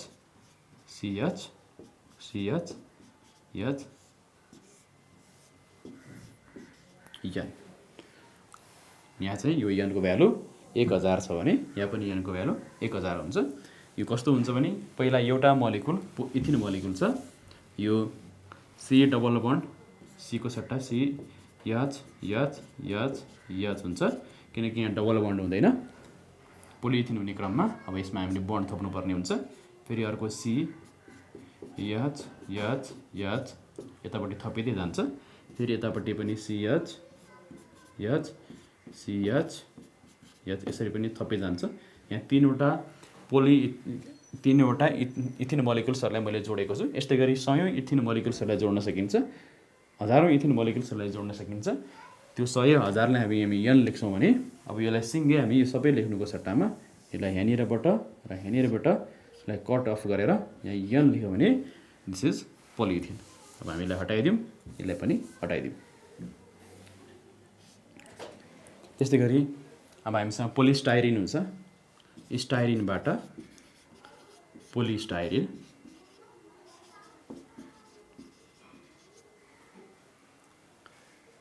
त्यस्तै गरी हामी धेरै प्लास्टिक जन्य जति पनि के भन्छ हामीसँग सामानहरू छन्, ती सबै सामानहरू पोलिमरहरू हुन्।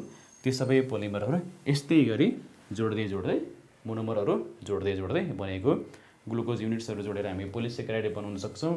त्यस्तै गरी एडिपिक एसिड र हेक्सामिथाइलिन डायमाइनलाई जोडेर हामी नाइलन बनाउन सक्छौँ। यसरी हामी धेरैवटा मोनोमर मोलिकुल्सहरूलाई कलेक्ट गरेर डिफ्रेन्ट टाइपको पोलिमरहरू बनाउन सक्छौँ। हामी फरक मोनोमरहरूलाई जोडेर पनि पोलिमर बनाउन सक्छौँ। त्यसकारण पोलिमराइजेसन आफै ठुलो एउटा चाहिँ टपिक हो। So this is all about polymerisation reaction.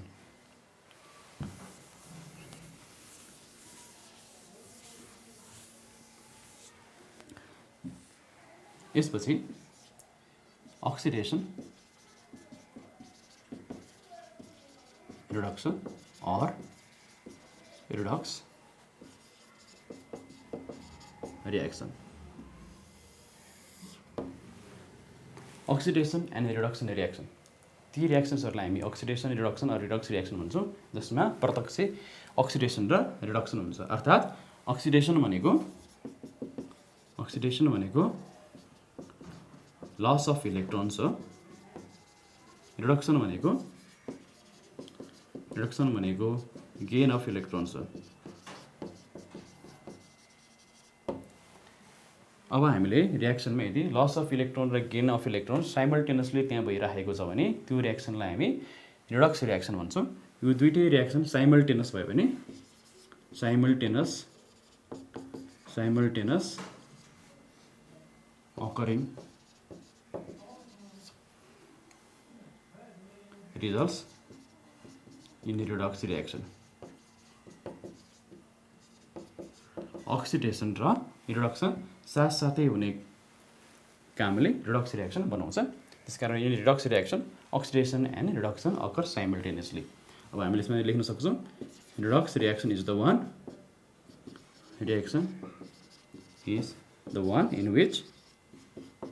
in which oxidation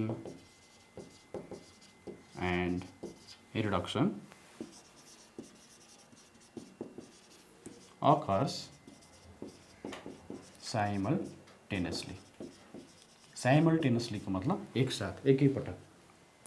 अब हामी एउटा रियाक्सनलाई लेखेर त्यो रियाक्सन रिडक्स रियाक्सन हो कि होइन भनेर हामी थाहा पाउनको लागि एउटा सिम्पल एउटा चाहिँ हामी यसमा लस अफ इलेक्ट्रोन र गेन अफ इलेक्ट्रोन भएको छ कि छैन भनेर हेर्न सक्छौँ। यो जिङ्क छ, जिङ्कलाई कपरसँग रियाक्सन गराइयो Cu++ सँग भने यो जिङ्क हुन्छ Zn++ plus Cu। Zinc Zn++ हुन्छ, Cu++ चाहिँ Cu मा चेन्ज हुन्छ, कपरमा चेन्ज हुन्छ। यो रियाक्सन अक्सिडेसन रिडक्सन रियाक्सनको टाइपमा पर्दछ। यो कसरी अक्सिडेसन रिडक्सन रियाक्सन भयो भन्ने कुरा जान्नको लागि हामीले हेर्नुपर्छ त्यहाँ लस अफ इलेक्ट्रोन र gain of electron side by side भइरहेको छ। जस्तो जिङ्क आयनमा चेन्ज भइरहेको छ, zinc goes to zinc ion. यसरी हामीले चाहिँ जिङ्क आयनमा जाँदाखेरि राइट ह्यान्ड साइडमा इलेक्ट्रोन निस्केको छ, इलेक्ट्रोन लस हुने कामलाई हामी के भन्छौँ अक्सिडेसन भन्छौँ। यो अक्सिडेसन हो। ठिक त्यस्तै गरी अब रिडक्सन भनेको के हो त गेन अफ इलेक्ट्रोन हो। अब हामीसँग कपर बाँकी छ, कपर आयनले यो दुईटा इलेक्ट्रोनलाई गेन गर्छ र बनाउँछ Cu।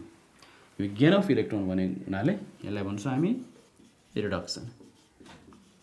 Oxidation and reduction simultaneously भएको हुनाले यसलाई हामी रिडक्स रियाक्सन भन्छौँ। यसलाई जोड्यौँ भने यो इलेक्ट्रोन हामी क्यान्सल गर्न मिल्छ, zinc plus Cu++ zinc plus Cu, यो रिडक्स रियाक्सन। कहिले पनि रियाक्सनमा अक्सिडेसन मात्रै वा रिडक्सन मात्रै हुन सम्भव छैन। त्यसै कारण हामी यसलाई अक्सिडेसन हाफ र रिडक्सन हाफ भन्छौँ। अक्सिडेसन हाफ रिडक्सन हाफ मिलेर कम्प्लिट रिडक्स रियाक्सन बनाउँछ। यसरी हामीले रिडक्स रियाक्सनलाई डिफाइन गर्न र यसको एक्जाम्पलहरू लेख्न सक्छौँ। हामी यसका थुप्रै एक्जाम्पलहरू लेख्न सक्छौँ। जस्तै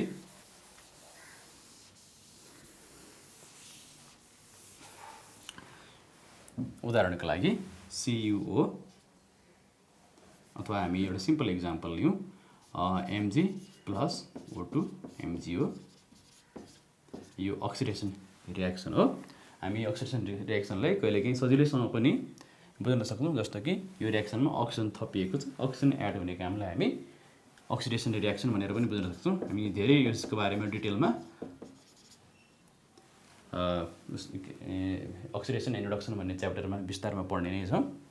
यो अक्सिडेसन हो, यहाँ अक्सिजनको एडिसन भइरहेको छ। यहाँ चाहिँ यसमा चाहिँ रिडक्सन पनि साइड बाई साइड भइरहेको हुन्छ। यहाँ म्याग्नेसियम चाहिँ अक्सिडाइज भइरहेको छ, अक्सिजन रिड्युस भइरहेको छ। त्यस कारण हामी यसरी अक्सिजन एड भइरहेको छ भने this is an example redox reaction. त्यस्तै गरी अरू पनि हामी एक्जाम्पलहरू यसमा लेख्न सक्छौँ। जस्तो MgBr2 + Cl2 MgCl2 + Br2। यस्ता खाले रियाक्सन्सहरू यी सबै अक्सिडेसन रिडक्सन रियाक्सन अथवा रिडक्स रियाक्सनको एक्जाम्पलभित्र पर्दछन्।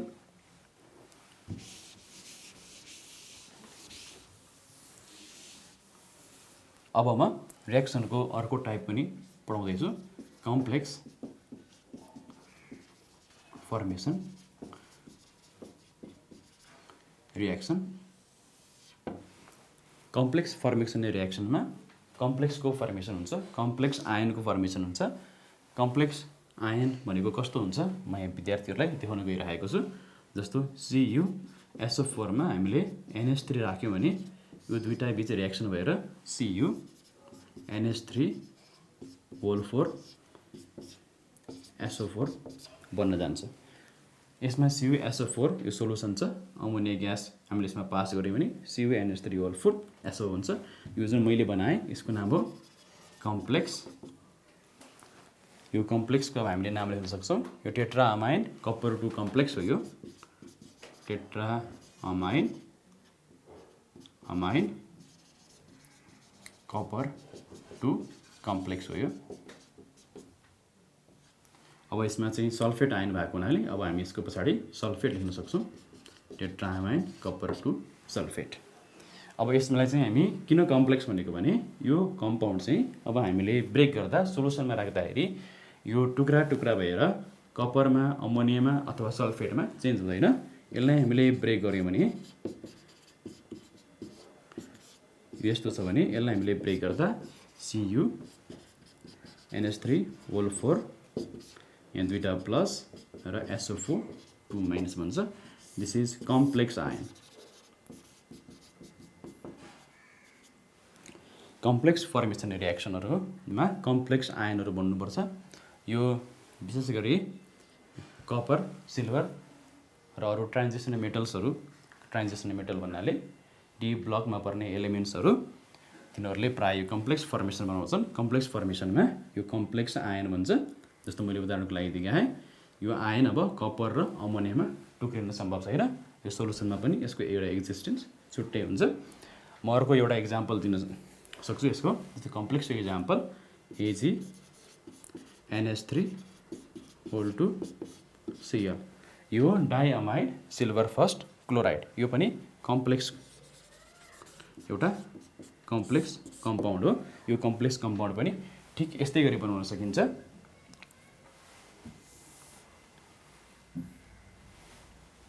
AgCl plus NH3 AgNH3 whole 2 Cl। यो कम्प्लेक्स आयनलाई हामीले ठुलो ब्र्याकेटभित्र राख्छौँ।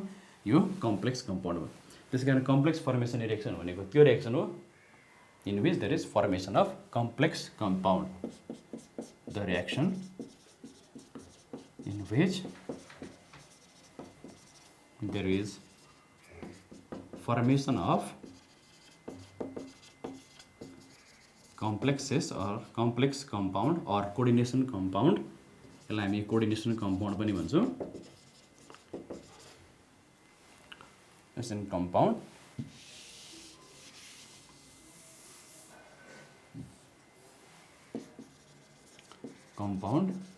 it is called complex formation reaction।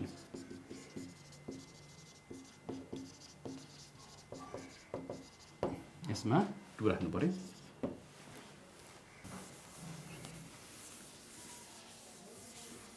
rearrangement reaction। रिएरेन्जमेन्ट reaction भन्नाले एउटै मोलिकुलहरु आफैमा रिएरेन्ज भएर अर्को मोलिकुल बनाएमा त्यसलाई हामी रिएरेन्जमेन्ट रिएक्सन भन्छ। जस्तो उदाहरणको लागि हामीसँग अमोनियम सायनेट छ। अमोनियम सायनेट, यसको फर्मुला हुन्छ NH4CnO। यसको नाम हो अमोनियम सायनेट।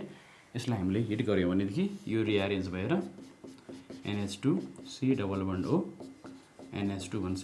यसको नाम हो युरिया।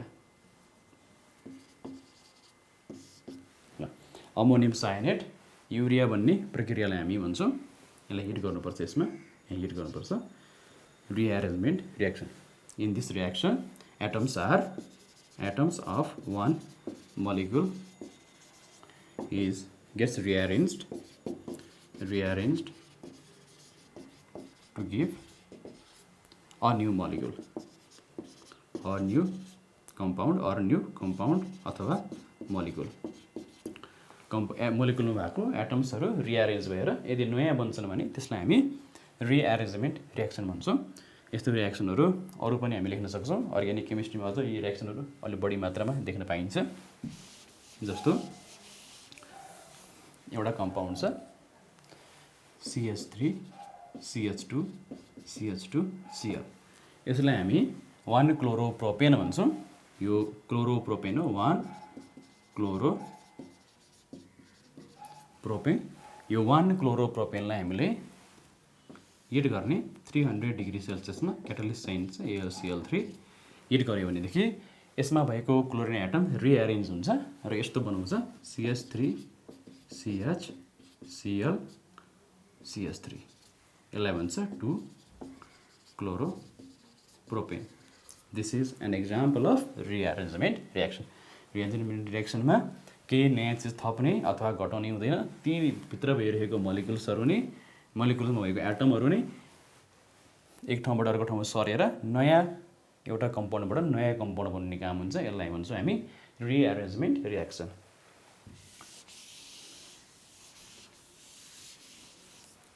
त्यस्तै गरी अर्को रिएक्सन छ endothermic and exothermic reaction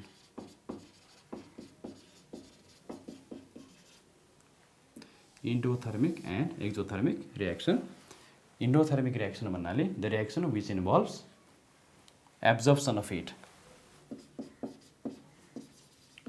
reaction that involves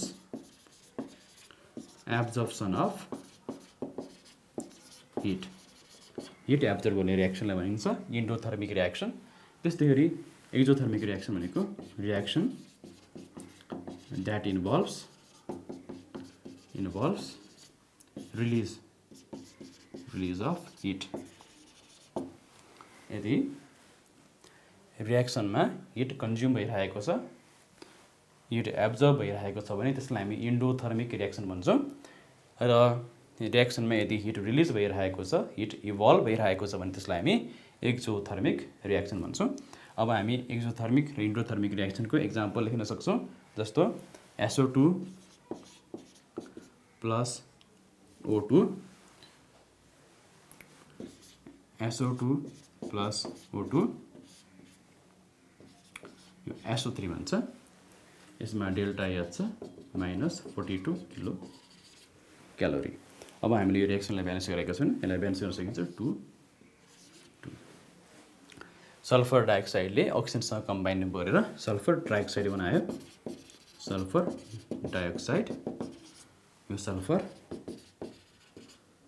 trioxide यो रिएक्सनमा हेर्यो भने मैले साइडमा यो डेल्टा H लेखेको छु यो H हो delta H -42 kilo calorie -42 kilo क्यालोरीको मिनिङ हुन्छ यो रिएक्सनमा 42 किलो क्यालोरी बराबरको एनर्जी रिलिज हुन्छ माइनसले रिलिज भन्ने कुरा देखाउँछ र डेल्टा H को भ्यालु नेगेटिभ छ भने त्यो एक्जोथर्मिक रिएक्सन हुन्छ यदि यहाँ डेल्टा H को भ्यालु पोजिटिभ छ भने त्यो एन्डोथर्मिक रिएक्सन हुन्छ हामीले डेल्टा H को भ्यालु डेल्टा H भनेको हामी सामान्यतया भन्न सक्छौँ हिट चेन्जको भ्यालु यदि नेगेटिभ छ भने एक्जोथर्मिक रिएक्सन त्यस्तै गरी हिट चेन्जको भ्यालु यदि पोजिटिभ छ भने त्यो एन्डोथर्मिक रिएक्सन हुन्छ जस्तो एन्डोथर्मिक रिएक्सनमा N2 + O2 मिलेर NO बन्यो भने दिस इज एन्डोथर्मिक रिएक्सन यसमा हिट चेन्ज हुन्छ 43 किलो क्यालोरी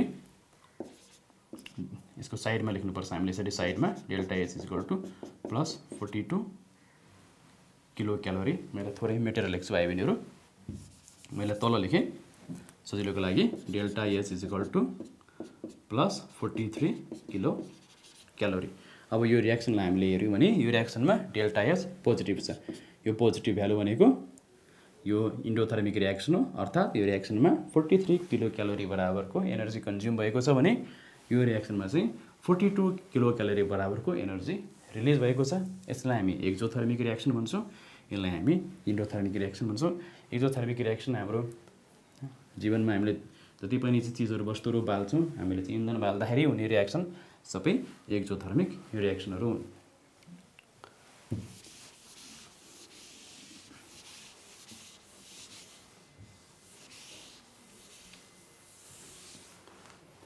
विद्यार्थी भाइ बहिनीहरू अहिलेसम्म हामीले टाइप्स अफ केमिकल रिएक्सन्सहरू स्टडी गर्यौँ त्यसमा हामीले विभिन्न प्रकारको सिन्थेसिस और एडिसन रिएक्सनदेखि लिएर एन्डोथर्मिक एक्जोथर्मिक रिएक्सनसँग हामीले स्टडी गर्यौँ त्यसबाहेक पनि केही रिएक्सन्सहरू थप रिएक्सनहरू हामीले पढ्न सक्छौँ जस्तै एउटा रिएक्सन छ फोटोकेमिकल रियाक्सन भाइ बहिनीहरूले सुन्नु भएको होला फोटोकेमिकल रियाक्सन भन्नाले लाइटको प्रेजेन्स हुने रियाक्सनलाई फोटोकेमिकल रियाक्सन भन्छौँ। जस्तो उदाहरणको लागि लाइटको प्रेजेन्समा कार्बन डाइअक्साइड र वाटर मिलेर C6H12O6 ग्लुकोज भन्ने यो रियाक्सनलाई अब हामी फोटोकेमिकल रियाक्सन भन्छौँ। 6 2 12 यसलाई अब हामीले ब्यालेन्स गर्नुपर्छ भाइ बहिनीहरू। 6 भयो, 6 2 12, वाटर यहाँ 12 छ, यहाँ 6 2 12, अब यहाँनिर प्लस O2 निस्किन्छ। अक्सिजन कतिवटा छ भाइ बहिनीहरू? 6 2 12 प्लस 18 6 छ, 6। अब हामीले यो सनलाइटमा हुने रियाक्सन अर्थात् फोटोसिन्थेसिस रियाक्सन हो कार्बन डाइअक्साइड प्लस वाटर मिलेर ग्लुकोज भन्ने र यो अक्सिजन भन्ने रियाक्सन हो। यो कार्बन डाइअक्साइड र यो वाटर यो रियाक्सन लाइटको प्रेजेन्समा हुन्छ। यसलाई हामी HNu अथवा HF सजिलोको लागि HF लेख्न सक्छौँ। Reactions that takes place in presence of light is photochemical reaction। यसरी विद्यार्थी भाइ बहिनीहरूले हामीले धेरैवटा केमिकल रियाक्सन्सहरू स्टडी गऱ्यौँ टाइप्स अफ केमिकल रियाक्सन अन्तर्गत। यसपछि म तपाईहरुलाई केमिकल इक्वेसन्सहरूलाई कसरी लेख्न सकिन्छ फर्म्याटहरूको बारेमा पनि बताउनेछु। विद्यार्थी भाइ बहिनीहरू अब म तपाईलाई केमिकल इक्वेसनलाई विभिन्न प्रकारले एक्सप्रेस गर्ने सकिन्छ त्यो एक्सप्रेस गर्ने तरिकाहरू सिकाउँछु। Expression of chemical equation.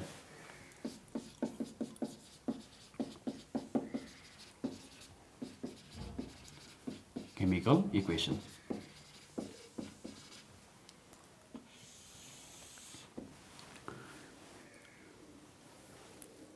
यसको लागि हामी एउटा केमिकल इक्वेसनबाट सुरु गर्न सक्छौँ।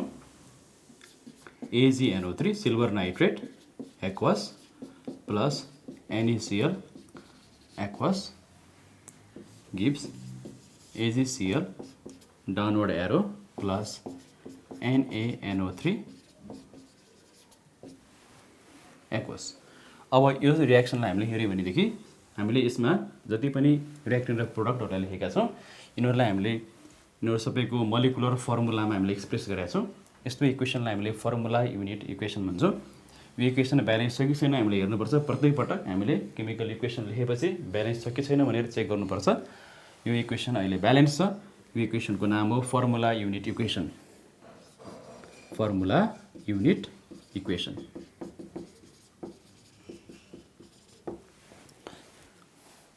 यस इक्वेसनमा यो AgCl मा डाउनवर्ड एरो छ, यो प्रेसिपिटेट हो। बाँकी यो एक्वस र एक्वस लेखेको छ। हामीले इक्वेसनमा जहाँनिर यो एक्वस देख्छौँ यो एक्वस भएको ठाउँमा मोलिकुलहरू आयोनाइज हुन्छ।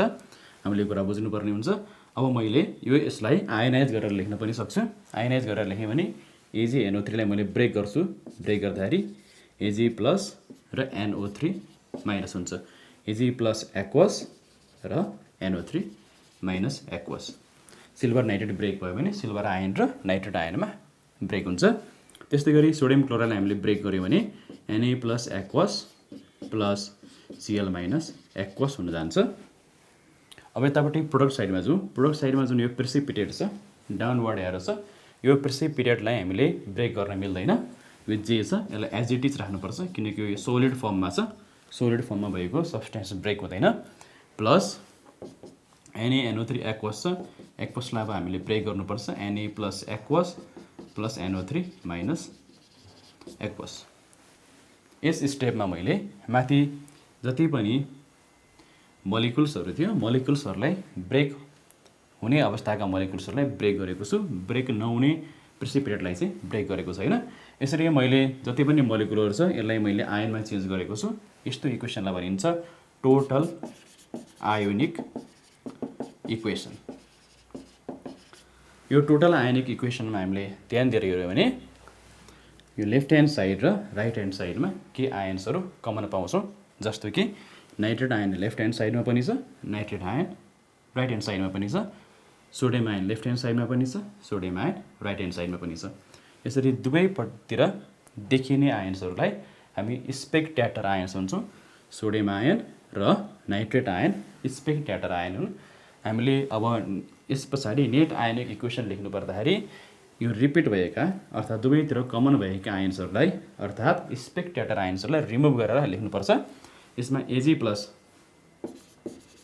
Aqueous plus C L minus aqueous दुईवटा आयन मात्रै मैले यहाँ लेखेको छु। मैले नाइट्रेट आयन र सोडियम आयनलाई ओमिट गरेको छु, यसलाई हटाएको छु, किनभने यो आयन्सहरू यतापट्टि पनि देखा परेका छन्, प्रोडक्ट साइडमा पनि देखा परेका छन्। हामीले यो दुईवटा आयन्सहरू left hand side right hand साइडमा भएको हुनाले क्यान्सल भएको पनि मान्न सक्छौँ।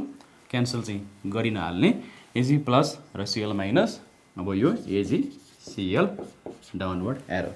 यसरी हामीले बनाएको इक्वेसनलाई नेट आयनिक इक्वेसन भनिन्छ।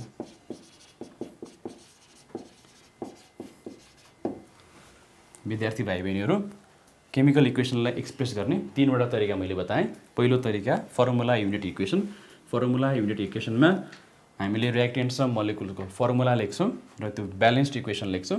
त्यस पछाडि फर्मुला युनिट इक्वेसन्समा आयोनाइज गर्न मिल्ने रिएक्टेन्ट र प्रोडक्टलाई आयोनाइज गर्छौँ र सबै रिएक्टेन्ट प्रोडक्टलाई आयोनाइज गरिसके पछाडिको इक्वेसनलाई टोटल आयनिक इक्वेसन भन्ने र टोटल आयनिक इक्वेसनमा left hand side right hand side अर्थात् रिएक्टेन्ट र प्रोडक्ट साइडमा रिपिट भएका आयनहरूलाई हटाएर लेखिएको अन्तिममा लेखिएको इक्वेसनलाई नेट आयनिक इक्वेसन भन्ने र जुन आयन्सहरू रिपिट भएका छन् ती रिपिट भएका आयन्सहरूलाई चाहिँ हामी स्पेक्ट्याटर आयन्स अर्थात् दर्शक आयन भन्छौँ। हामी स्पेक्ट्याटर आयन्स।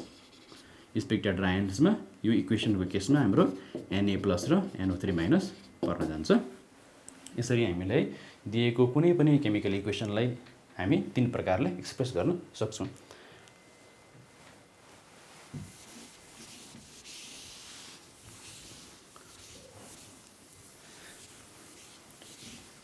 अब हामी यस्तै खाले केही अरू इक्वेसन्सहरू पनि सल्भ गरेर हेर्छौँ। यो बेरियम क्लोराइड हो BaCl2 एक्वस। यसमा हामीले केमिकल राख्यौँ सोडियम सल्फेट Na2SO4 अथवा हामीले यसमा H2 सल्फ्युरिक एसिड राख्न सक्छौँ H2SO4 एक्वस। बेरियम क्लोराइड र सल्फ्युरिक एसिडको बिचमा रिएक्सन भयो भने यो पनि प्रेसिपिटेसन रिएक्सन नै हो। यो प्रेसिपिटेसन रिएक्सन हुँदाखेरि के भन्न जान्छ त BaSO4 downward arrow plus H र Cl मिलेर HCl यो 2 हुन्छ एक्वस। यहाँ 2 किन आवश्यक पर्यो किनकि यो रिएक्सन हामीले ब्यालेन्स गर्नुपर्छ। अब हामीले यो जुन लेख्यौँ अहिले यसलाई हामी फर्मुला युनिट इक्वेसन भन्छौँ। Formula unit equation. अब यसलाई हामी नेट आयोनिक इक्वेसनमा चेन्ज गरौँ।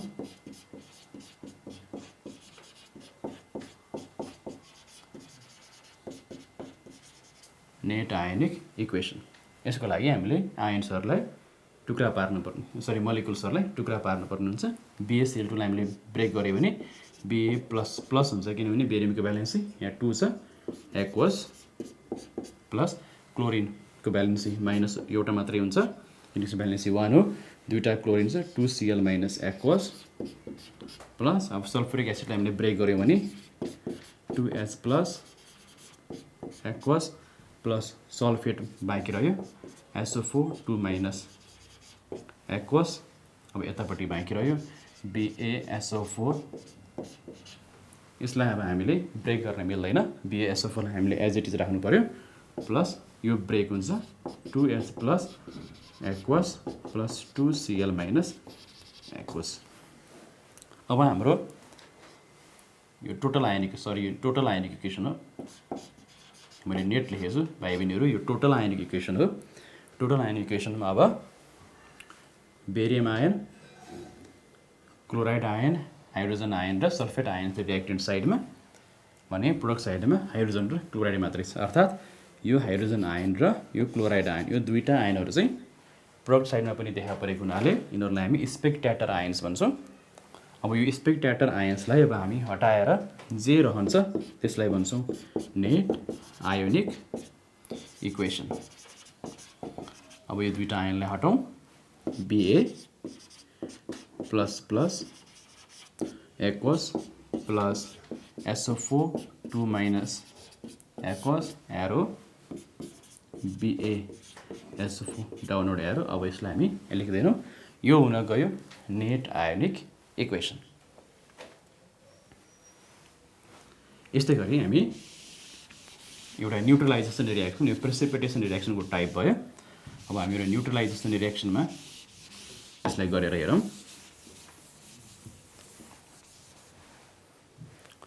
एउटा न्युट्रलाइजेसन रिएक्सन छ, हाइड्रोक्लोरिक एसिड प्लस NaOH को बीचको रिएक्सन छ EQ।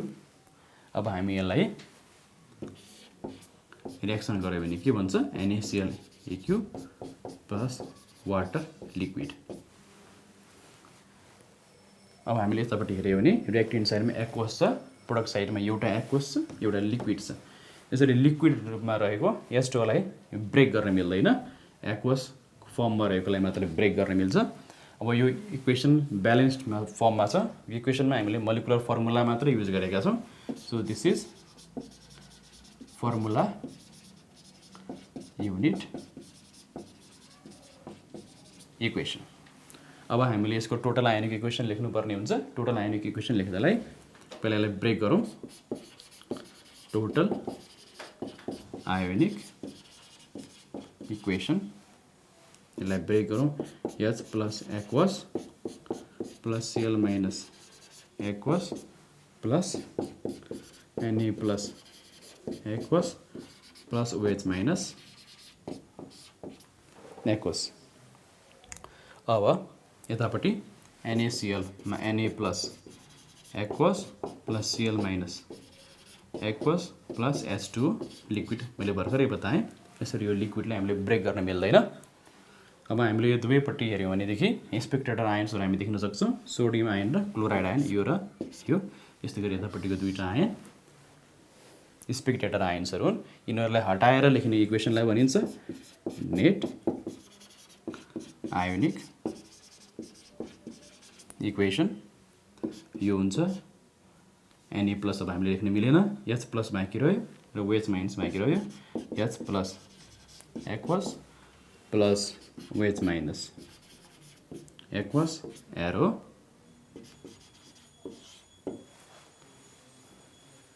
H2O liquid. यसरी हामीले formula unit equation, total ionic equation र नेट आयोनिक इक्वेसन लेख्यौँ। यो न्युट्रलाइजेसन रिएक्सन हो। न्युट्रलाइजेसन रिएक्सनमा जहिले पनि net ionic equation H plus plus OH minus arrow H2O हुने गर्छ। यस्तै हामी ग्यासहरू इन्भल्भ भएको इक्वेसनमा पनि एकपटक प्र्याक्टिस गरेर हेरौँ। जस्तो हामीसँग एउटा चाहिँ सोलुसन छ, सोडियम कार्बोनेट, यसको सोलुसन छ एक्वस प्लस हामीले यसमा HCl राख्यौँ, यो पनि सोलुसन फेजमा छ भने Na2CO3 र HCl मिलेर NaCl aqueous plus H2O liquid plus CO2 gas बन्छ। अब यसमा हामीले ब्रेक गर्नुपर्ने हुन्छ। यो हाम्रो फर्मुला युनिट इक्वेसन हो। यो इक्वेसन यदि ब्यालेन्स छैन भने हामीले यसलाई ब्यालेन्स गर्नुपर्छ। जस्तो यसमा Na2 छ, यसमा Na मात्रै छ, 2 राख्नु पर्यो, दुईटा Cl भयो, यहाँ पनि 2 राख्नु पर्यो, दुईटा हाइड्रोजन ब्यालेन्स छ, अक्सिजन तीनवटा ब्यालेन्स भयो। This is formula unit equation. अब हामीले यसलाई टोटल आयोनिक इक्वेसनमा चेन्ज गरौँ, टोटल आयोनिक इक्वेसन।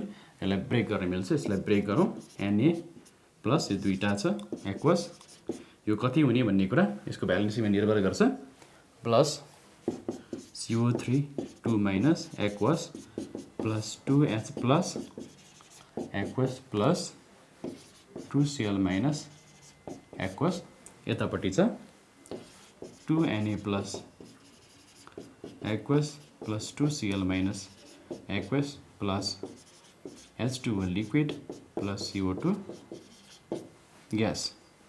अब हामीले लिक्विड र त्यहाँनिर CO2 लाई ब्रेक गर्न मिलेन। अब बाँकी रहेको आयन्सहरूलाई हामीले हटाउनु पर्ने हुन्छ। Na प्लस यहाँनिर छ, त्यस्तै गरी 2Cl माइनस पनि यहाँनिर छ। अब हाम्रो नेट आयनिक इक्वेसन बन्न गयो।